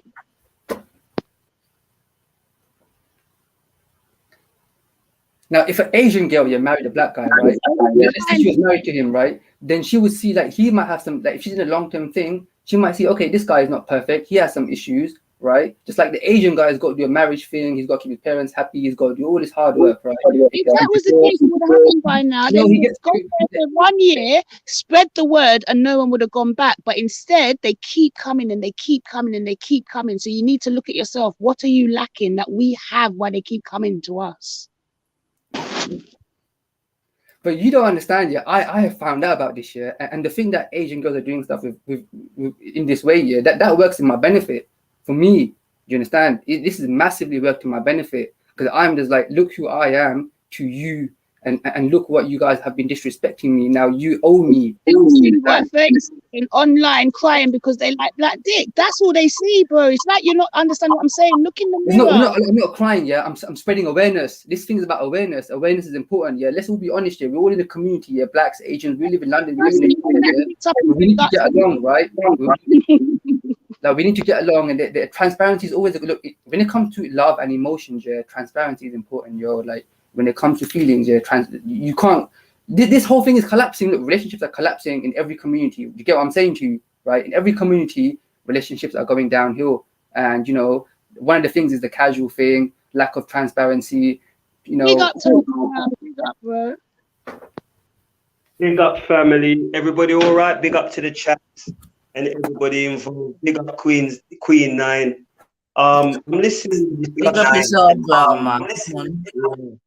Big up, family. Big up. I ain't gonna be here too long, but I'm listening to the discussion, obviously, and I'm hearing my man talking about Asian women and black men, right? Hello? Yeah, I'm here. I'm here. But yeah. Well, I've got 2 children, right, for a Pakistani woman, yeah, and my eldest one is 26. Ooh, wait. Give this guy time to recover. No. Say it again while he gets up off the floor. Yeah, my eldest for her is 26. So I don't know what he's talking about. You understand? We still communicate. We're not together, but we still communicate and everything else. See, yeah, and to be honest, I don't criticize relationships, right? I'm talking about the casual thing. I want to talk about the casual thing. I'm not criticizing the relationship. That's like a different thing. We were together for a very long time, and who mashed up was basically your community and your culture. You understand? And it wasn't even a case of like, because to be honest, they tried to mash it up earlier because the dad tried to send her to Pakistan. But I pressured them from this end, and he had to bring her back. Yeah. But due to obviously you grow apart and rear tear, that's the only thing what really broke us apart. But as far as everything else, your community couldn't do fuck all to man. Trust me, they tried, but they couldn't. But I will put it down to, you know, like all these little isms and schisms in your community, what kind of made it a bit difficult. But the South Do you think I did? Hold on a minute, one minute. Did you think I even cared about your community and what they thought? Really? Do you think I really business? I didn't care, my brother. I wasn't there thinking about your community. At the time, I was in love with a girl. She was in love with me, and that was it. I mean, if you guys are in love, I'm not going to. It's more complicated, right? Like if you're in a real relationship, it's more. I'm not talking about this. I'm not really talking about that. But some valid points you made about the community, but that was probably some time ago. Things are changing in the community now. The older generation is more accepting of mixed race marriages, right? Now, the thing is, right, what I want is for every type of guy to be competing for the same thing, right? To be better to women, right? For have better relationships, but there can't be this categorization thing where you're treating one guy different from another. That's what I'm unhappy about. You know? Not all guys are equal. That's what I've been saying to you. You need to look at what it is you're lacking. There must be something that you're lacking while you're not being looked at or viewed the same way others are. I'm pretty good in the bedroom, right? And I can talk better than most guys. I'm pretty good looking. So I don't really lack anything, right? Like I'm not really lacking. The second-class citizens. At the time, that's what I was picking up. I don't know what it is now, how it is now, but at the time, she felt she was being treated like a skivvy. You know what I mean? And she didn't want to be arranged off to somebody she don't like or don't fancy. Bro, I definitely get your issues. I definitely get where you're coming from. Like this stuff is it is difficult for a woman today to. I think the Asian women can probably marry a white guy easily, right? Most Asian women today are not going to have an issue marrying a white guy. To a black guy, could be a bit more of an issue, but not as much. I think the Muslims, because if the guy converts, there's some sort of status there that you converted this guy.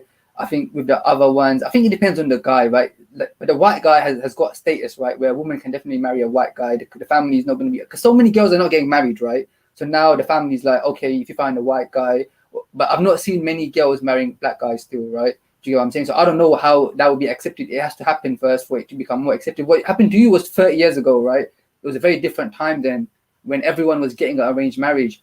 Do you understand? At that time, the community believed that everyone would just get arranged marriage and everyone's marriage is going to be happy, right? Now, many people are not getting married, and those that are, many are getting divorced. It's all fucked up. Everything is falling apart, right? Around me, so much divorces.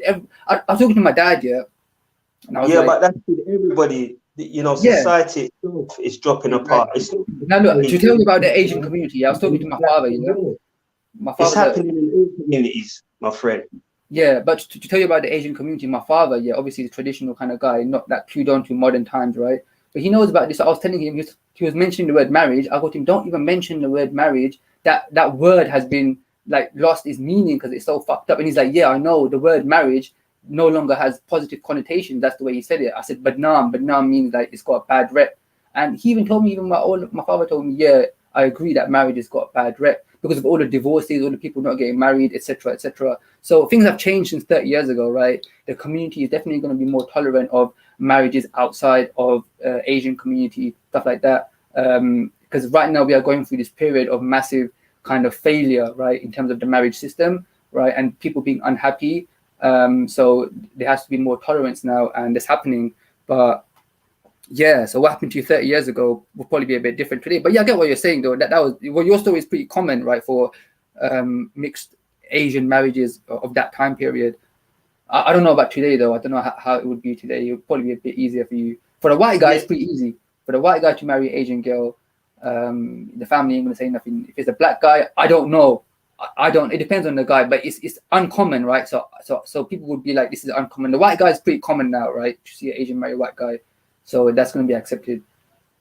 Yeah, because you lot don't really rate black people, innit? Really. A lot personally, for me, it depends on the person, right? I tell you 100%, it depends on the person, right? I have black people that I rate. But and it depends on the get to know them. So you can't say it depends on the person, because that's not true. You don't give them the chance to get to know the person. That's a lie though, because I'm here talking to you guys. So how is that not even true? Like I go to Jedi stream. Obviously, look, we're gonna get to know people, but why not? When you're talking as an individual, the majority, I believe, they don't business what man carry to the table. They see black and that's it. That's what I believe. Yeah, but that shit is gonna change though, right? You get me? It's gonna change. Yeah, over time, to. it's gonna change, right? Over time. Even my two children, right? Yeah, they see them. Well, they're more for the black culture, the positive black culture, not the negative one that you see on what you see all about the place on television and everything else. Yeah, they're more into the my culture than their own, because they know when they go amongst them, even though they're not saying things to their face, they know that, you know, it's not the same. They kind of, you know, they get side-eyed. They don't really mix up with their Asian cousins and all that. They're more for their Jamaican, their black relatives. And that's even this time. You know what I mean? But the thing about it, yeah, the world's changing, isn't it? You know what I mean? And there's nothing you can come along and do to change that. It's going in the wrong direction, and that's it. You understand? So you coming along and thinking that you're going to come and change things and try to bring them back to the traditional way. It's not going to happen. It's not about traditional way. That's what I've been saying. It's not about traditional way. But what we need is transparency. We need transparency. We need more romance. These women should be open, right, for dating. They're not going out with any guys. These Asian girls are not interacting with guys, spending time, being chill. They're sort of like playing this game of, oh, you got to chase me and you got to give me my. That's what I'm saying. That's what they're telling me. Going out with black guys. It's like, yeah, it sounded like we know that's the issue. But what I'm saying to him is, instead of focusing on the other side, focus on what it is they're wanting. Focus on what it is the black guys are giving them that you ain't. Do you know what I mean? Maybe they are chasing them or making them feel the way they want to be felt. They need to feel, and you ain't. So like, stop projecting and look within. That's all I'm saying. It's the so from what I'm always bettering myself. I always watch what's happening outside and I learn and better myself. Their hair, right? Yeah. But you one person, you come from a whole community, a whole background. There's a whole bag of brothers just like you who think just like you from your community. So this is what I'm saying. I'm not talking to you directly. I don't know you from Adam. But if this is what you're putting out there, then this is what you lot need to do. You need to look within. What's happening in the modern world, right? With every community, especially the Asians, because they get married. A lot of Asian guys got married younger, right? Is that a lot of the good quality guys kind of got married when they were 25, right? So when they're hitting 35, they're not available to talk to you like. Excuse me, bro. You're 37. What one? That's what I'm saying, right? For a guy who's got good quality, right? He should not be getting married until he's 35 at least. I'm saying that your South Asian women are all trash. You ain't found no decent woman in 37. No, I have. Then what are you saying then? Like, either you're saying that all the good ones are taken already, or you're saying, and that means that all that's left is trash, or you're saying there are good women out there, but there's something lacking in you lot why you ain't finding them. Like, I'm not arguing with you here. It's pretty simple and straightforward. How do you mean we're not finding them? We are finding them. We can get married to Asian girls, right? Like quality Asian guys, can get married to decent Asian girls, right? They want their cake and eat it, because what now? Yeah, them man that is fucking out. You understand? And nobody's complaining about them fucking out. But soon as their women start to fuck with other people, all of a sudden it's a problem. But when you lot are doing the same thing, how come like you're not complaining about that? These South Asian men, we are not known for getting casual stuff. Because look, the white guys get more stuff. Look, most South Asian guys are kind of religious. They got a turban. They like Triller. Women are not seeing this kind of sex. Women are not seeing guys like Triller. Imran, let me just cut in there. That's where I feel. But Imran, that's what I'm trying to say. You're in that. You're talking nonsense, innit? Because I done told you when I was at uni, this was happening. That's uni though. Yeah. Like, uni is No, different. so what that shows, hold on, what that shows is that it's been happening for a fucking long time. You see what I'm saying to you? The only caveat is that I said, well, boom, a lot of them, they got married, didn't it? They fucked about, but then they got married. Seemingly these days, because like I'm saying, you're 37. As an Asian 30, you're not supposed to be single and no children. Yo, forget this 37 Asian thing. Why No, I'm not going to forget it though, because you're using your culture, this, that, and the other, as a barometer against the girls, but not against yourself. So I'm not using it as a barometer against the girls. I'm saying to the girls, yeah, look here, look, sexually, I'm going to please you more. I'm saying I'm better, yeah, than these guys you're doing stuff with, right? I'm not going to be disrespected. I know I can make a woman happy.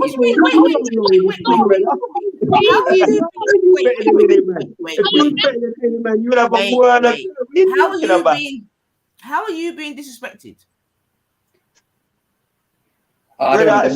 Wait, Tony, wait. How are you being disrespected? So all this stuff what these girls are doing is politics, yo. It's all about disrespect. Wait, man.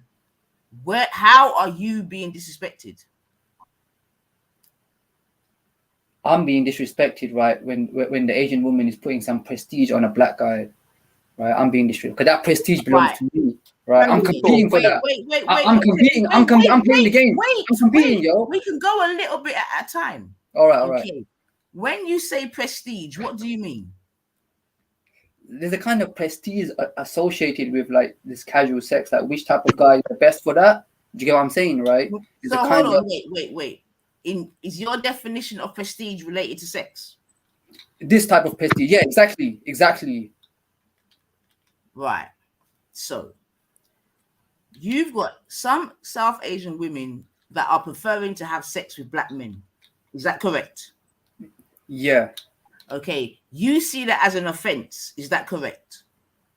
Yeah, kind of in a nuanced way. Because they're using race, right? Because I see them as using race. I don't see them talking to different guys and being like, I think this guy's got a good body. I think this guy's got a good game. I don't see them doing this. I see them just for race. You know what I'm saying?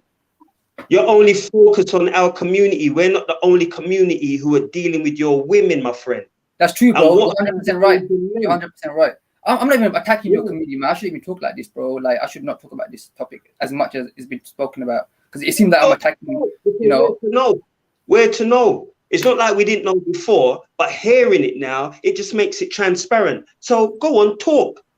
But it seems like you're just focusing on our community when we're not the only community. To be fair to him, yeah, and like you've even said, right, what he's saying is not new to me, yeah. It's probably just a different language, right? Because like he said that it's easier for an Asian girl to be with a white man, right? We know this. We know that an Asian father would like rather his daughter be with any other man but a black man. That's how I grew up knowing. That's what I grew up knowing. You see what I'm saying to you? So that's not even, you know what I mean? It is what it is. That's all cool. My thing is the like I said, the sort of measurements that you're using, you yourself are not fulfilling. So for me at the moment, it's just more about, at the end of the day, for whatever reason, Asian women are preferring black dick, which means Imran, yeah, that rightly or wrongly, they've just joined many a community. Yeah, but that's the thing. Like, I'm not. You understand, yeah. Like, you see, with a brown guy, yeah, with an Asian guy, like, he hasn't spoken up in this story yet. Do you understand? Like, he hasn't stepped up into this story. This story has been between like the Asian girl, the white guy, you know, the brown guy hasn't come into this picture yet. Now the brown guy's coming into the picture, right? Sisters love black dick, then you can't step up and say shit. They're gonna love black dick, bro. Yeah, we'll see about that. Yeah,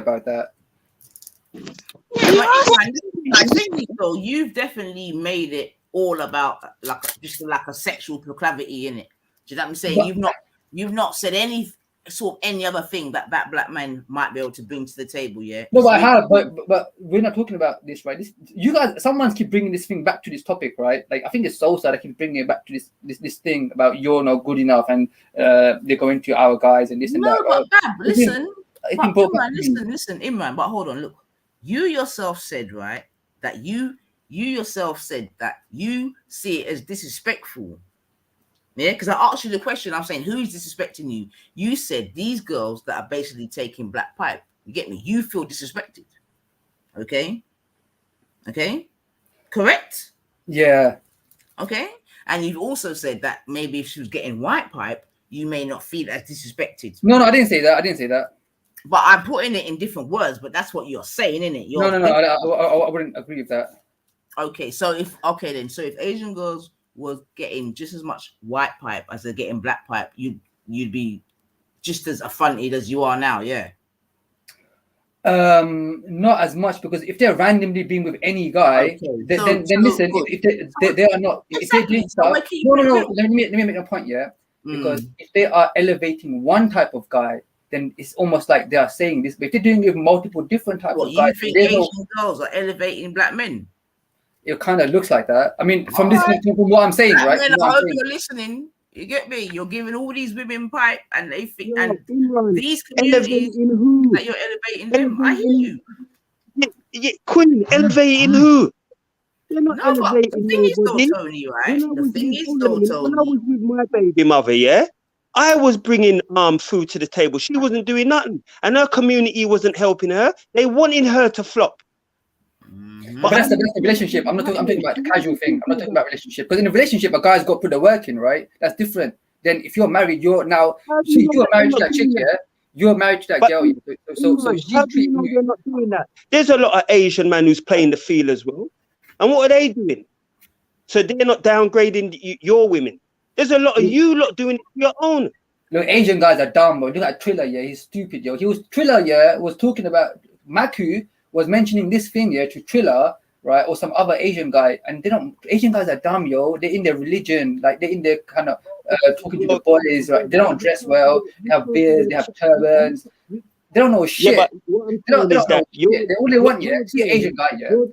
You're there putting it on us, and it ain't no, bro, it's on me. Sosa's putting it on me, bro. Like she keeps pushing this thing back on me.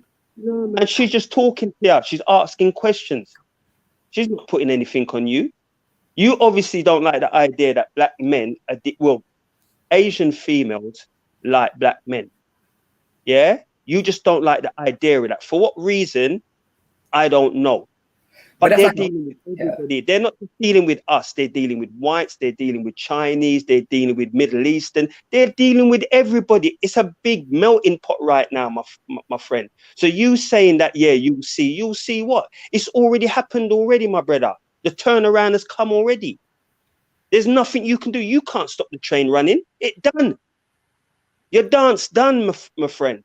You got your opinion, but you stopping it or trying to change the fact that, you know, Asian women like black men, you can't do nothing about that. I think you'd be surprised what I could probably do about. Someone can do something about this, bro. Someone can. What this is at the moment, you see, yeah, no guy has power. If you look in this world, yeah, no guy has power, right? When it comes to a relationship, yeah. Yeah, but Stu, just to cut in Imran, yeah, because like I'm saying, like there's nothing you're saying that's new to me, yeah. Like I said, like I'm a big girl. We grew up in a certain time, cool, right? Now, in the past, what used to happen to certain girls is, and I don't want to sound fucked up, yeah, but those that stepped out of line, yeah, with the more serious people, you get me, they just end up in a suitcase going down the Thames or whatever else, right? You know what I'm saying? You know what I'm saying to you? And it could be argued that, you know, the more time spent in Britain, the more these kind of vibrations are lessening, right? I'm talking about honor killings and all that type of fuck shit, right? You know about that shit, right? Yeah, but I don't think that happens anymore, though. I think that's that's what I'm saying. That's what I'm saying. That's what I'm saying. Because it could be argued that a lot of these girls that are doing these casual things that you're speaking about, in days gone by, they would have had their lights cut out. You see what I'm saying to you? Yeah. You see, like if you're in a community, yeah, like of people, like of men, are most likely going to be at the top. If women are doing casual sex, that has the biggest consequence, right, of any sort of society, right? Because, right, the woman is kind of using it as a power thing, right, and is going to a guy like in a sort of community. Like if you look at like small communities, it's like the woman's doing it in secret. It's normally punished in a big way, right? Because it's not known. There's a lot of issues associated with it, right? So, like for me, I don't really care, right? But like but you do care though. like you're at the moment, I don't know if you know or not, right? But you're talking with a forked tongue, or you're having an argument with yourself. Just I'm saying to you, one or the other. And I get it. You get me? I get it. Because right now you're at like Asians are at a massive cultural crossroads. I get it. We've been there. You know what I mean? We've all been there.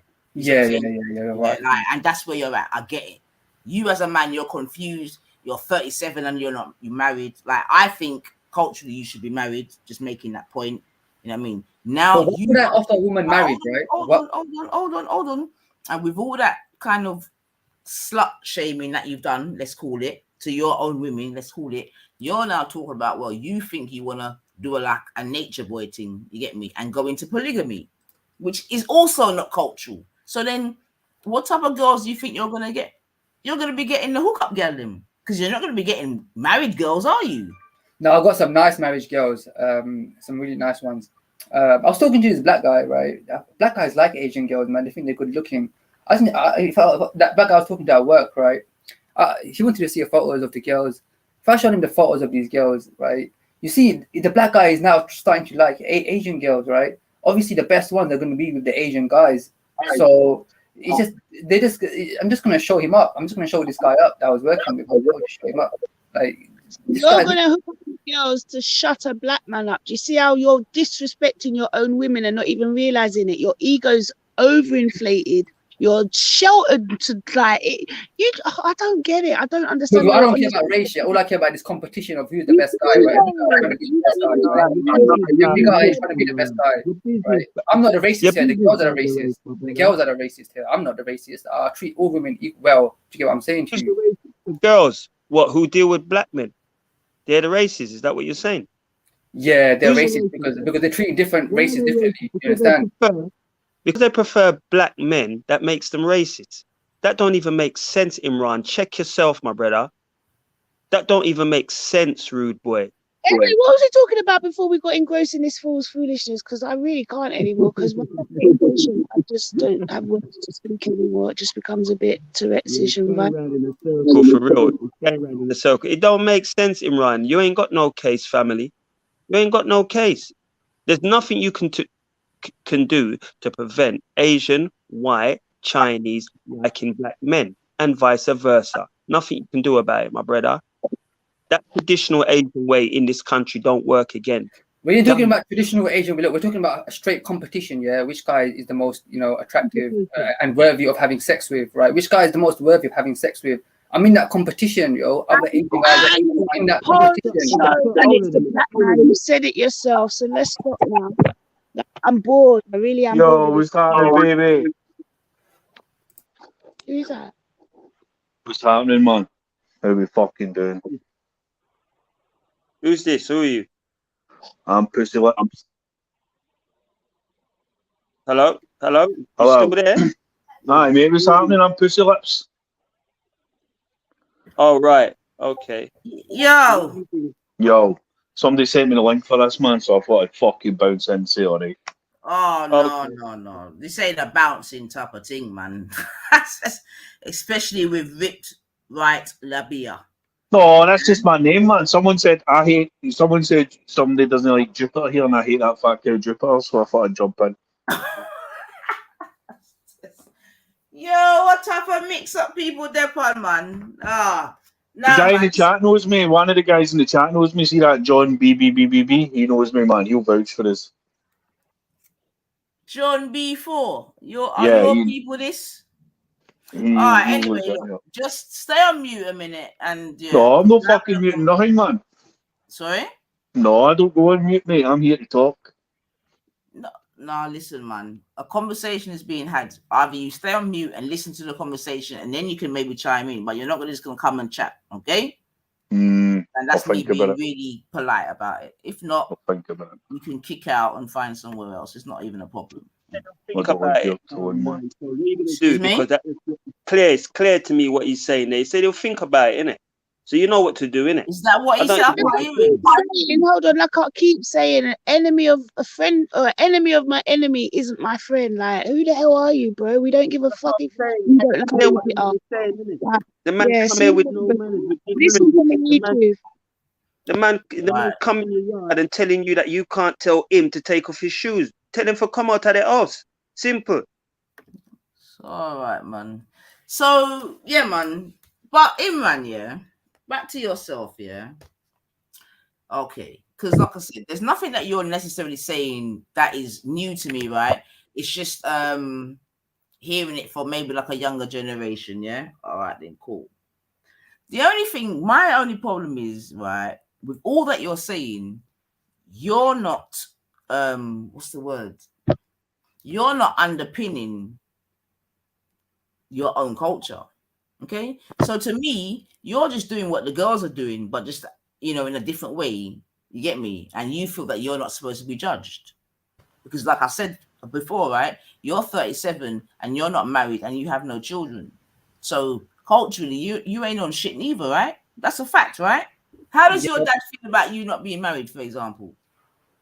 That's true, but I tell you, my only concern at this point, yeah, is as you kind of care, as I've gone older, I've become better at interacting with women, right? Like the understanding the needs and stuff like that, right? As you become better at this kind of game or at whatever you want to call it, right?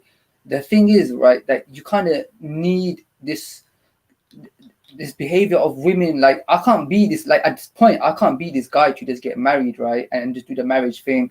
And like there's some other kind of concept of casual stuff, like that whole casual thing used to be destroyed for me. Look, you and the ladies you're speaking about are the same. Okay, you're no different. You see what I'm saying to you? You're the exact same.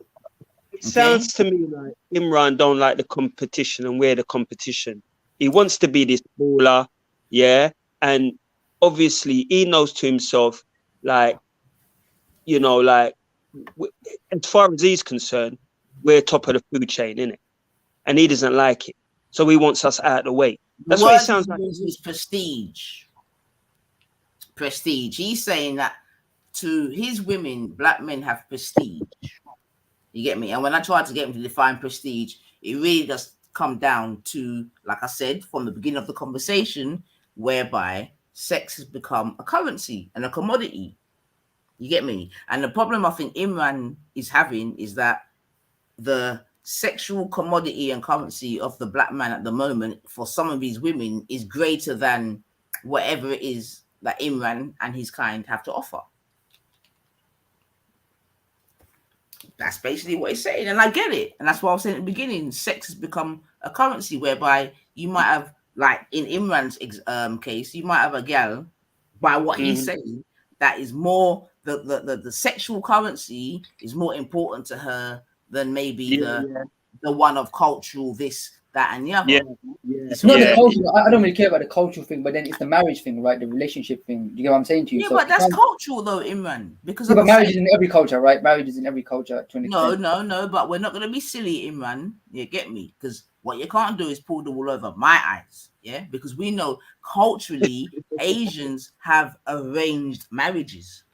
Look, I tell you the truth, yeah. What I'm saying is, yeah, like when I talk to women outside, yeah, I'm not attracted to speaking to Asian women because of their doing, in my opinion, more of this like there's a cultural issue where if I'm interacting with women outside, right, in like a social gathering or something, whatever, right, I'm talking to. Normally, I can have positive energy with who I'm talking to, right. With the South Asian girls, it's most difficult. For whatever reason, so it's kind of working against me. This culture, this kind of but hold on, Imran, because you've used the for whatever reason as the black man's prestige. Yeah, so don't start getting shy now. Yeah, you that whatever reason to you was the black man's prestige, right?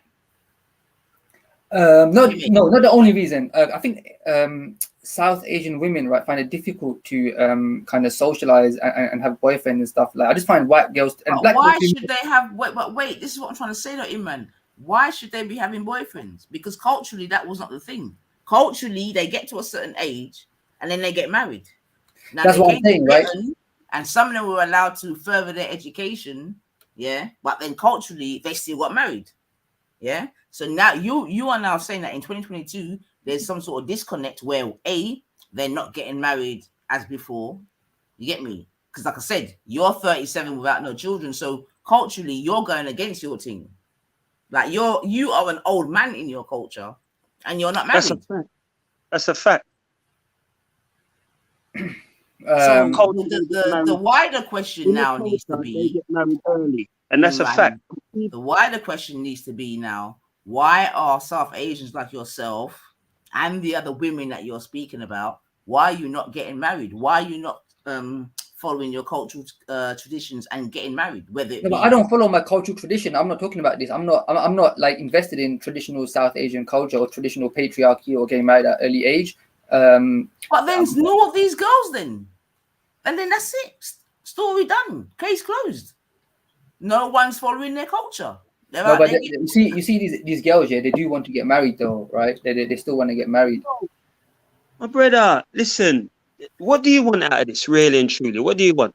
Because you're not married. You ain't got no you. Yeah. What do you want out of life? You're 37. What's your aim in life? What is this all about? Do you just want to brothel a girl and that's it? You just want to grind all day? What do you want? Or do you want a one-on-one marriage so you can procreate? What do Bro, you I'm want, just my looking for brother? prestige, bro. I'm just looking for prestige to be the best. That's it. What do you mean? What's your definition of prestige? Status and prestige. Like, you know, look, I treat people well, yeah. I treat women well, right? So Imran, Only let me that ask yeah, you a question. Imran, listen to me. Do you want to be a coxman? Is that what it is, bro? That's what it is, you know, man. That's what it You is. want to be a coxman, right? That's what it is. You want the prestige that you see these black men having. Bro, Yeah, I'm fighting for that prestige. Not only do I want it, yeah, I'm putting my actions in place, yeah, to get that. I've already affected people. I've already demanded that prestige from girls because they're lying, yo. They're giving this prestige away. They're lying. That prestige belongs to me. For the girls that I know, yeah, that I'm close to, everyone that they know, the girls that I have impacted in a positive way, everyone that they know has to know I have that prestige belongs to me because I have given them the most happiness. So that sexual prestige that belongs to me. Do you know what I'm saying to you? Are you with somebody now? It's only a lie. Are you with somebody now? No, not really. Well, not really. So all this prestige you've been giving out, yeah, hasn't amounted to nothing then. So you ain't got no prestige because you've said you've been giving out prestige, but you ain't got a girl at the moment. So that lets me know your prestige ain't saying niche. Maybe you're right. Maybe, but I'm fighting for it though. That's what I'm saying to you, right? It's not about who's winning. I'm not here to prove what I got, right, or what I don't have. I'm not here to prove it, yeah. But what I'm saying is I'm fighting for that prestige that's been given to a certain type of guy. It's all politics, yo. This is what I'm saying to you. It's all from the woman's point of view. It's all secrets, yeah. I'm saying put it out in the open. We're competing for that, right? Everyone knows everything. Every Asian guy knows now. The Asian guy can take away marriage from you if he thinks that you want to sleep with a different type of guy. Marry that guy. Live with that guy. You get me? Why do you want to marry an Asian guy when if you like a black guy, then be with a black guy. You're cool. We can be friends. Do you get what I'm saying to you? Like, ain't no one gonna disown you. Ain't no one gonna kill you. Like, you live with that guy. Is he still attractive to you after 10 years of marriage? Is he still attractive to you when you go and have a conversation? Oh, just that physical stuff. Yeah, okay, cool. Go and chat to him for a couple of hours, yeah? Go and chat to that guy. Is this what you want? If an Asian girl dealt with a black man, you want her to tell you that she's dealt with a black man. So you can fix up yourself or do what you need to do to compete with this black man. I want her, yeah, to compare the black guy, yeah, to the Asian guy on the same comparison, yeah. If the Asian guy has got to do a marriage thing, if he's got to be put through, like, you got to have a good job, you got to chat to me, then put the black guy through the same thing. But these women, they're doing casual stuff, right? The casual guy, she don't even care if he's dumb, if he's annoying, if he's got a shit personality. He ain't got to provide nothing, yo. All it is just dick. You know what I'm saying to you? Casual sex. That's the problem. Like, I see Asian guys, Jim screeching, yeah, with other Asian women in my area all the time. So they're not just doing it with us; they're doing it with you as well. Yeah, so they are doing it with a few different ones. Yeah. Sometimes. Right. So it sounds like to me you just want to know if a Indian girl or a Pakistani or South Asian girl has dealt with a black man. Like, you want to know whether you can kind of basically, do what you need to do to compete. I don't want to know you. Like. No, it's not that I want to know. It's that I want that girl, yeah, to compare the Asian guy and the black guy. Same comparison, everything, yeah. Wherever you want, only one guy, right? Not like this guy for marriage, that guy for hookups. One guy for the same thing. We're all competing for the same thing, yo. You get what I'm saying to you? It's not like the women are trying to be clever, yo. Look, all the women of different races are trying to be clever, yeah. I use this guy for this, I use that guy for that. That's not the game, yo. It's one guy for everything. No casual sex. Do you understand? The guy that's getting casual sex is being used, yo. Manipulated. What kind of guy is gonna go and fuck a woman and make her happy only to be let go the next day? To be let go the next day, like he ain't shit. Do you know what I'm saying to you? You gotta be some kind of guy, yeah, to please a woman, yeah, to get happy, yeah, that she let you fuck her and then she's ghosted you and you're still happy about it. That you fucked her, you couldn't even get her come back to you. That's how. How do you know you see, all these simps, casual sex, yeah, for a guy, you gotta be a simp to want to get laid in a casual way. It's a form of simping because it's not powerful. You're pleasing a woman for what? You're doing the work. You as the guy is doing the work, yeah, to please a woman. For what? All the time, you can't come along and change that. Now it's not going to happen. People do it all the time. Only weak men, only simps, yeah, do the casual sex thing. There's two types of guys. Now you gotta understand, yeah, there's pimps and there's simps, yeah. The pimp, he ain't there, yo, to be this guy that's gonna get used. Do you understand? The competition of two types of guys. It's not black and Asian, yo. It's which guy is happy to be used casually and which guy is trying to. You know what I'm saying? There's always some loser, right? That's doing the casual thing with a girl, right? He's always some loser that's in the story that he ain't meant to be in the story, yo. This story ain't about the casual. The casual guy is not in the story. You get me? What's his storyline? You're making yourself sound like a loser because you're worried about it when nobody else is even bothered. When I'm in a woman's life, yeah, I am the fucking star of the show, yeah. I ain't some side man. I ain't some casual guy. The only other guy in the story can be a casual guy. He's gonna get pushed out the fucking story. He's gonna get fucking pushed out. How the fuck you in my story, bro?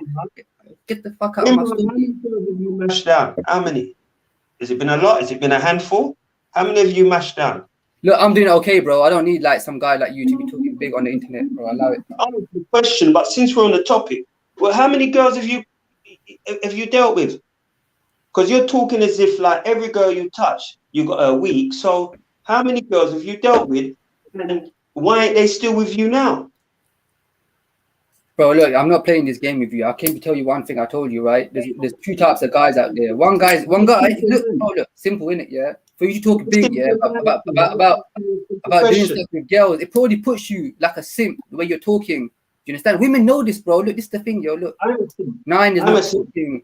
Women know about this casual thing, yo. They know the guy is getting laid, yeah. He's a simp, yeah. He's getting used. You don't even know it. You don't even know it. Answer the question. My advice to black men, yeah, is don't be that guy. Don't be that casual guy. And look, even Kevin Samuel said that to black men. Kevin Samuel said, look, why is the black guy? We know this thing from that we need. It coming like you don't. We don't need no advice from you, man. We know this thing from our eyes was at our knees, my friend. So you need to read a Kama Sutra or whatever, because what I'm sensing is that you don't really know this thing. You're just guessing.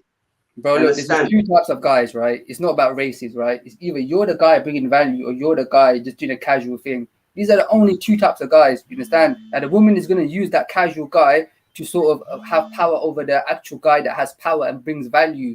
It's just the way that she plays the game. Do you understand? Right? She wants two guys, right, to play them off against each other. Now, this one guy is being elevated, the casual guy. So you got which side are you on, bro? Which side do you want to be on? Do you want to be that little boy? It's always a boy. The casual guy is always a boy. It's always a boy, a little boy with a nice body and no intelligence and no emotional power over the woman. The casual guy never has emotional power over the woman, never has attraction. He's getting used in her storyline. You get me? You don't want to be that guy. That guy is not winning the game. The woman knows this, bro. The woman knows this. Why that guy though? You sound to me like you are that guy, and you get used, you get thrown one side, and you're bitter about it. But it sounds like to me. You know what I mean? As a matter of fact, I don't even know what you're on. I'm trying to work out what you're really trying to. You know what I mean? It was a good combo, but it's not about me though. We're talking about stuff, you know. We're not talking about personal, like people. You get me? We try to keep it on the talking about now. Issues. You're talking about you in it. You was talking about for the last couple of minutes. You've been talking about you in it, and what you want and what you expect. Right? Yeah, but I don't want to be nice. I don't want to take up all this space on this thing about me. in now, innit? So you might as well. I'm going in a minute still. I'm just waiting for somebody else to jump on, or 9 to continue the conversation. Yeah, people might be getting bored of my kind of ideas. I don't mind. It's good. It's good for people to know, man. You get me? But it doesn't look like you've got a conclusion, like, you know what I mean? I think Like what Nine was saying about the casual thing, yeah, I think a lot of guys need to be able to say no to a casual encounter, right? And kind of not just be always trying to get that. That's a fact still, but I'm sure there is men what do. You understand? It's not every man wants a casual encounter. You know what I mean? It's a lot of younger guys as well that would be kind of want to prove something or prove a point. I think as you get older, men as they get older are kind of more. It's like that ability to say no, right? It's a kind of self-respect, right, and power, as in that ability to not want that and to want something more meaningful, and do not feel like you're losing out by not doing that. It's very difficult for a guy to kind of to be outside of that, And I think the more you're outside of that, the casual thing, in a way, it takes power away from men, like especially quality men, because it's taking power away from the woman. The woman wants the casual thing because she wants to not be affected by the guy. Do you understand? She wants to be above the guy. I agree with you there, and I'm not simping it. You know what I mean? It goes both ways. It's not just woman and it's just not man. It's not just man. It goes both ways. Some of them want casuals, some of them want regular, some of them want permanent. You understand? You can't just say that one gender wants that. It don't go like that, man. It's not as black as white as that. But it's mostly men, yeah, that want to keep a hold of a woman, and woman wants to be able to have sex with a guy when she wants and let him go. So a lot of I have to kind of disagree with you there. You know what I mean? I have to disagree with you, my friend.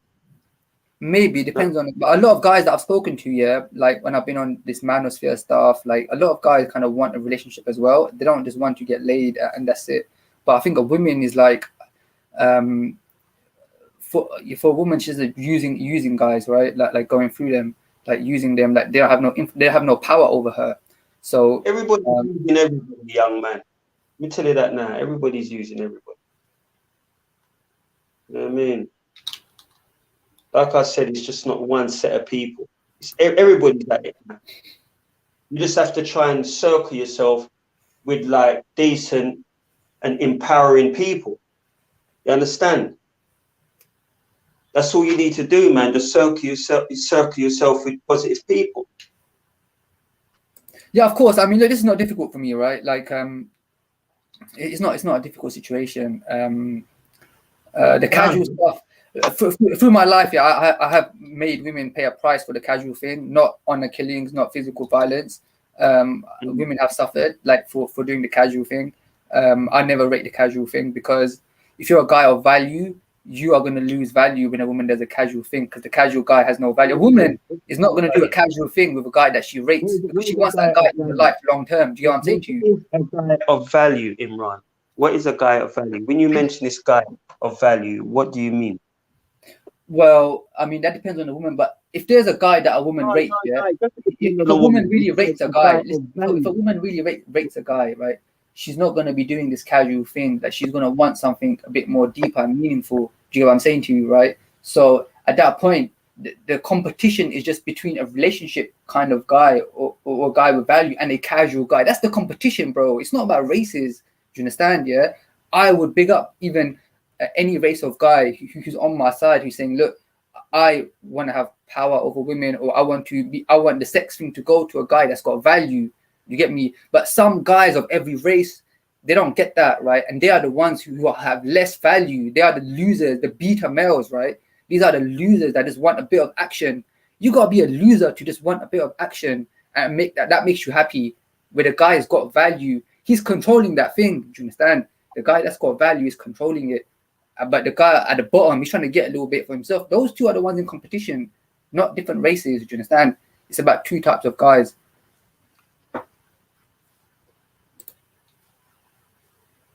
Anyway, I'm gonna leave now, right? Big up everybody. 9 is still around? Yeah, big up Tony, man. I was just listening to the man them still, man. Yeah, well, But yeah, yeah. I ain't got much to bring to the table right now. You know what I mean? Because it's going around in circles. And, you know, I'm not a skilled debater. I'm not a critical thinker. I just think the way I think. And, you know what I mean? I just Now, let fly. yeah. It's not a debate for me, bro. It's not a debate. I thought, you know, friendly convo was more. I tried to keep it away from a controversial like argument. You know, I just thought that, you know, like the prejudice that you got against black men. I just hope that we can kind of like, you know, make you, you know, change your opinion. You know what I mean? And I'm being soft about it. You know, Tony, you know, the opinion that he holds is not unique. You know what I'm saying? No, it might be especially in a different way, but it could be argued that many different communities hold that same opinion. You understand? No, but I think you guys are being unfair. It's not specifically black men I've got issue with. It's casual sex, right? Any type of casual sex. No, let's not reverse. Yeah. But it's related, right? Said, and it's fine. Yeah, because like I said, there's nothing that you said that was groundbreaking to me. You know what I'm saying to you? Because like I said, I'm coming from a time of when certain parents were disappointed. It was a suitcase down the Thames or a suitcase down, you know what I mean? Simple things, yeah? So it could be argued it's a good thing that we're coming away from such extremities, right? That's fine. That's absolutely fine, man. We know what it is, like I said in it. There's nothing you're saying that is like, to me, it's just like, boom. You know? My main thing with all your chattings is your actual status. You see what I'm saying to you? And I'm getting personal though, right? Like that's just getting like I can't explain why I am. Hold on a minute. I was listening to you as well, and I kept hearing words like value, high value, and all these things. You get me? So I know that you listen to Kevin Samuels and them type of people there. Cool. Yeah. And I heard you also mention the manosphere. You get me? So cool. So I know where you're at. You know what I'm saying to you? That's fine. You know what I mean? And you're obviously trying to negotiate that within your own Asian culture in Britain, this, that, and the other. You get me? So I get it. It's an absolute shit show, but I get it. You know what I'm saying to you? And for me, you know, your conversation today has been highly enlightening. You know what I'm saying to you? I don't know if you're in the minority or the majority. Are you in the minority or the majority? You're sort of thinking amongst Asian men. I haven't really like most Asian men are kind of in denial about this kind of the hookup stuff, right? I mean, Asian girls are also doing it with white guys and stuff like that, and even Asian guys. But I think most guys are in denial because they have too much. Most Asian guys have too much like stress from their parents, trying to get married, having a job. Like the Asian guys put under a lot of pressure, right, to be a certain provider. Okay, and let's just make this quite clear. You've rejected that because you said you're not about that cultural thing and all the rest of it. And testament to that is the fact that you're 37, not married, no children, no mortgage, and you yourself must be doing hookups, right? No, I don't really do it. I don't get it. I don't look for it. I don't try to do that. So what? Are you a virgin? No, I'm not a virgin. I did get some when I was younger, right? So what are you saying? All through your 30s, you've not had a woman? Not much. Very, very limited. Like extremely limited, right? Like extremely limited. So why would you not get married? So if you're not a player, why would you not get married? At the moment, right? I'm trying to. No, at the moment. Yeah, when you was in your prime, because you know you've gone past your prime now. Yeah. No, but I'm actually not gone past my prime because I'm actually quite attractive. Like I sort of look young for my age. I don't know, right? I don't know, right? But I do better with women now. Like, I get better responses. You've gone past your prime. Yeah, you'll be joined for Viagra soon. But anyway, forget about that. What I'm saying is, why when you were not in your prime, and you know what I mean, why was you not looking for marriage? I was, right? But I didn't get married to any of them. I turned a lot of them down. Some of them turned me down. Okay, so you didn't find the right match. Let's just say that, right? Okay, so a good-looking man like you, did you have a job? Yeah. I was doing everything like an Asian guy. I had a good, decent job, you know. So, all right, then, cool. So now I'm going to ask you now, how come a good-looking man like you, your words, because you kept telling us you're good-looking, cool, you had a job, a career maybe, why couldn't you get an arranged marriage? Why couldn't you find a girl?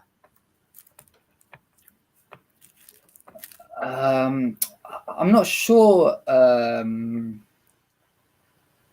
I don't want to go into specifics of people I was talking to or kind of interacting with, but I mean, it just didn't happen. I'm not that kind of guy. Like I tend to sort of like it's more at that time, right? It was more maybe for me like an ego thing, like to get the best girl I could get, try to get the better girl, or try not to settle.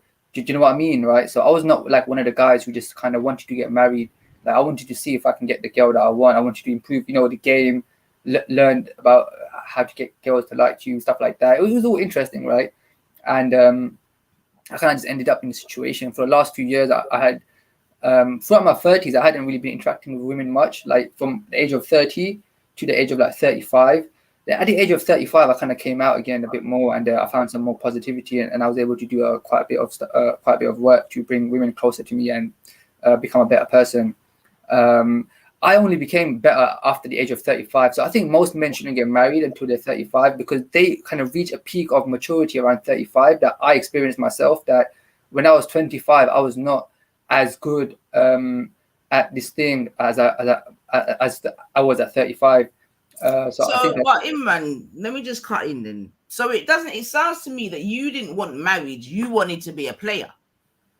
No, I'm not a player though. I'm not trying to get laid. I know, because you're saying that that's what I'm trying to, and that's my thing. This is where I get a bit confused because you've admitted that you're not a player. You see what I'm saying to you? You get me? Because a lot of men, when they sort of older and they ain't been married, this, that, and the other, a lot of them are sort of, you know what I mean? I don't want to say players, but they've had girls, innit? That's why they're not settled down, this, that, and the other. Maybe they say they haven't found the right one. You're saying you was having girls, what's the word? Suggested to you or whatever. You didn't find the right one in terms of the arranged marriages, yeah? So all the women that your people them sent to you, you couldn't find the right fit. That's what you're saying, right? Not exactly. There was one that I really liked, yeah, that I sort of stayed in touch with. But see, at the age of 30, what happened was I left my job and I tried to start a business, and I didn't want to do that job anymore. So I was like, I'm not working now, so let me take my time. So I stayed in contact with this one girl that I really liked, and things were okay, and things are still okay now. And then I put another one into this group. But from the age of 30, basically, I left my job at the age of 30, right? So once you're not working, right, once you don't have this like career thing, like this big job or like a job that you don't need to kind of get married, because in a way, having that job and suffering. Well, you're not a good suitor at that point, are you? Also, right? Yeah. So I kind of slowed things down for myself. I was like, I don't want to be on this treadmill at this point. I want to sort of take my time, like pursue my hobbies. I live at home. I'm not going to make a lot of money now. I'm going to travel a bit. I just took a big break from this whole career marriage thing, right? Do you get what I'm saying? To sort of enjoy my life in the sense of hobbies and starting a business, traveling, stuff like that. So I was not, as you say, a good guy for marriage at that point, but neither did I want to go down that path. But I think that made me a better person. So a lot of Asian guys and a lot of guys are being trying too hard with money and stuff, I reckon, and I think that's why like relationships have issues, because a lot of the issues in relationships happen because of money, and the guy is working hard to make money, and he's kind of feeling like he should get some respect, but respect, you can't buy it with money, right? So when you say respect, what do you mean?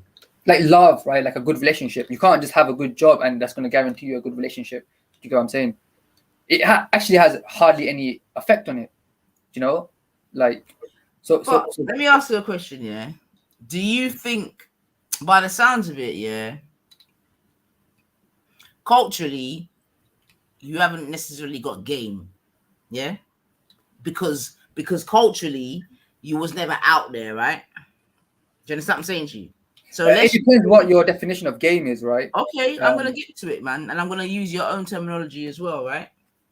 So you're first generation British, right? So your parents are from where? India. All right, then, cool, right? And in India, they had an arranged marriage, correct? Yeah. Okay, and they were married at an early age, correct? No, actually, my parents got married when they were 30. Oh, Because a lot of these people that come to UK, right, that came to didn't exactly have arranged marriages because they got displaced when they came to UK. So I don't know. So your parents got married in England. Your Yeah, parents they met in England, or they just got married in England? Did they meet in England? Yeah, but it was like an arranged thing. Like these marriages are not necessarily arranged. They could be arranged to meet or something, like just introductions. Or I don't even know the details of how All they. right, cool. But it was no love story. It was okay, but it's not like some love story or something like that. Relax, my guy. Relax, man. Yeah. So the point being that your parents were in Britain, but they weren't married at that point, right? And in England, they had an arranged marriage. Yes. Yeah. All right. Cool.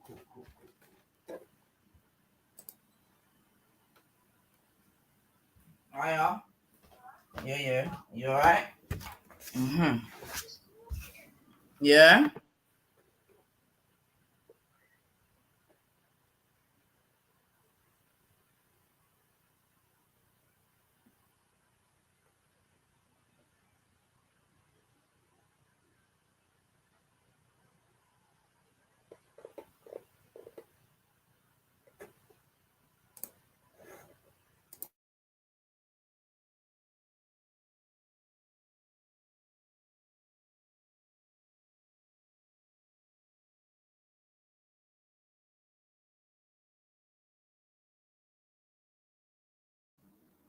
Yeah. Sorry about that. I lost my train of thought. They had traditional marriage and then came to the UK. Right. Yeah. So what was said is that your parents basically met in England and married. Right. Cool. So are your parents very traditional themselves? Maybe like average. They're just average. They're just average. Okay. Are you Muslim? The background is Muslim. I don't follow Islam though. I came out as an ex-Muslim, speakers corner, stuff like that. You came out as a what? Ex-Muslim. Okay. Cool. Okay.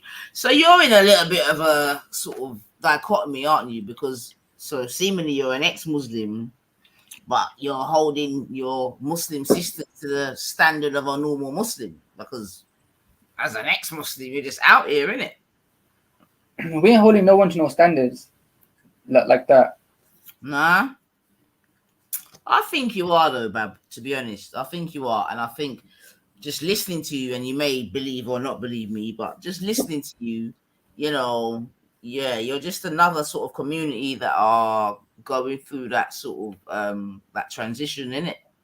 You get me? You've already given up, it could be argued, part of your culture by giving up Islam. You get me? Cool.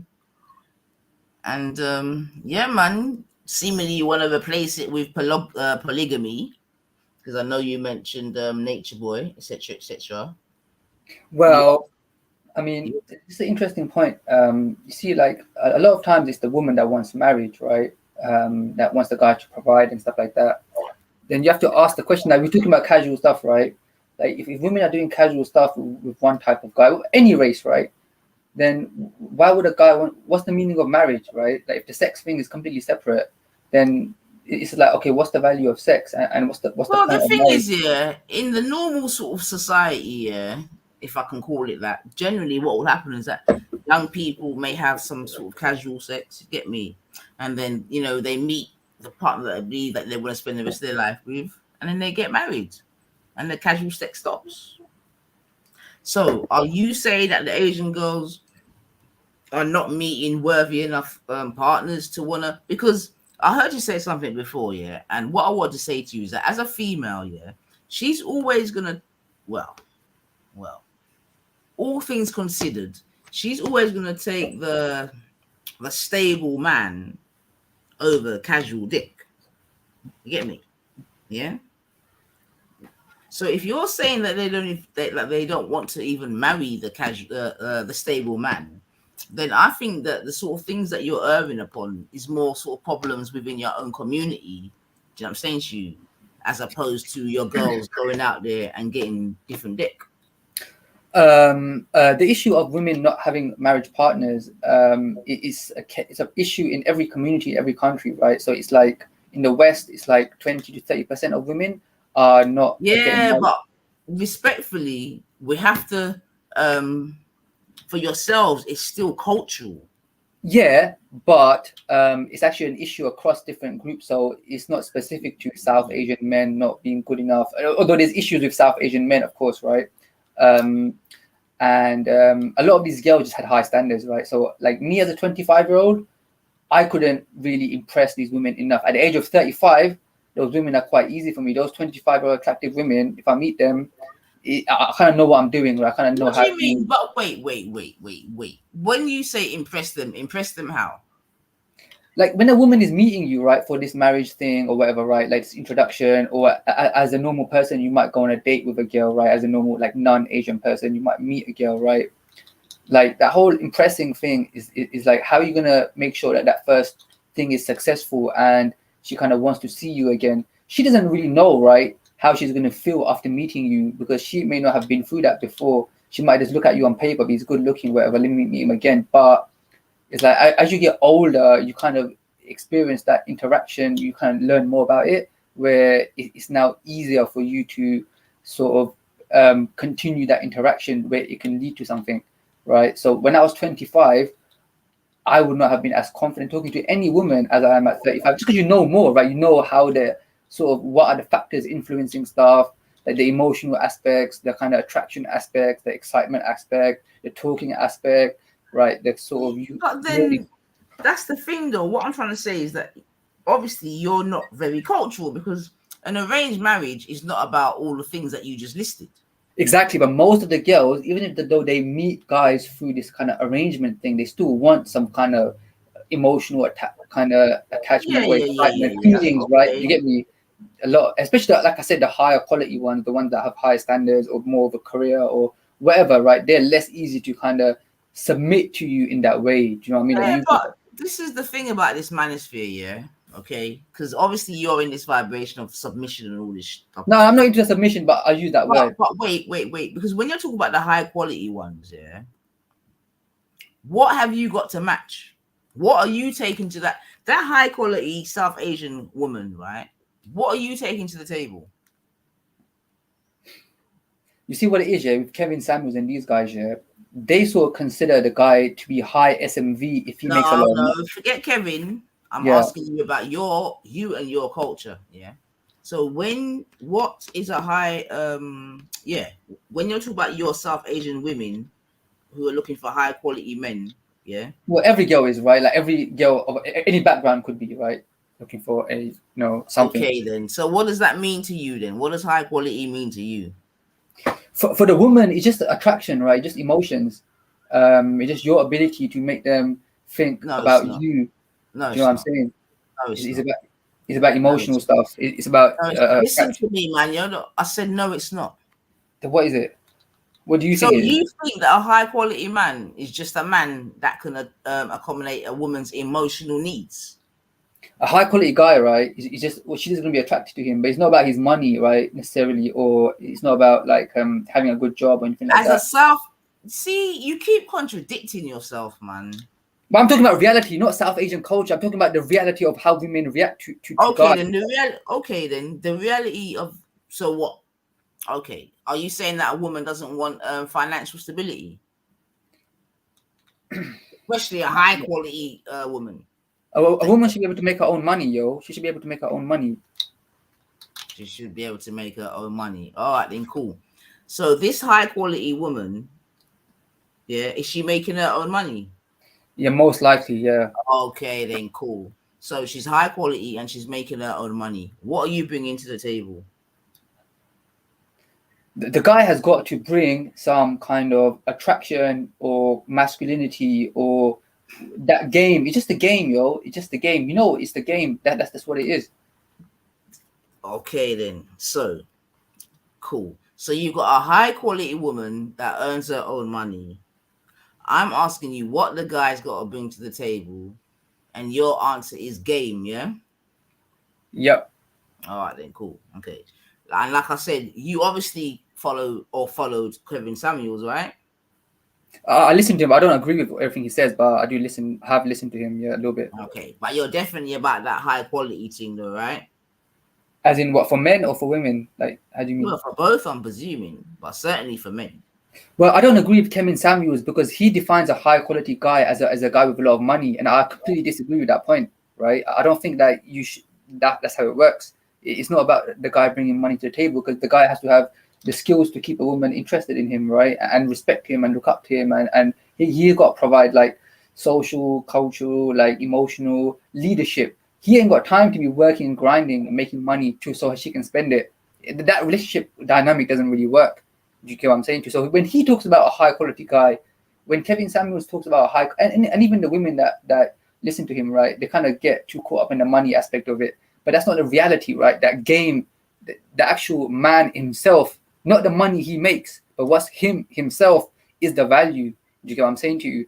The guy has bettered himself, not how much money he has, right, but himself. So he is the value, and that is from his interpersonal sort of persona of who he is as a guy, not as a worker. Do you know what I mean? So okay then. That's I hear that still. So what you just described there, yeah. How different is that to your dad? Very different, because my dad is more the South Asian. Those people had less of that. They were more. They came to UK. They have to work and make money. So for them, it's more about so being successful financially. Okay. Patriarchy. See, in patriarchy, traditional, it's not about game. It's about money. Anything traditional, yeah, it deviates from this. That in traditional culture, actually, the man he's not seen to have his own kind of beauty or attraction or excellence, right? It's all about what he can bring financially to the table. So the guy is kind of like, it's like a woman has her own beauty, right? Like she is seen like to be an object of beauty, right? The man, he never has that. He always has to do something, but that's not an actual reality, right? He doesn't have to bring anything. He doesn't have to do anything. He might just have those. He might have the game, like the woman has the game. He might have personality. He might have beauty. He might have stuff, but he doesn't have to necessarily bring money to the table, right? That's the way to bring a man down, to say that you have no value unless you bring money to the table. You get me? And I feel like a lot of men don't get that, right? They think that I am only something depending on if I can beat someone up, or if I can bring money to the table, if I can do well in my job. Otherwise, I'm nothing, and that is causing him to chase. But he never understands like where his actual kind of self-confidence should be coming from. Do you get me?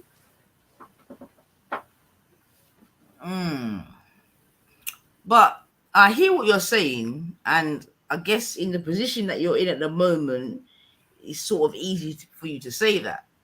But if you were to get married, where you now have a responsibility, yeah, or responsibilities, yeah, and if you were to have a child, okay, does all that you just said, does that transmit to a marriage situation or a situation with responsibilities?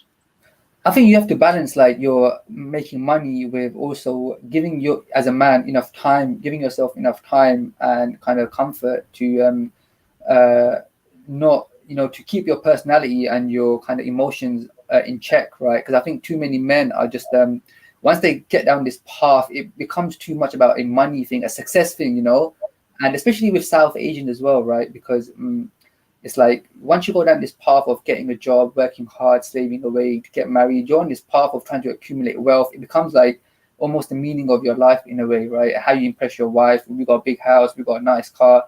You're going down this path. You're losing touch with your kind of your emotional strength, right? Your happiness, right? Where you could be poorer and be happier, right? And you start losing that because you're trying to make too much, you're trying to make money all the time.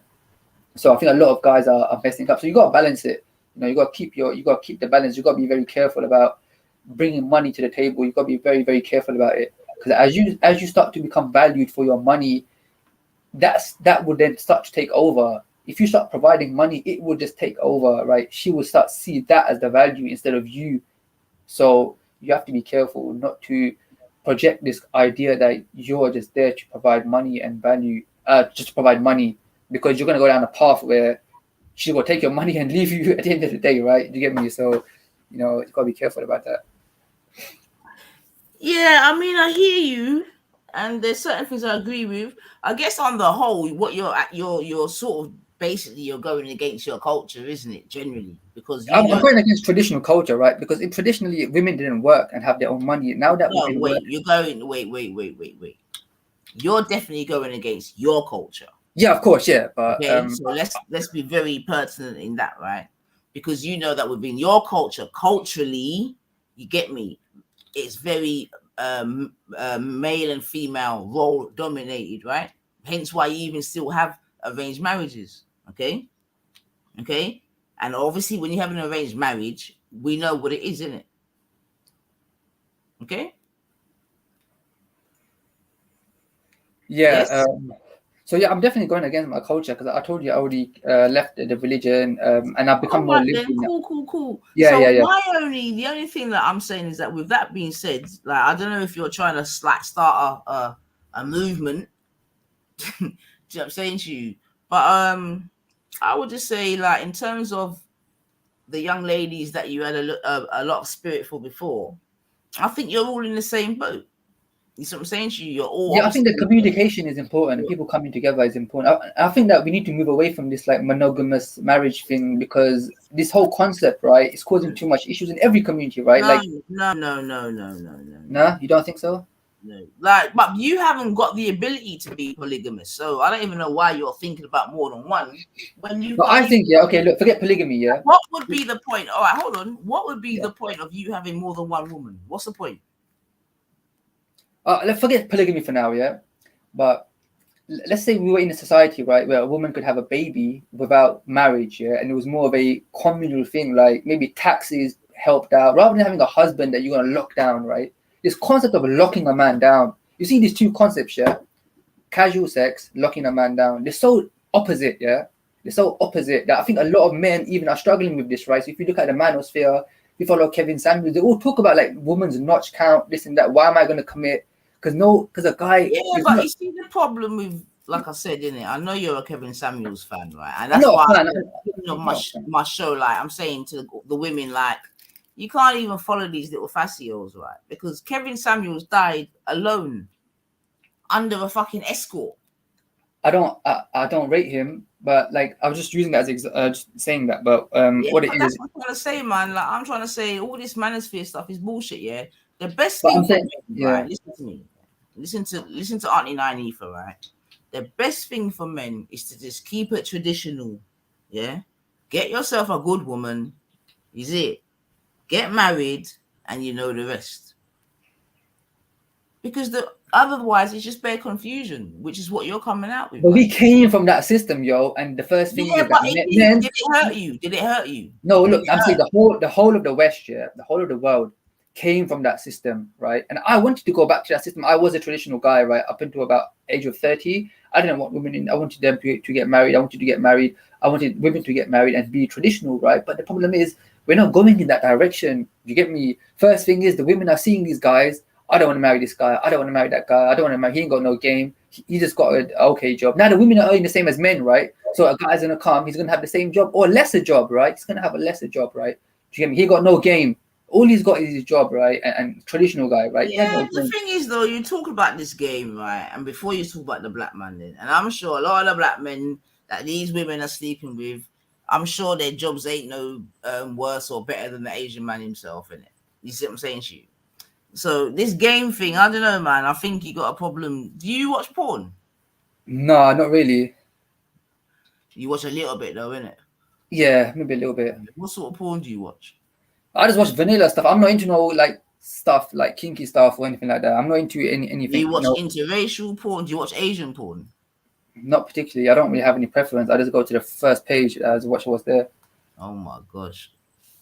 Look, I don't think it's healthy even to watch porn. Allow going No, into I agree, but I'm just the reason why I asked that, man. Just you know what I mean, just digging a little bit deeper into the whole, you know what I mean, the whole interracial thing, man. Have you ever slept Oh, with okay. a non-Asian woman?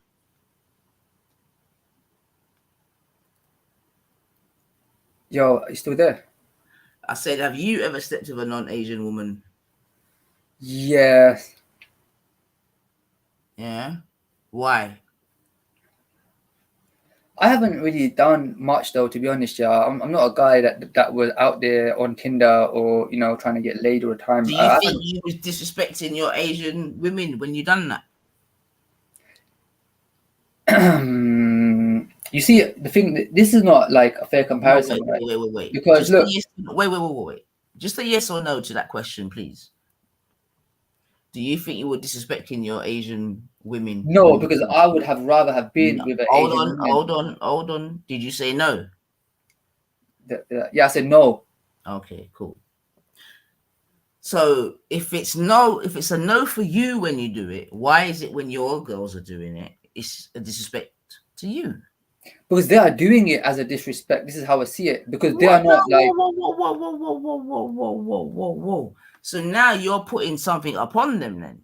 So you're now using your own perception, because if you're sleeping with a non-Asian person and you don't think it's been disrespectful to your Asian women, then why is she sleeping with a non-Asian man being disrespectful to you? That doesn't make sense. That's you know what I mean? That's a bit hypocritical, no? Look, the thing is, yeah, at this point, I don't really mind, right? Like, I'm just about the game, right? Like, so every guy has to be. What's the game? What do you mean? You keep talking about this game. What the fuck is this game, man? Like, where is this game at? Let me join. Let me play. Look, the girls are always in the game, right? They always have the game.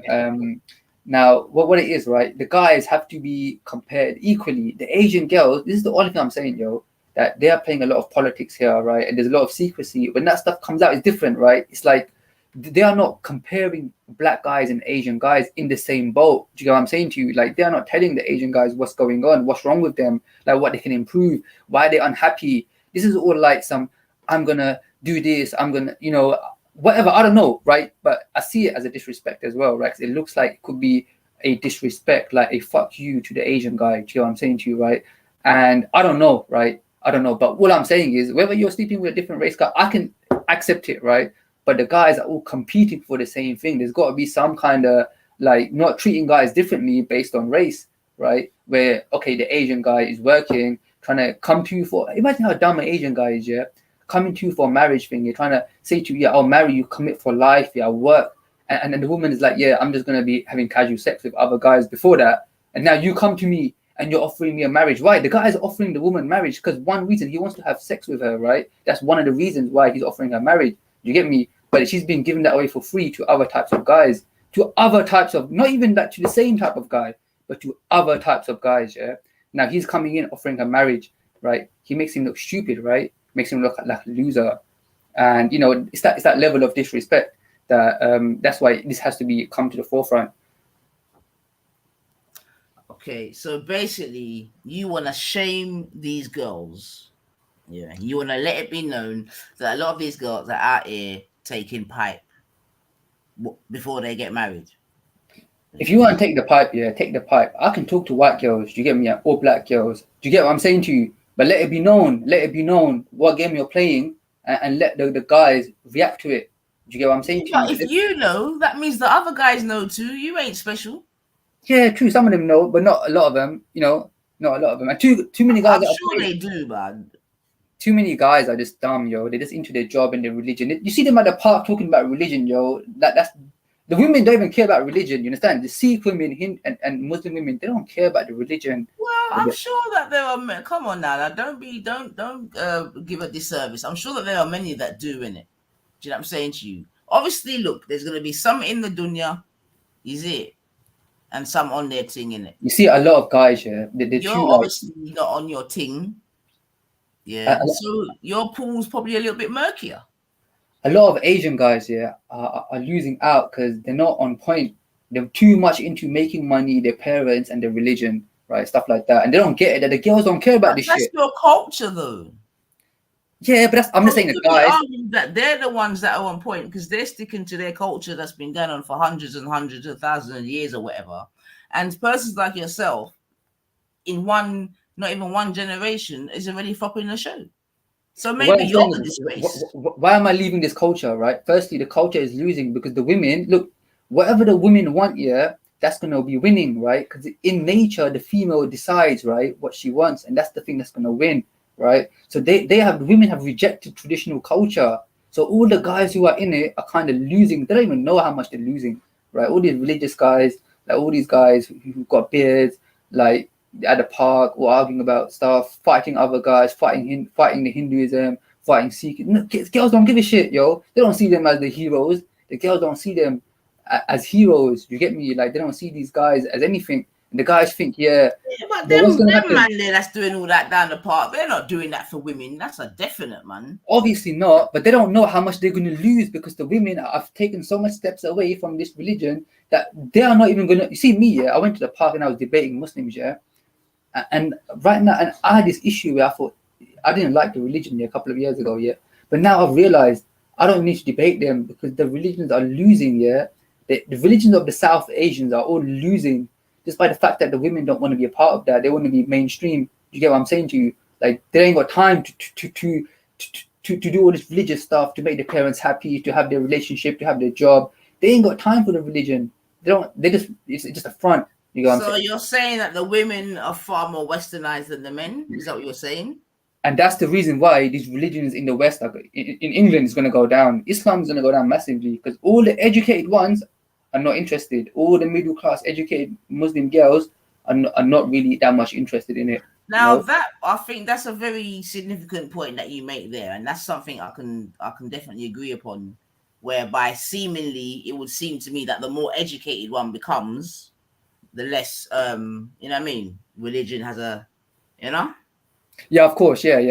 I would definitely But what I think, yeah, is all this like divorce stuff, all this stuff with women, hookups, all that stuff, yeah, that's a big attack on religion, which people haven't factored in, right?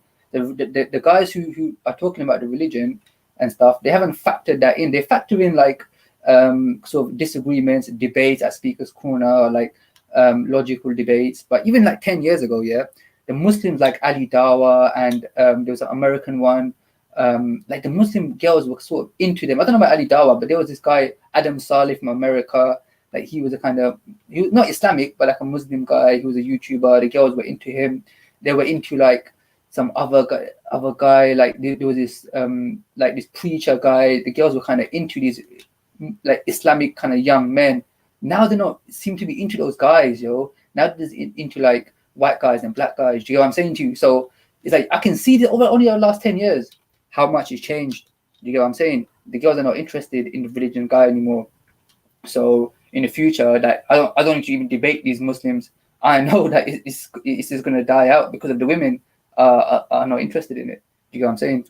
Well, I think that's a sort of beautiful sort of, or at least a good point to sort of close upon, because I think that sort of brings the conversation full circle in terms of how I started it, because I was speaking about the whole, you know, the sexual revolution. You see what I'm saying to you? How the sexual revolution has changed cultures, this, that, and the other. You see what I'm saying to you? I sort of use the example of music. You see what I'm saying to you? That I believe sort of had a change in my culture. You see what I'm saying to you? You're obviously giving a testimony to the changes in your culture, which I really, really appreciate. And again, I think it just goes to show how, you know, rightly or wrongly, sex has become a currency in itself. You see what I'm saying to you? Whereby this currency is now, it could be argued, being bargained against religion, culture, this, that, and the other, right? Even from this sort of conversation that we've had now. So yeah, man, and that's why I said for the future, I'm saying, boy, it could be looking mad. It's interesting, definitely interesting changes happening. You know, I think. And yeah, you know, at the end of the day, like women are the choosers, right? Women are the ones that are like they you see in chimpanzees, yeah, like you know that the leader, like the alpha male of the group, right? The leader of the group, he's normally sort of put in that position with alliances with women.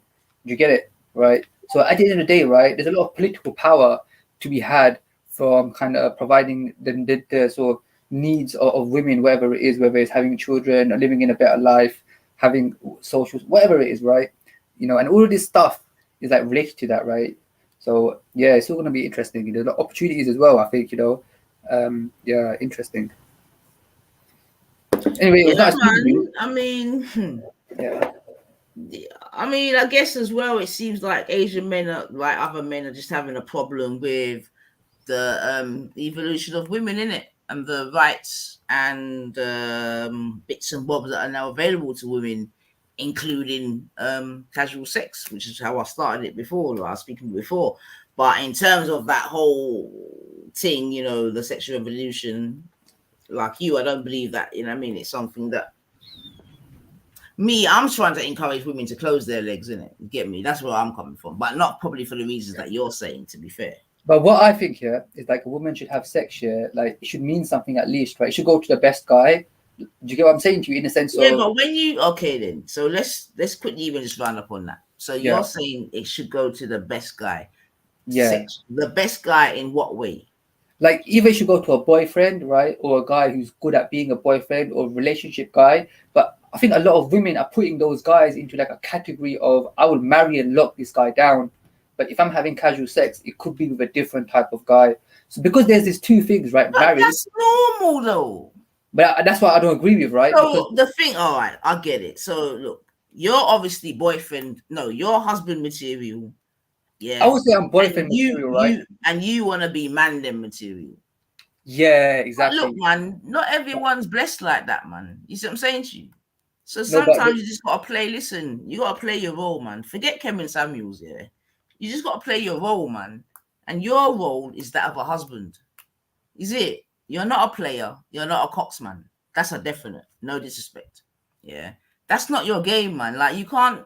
This game. But you got to understand. Look, what you're saying, this right? game that you're speaking about, it's not like, listen to me, man. I'm trying to teach you something, kid. This game that you're talking about, it's not like a thing that you can just like read a book. You see what I'm saying? The game, right, is what you learn from experience, right? What I'm saying to you is, look, I know a lot of girls, right?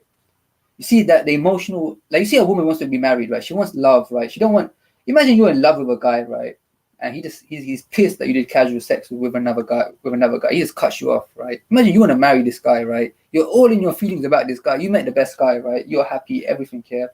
You want to marry this guy. Now he just cut you off because you done a casual sex thing with someone, right?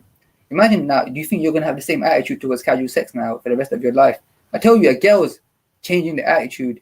You get me? When they get that punishment, you understand what I'm saying to you? And it's always the casual thing. Now, obviously, once you're a guy that's providing value, there are ways to punish emotionally, not physically, right? By taking yourself away, you punish the woman for having casual things. She won't look at it in the same way again.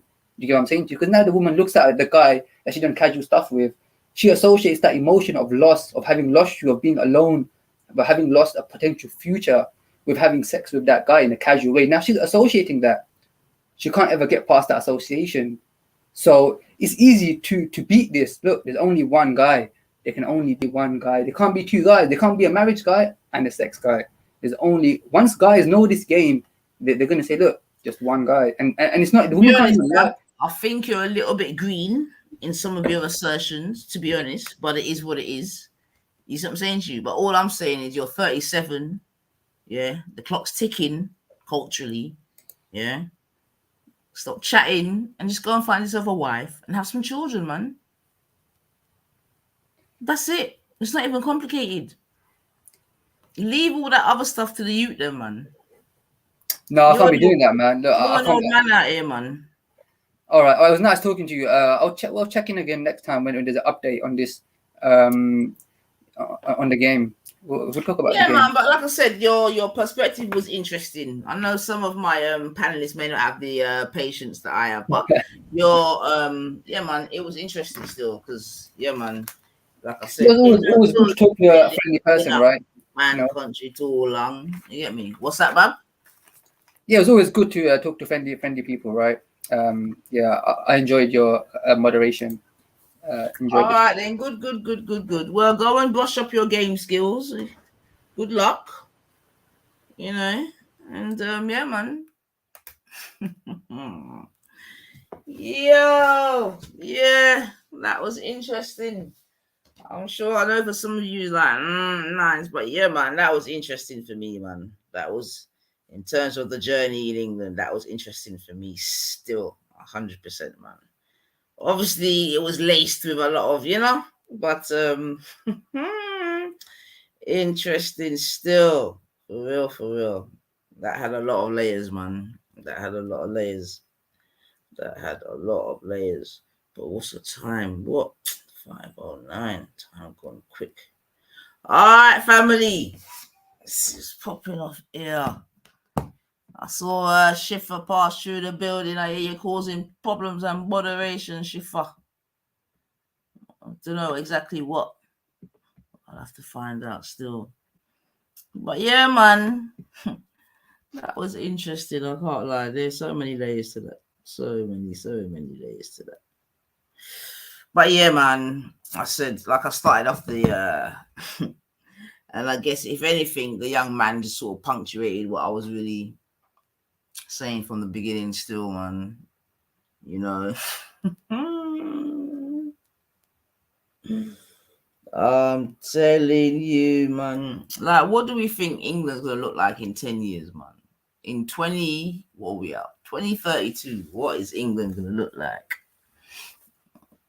You know? All right, Cotton, you enjoyed it too. Good. Yeah, man. Yeah, man. Enough different layers, man. Enough different layers. And big up yourself, Tony, for passing through. You know what I'm saying to you? And bringing your own, you know, facts and figures, as it were. You get me? Mad thing. But yeah, whew. All right, so for my first journey back, that weren't too bad still. But I think I'm gonna try and wrap him up. Because I got a couple things to do. What's the time? All right.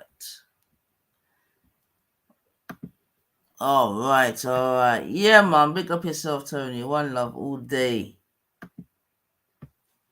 But yeah, man. Boy, Matt, yeah. I'm telling you, boy.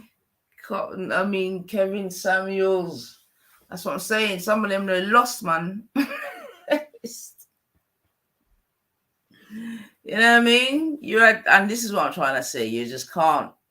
You can't follow a man. At the very best, follow a man's message, maybe, but not the man, because seemingly in this time at least, they'll always let you down, man. You know what I'm saying to you? That's why I mentioned man like Young Pharaoh and fucking what's that, Polite and Rare this and Rare that. You know what I'm saying to you? Don't follow the man. Take the message. If you can work with it, work with it. You know what I'm saying to you? But leave the man behind, because I'm gonna tell you, sir, they'll always come and disappoint, man. Do you know what I mean? Man worship no good. Man worship no good. And there's a lot of man worshiping going on out here. So definite, man. You know? But yeah, there's a lot of lost. Oh, anyway, but next time we'll deal with it. But yeah, man, I understand that there's a lot of men that are just floating, man. You know what I'm saying? They're just floating, man. They need what's it called? They need grounding. They need like an anchor. You know? Cause them a float, man. And that's why I said even before, it crosses boundaries. You know what I mean? It ain't, you know, just setting a one, you know? It crosses boundaries, man. A lot of lost mans out here. You know? Mad thing, man. And this is the thing though, this is maybe a conversation for another time, in that, like, you know, is the rejection of, you know, culture, religion, you know, what we knew to be, you know, maybe as us as African Caribbeans, you know, like Christianity, you see what I'm saying to you, you know, Asians, you know, whatever, Muslim, as is, you know what I mean, just whatever, and culturally, again, you know, again, going on from that conversation, is it, you know, is the rejection of these things, is it to our betterment or to our do you know what I mean, to our disservice, as it were, you know? And that's what I'm saying. All these things has happened in just like in one generation, or just in, at least in my lifetime. You see what I'm saying to you? Yeah, just in the time that I've been alive, innit? Like, you know, as black people, that our I don't want to say relationship, but at least, you know, our church going and them kind of vibrations is definitely going down. You know, you always hear the Muslims say that Churches are, I know it was just the Muslims, but churches are closing down and more mosques are being built up. But then if you listen to that young man, you see what I'm saying to you, family, there's not much difference. And that's why I'm saying it was interesting to hear his testimony and his truth still. Tony's saying both are lost. And I think I'd probably definitely sort of agree with that sentiment, man. You see what I'm saying to you? And then does that bring us back to the sort of that phrase of Babylon, because I'm telling you, never underestimate where you are. And that's why I always, even like I said, give Somalians as another example, because they just come, it could be argued right there, of the more recent immigrants here, or whatever word you want to call it. You see what I'm saying to you? And we've heard Somalians come on and really speak about some of the problems that they have in their culture, community culture, whatever. You see what I'm saying to you? So, boy, I tell you, buckle up. Tony said women and men are losing their souls.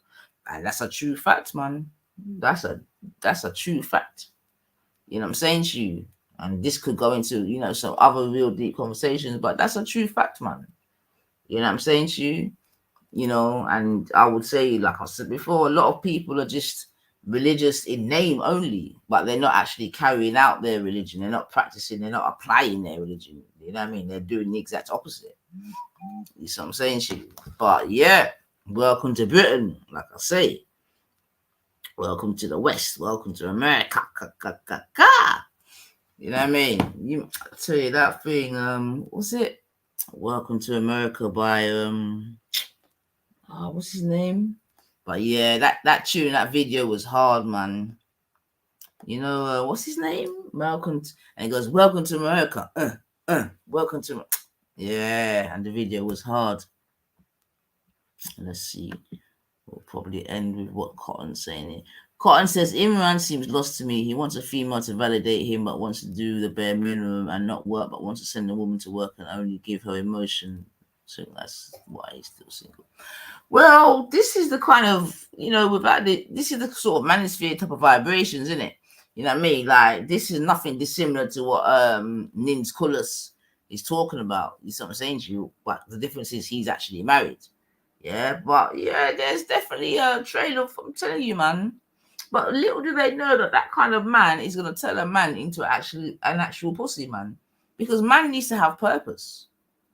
You see what I'm saying to you? Man needs to have purpose. You see what I'm saying? And as a man, like, you can't, and this is what I'm trying to say, this comparison to women is mad. Because even if you listen to Imran, he was saying, a woman can have value by doing nothing, basically. You know what I'm saying to you? But it's not by doing nothing. It's by, you know what I'm saying to you? A woman should have value automatically just by being the ones that bring life into the world. Do you know what I'm saying to you? But then I know enough man will say, well, we give the seed, all this type of bullshit. You know what I mean? But now, man, for a purpose, man. You know what I'm saying to you? When man loses his purpose, it's a wrap. Remember, as long as women can have babies, she'll always have a purpose. You know what I mean? As a man, your purpose can't just be a breeder. You get me? Them days are over. That was slavery days. You know them ones where you're just there to... Anyway, that's a different story. But yeah, man for a purpose, man for walk, man. Do you know what I'm saying to you? One way or not, whether if it's not toiling the land, it's blue collar, white collar, trading, whatever. But man for blood clean walk. Man have to bring in some money. You get me? You can't have women minding you, man. Come on, man. Stop that, man. That's not very masculine, man. And I see a lot of men, they don't even mind being mined, man. And that is just not masculine, man. Like, seriously. I don't know how the man they go through.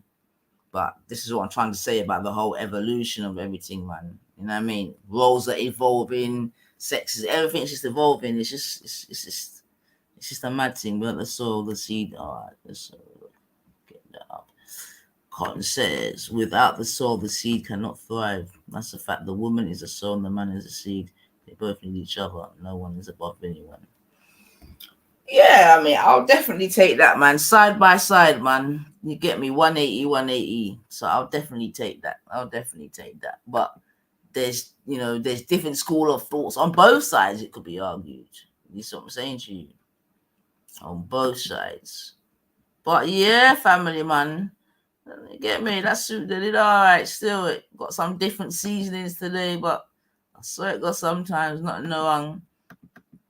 But I'm sure there's gonna be points made there, so that I'm definitely gonna come back to still, because like I said, it was a good reasoning. I'm not telling a lie. You get me? But watching out, it is 5:19, and yeah, another team go already. Grand Rising class. Right. So I don't know. Right. What's Today everyone we're up gonna to learn today, about man? non-ether. Y'all ready? Yes. Let's go. I'm calling segments on this one. Non-ether flow. Non-ether flow. Non-ether flow. My crown, kinky. My skin, melanin. Right. I'll say it again. My skin is melanin. Right. Nine eat the flow, and you know I'm about to get it in. Nine eat the flow, and you know I'm about to get it in. My crown, kinky. My skin, melanin. Right. I'll say it again. My skin is melanin. Right. Nine eat the flow, and you know I'm about to get it in. Nine eat the flow, and you know I'm about to get it in. That 9 is so divine, it's infinite, the highest number. Supreme mathematics, multiply any number by 9. Add the double digits together and watch you get back. I don't think you overstand, so Jake, won't you bring it back? That 9 is so divine, it's infinite, the highest number. Supreme mathematics, multiply any number by 9. Add the double digits together and watch you get back. Now that you overstand, let me tell you who I am. Let's get it. Heaven, that's me. Hell, that's me. Originator, me. I am the avatar of 9. Check the follicles that I produce all the time. This my scientist flow. Don't think it's solely a rhyme. I'm the first physical being. This ain't no diss track. I came from Adam, then I was formed into an atom. That's a fact. I'm bringing awareness to my peoples. You are burning star. I'm serious, B. Watch me ignite your whole being so you can see the truth unfold. This is no unsolved mystery. We are the creators. The all in the all. I said we are the creators. The all in the all. My crown, kinky. Yeah. My skin, melanin. Right. I'll say it again.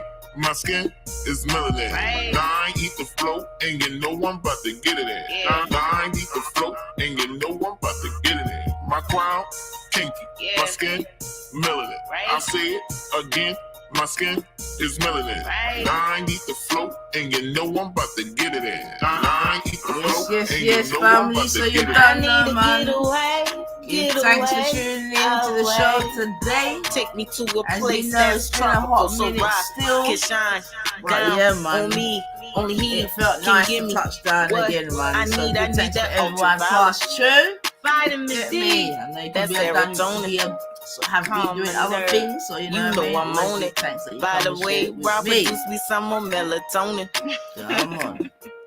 I'm Yes, the Ultra, you fella, don't man, know. I'm low Big with up the- to you and the I family. can make Things soul are go good. ba-boom Everyone in the- enjoy I'm yourself. metaphysical and alchemist. Bring And back I ain't cursing on the track. some of My that daughter yellow gonna thing dance in the to this. sky. I'm earth, water, air, and fire. I'm a walking planet. I'm here to give you what you desire. I got the right knowledge, the right mind. I can't go wrong with this. I got the right knowledge, the right mind. I can't go wrong with this. My crown, That's kinky. fine, My Ultra. skin, You're good, man. melanin. I Enjoy, say it enjoy, again. enjoy. My skin is melanin. Right. 9 eat the flow, and you know I'm about to get it in. Yeah. 9 eat the flow, and you know I'm about to get it in. My crown, kinky. Yeah. My skin, melanin. Right. I say it again. My So skin yeah, man, you is done know. melanin. Big up the 9 family. eat the Big up the flow, and you know melanated I'm about queens to and get it kings in. out in 9 here. eat the flow, and you know I'm about to get it in. Yeah, you know how we do over here. But yeah, man, big up the family and thing. Yeah. Oh.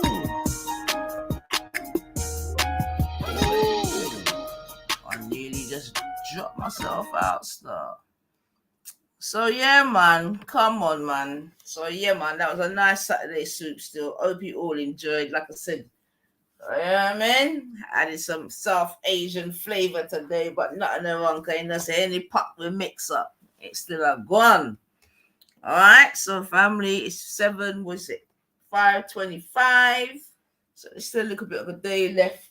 And yeah, man, gotta do 1 and 2 things still. But listen, peace and love, bless up yourself. You know, as I say, hit the notification bell, because you never know when I'm gonna pop up.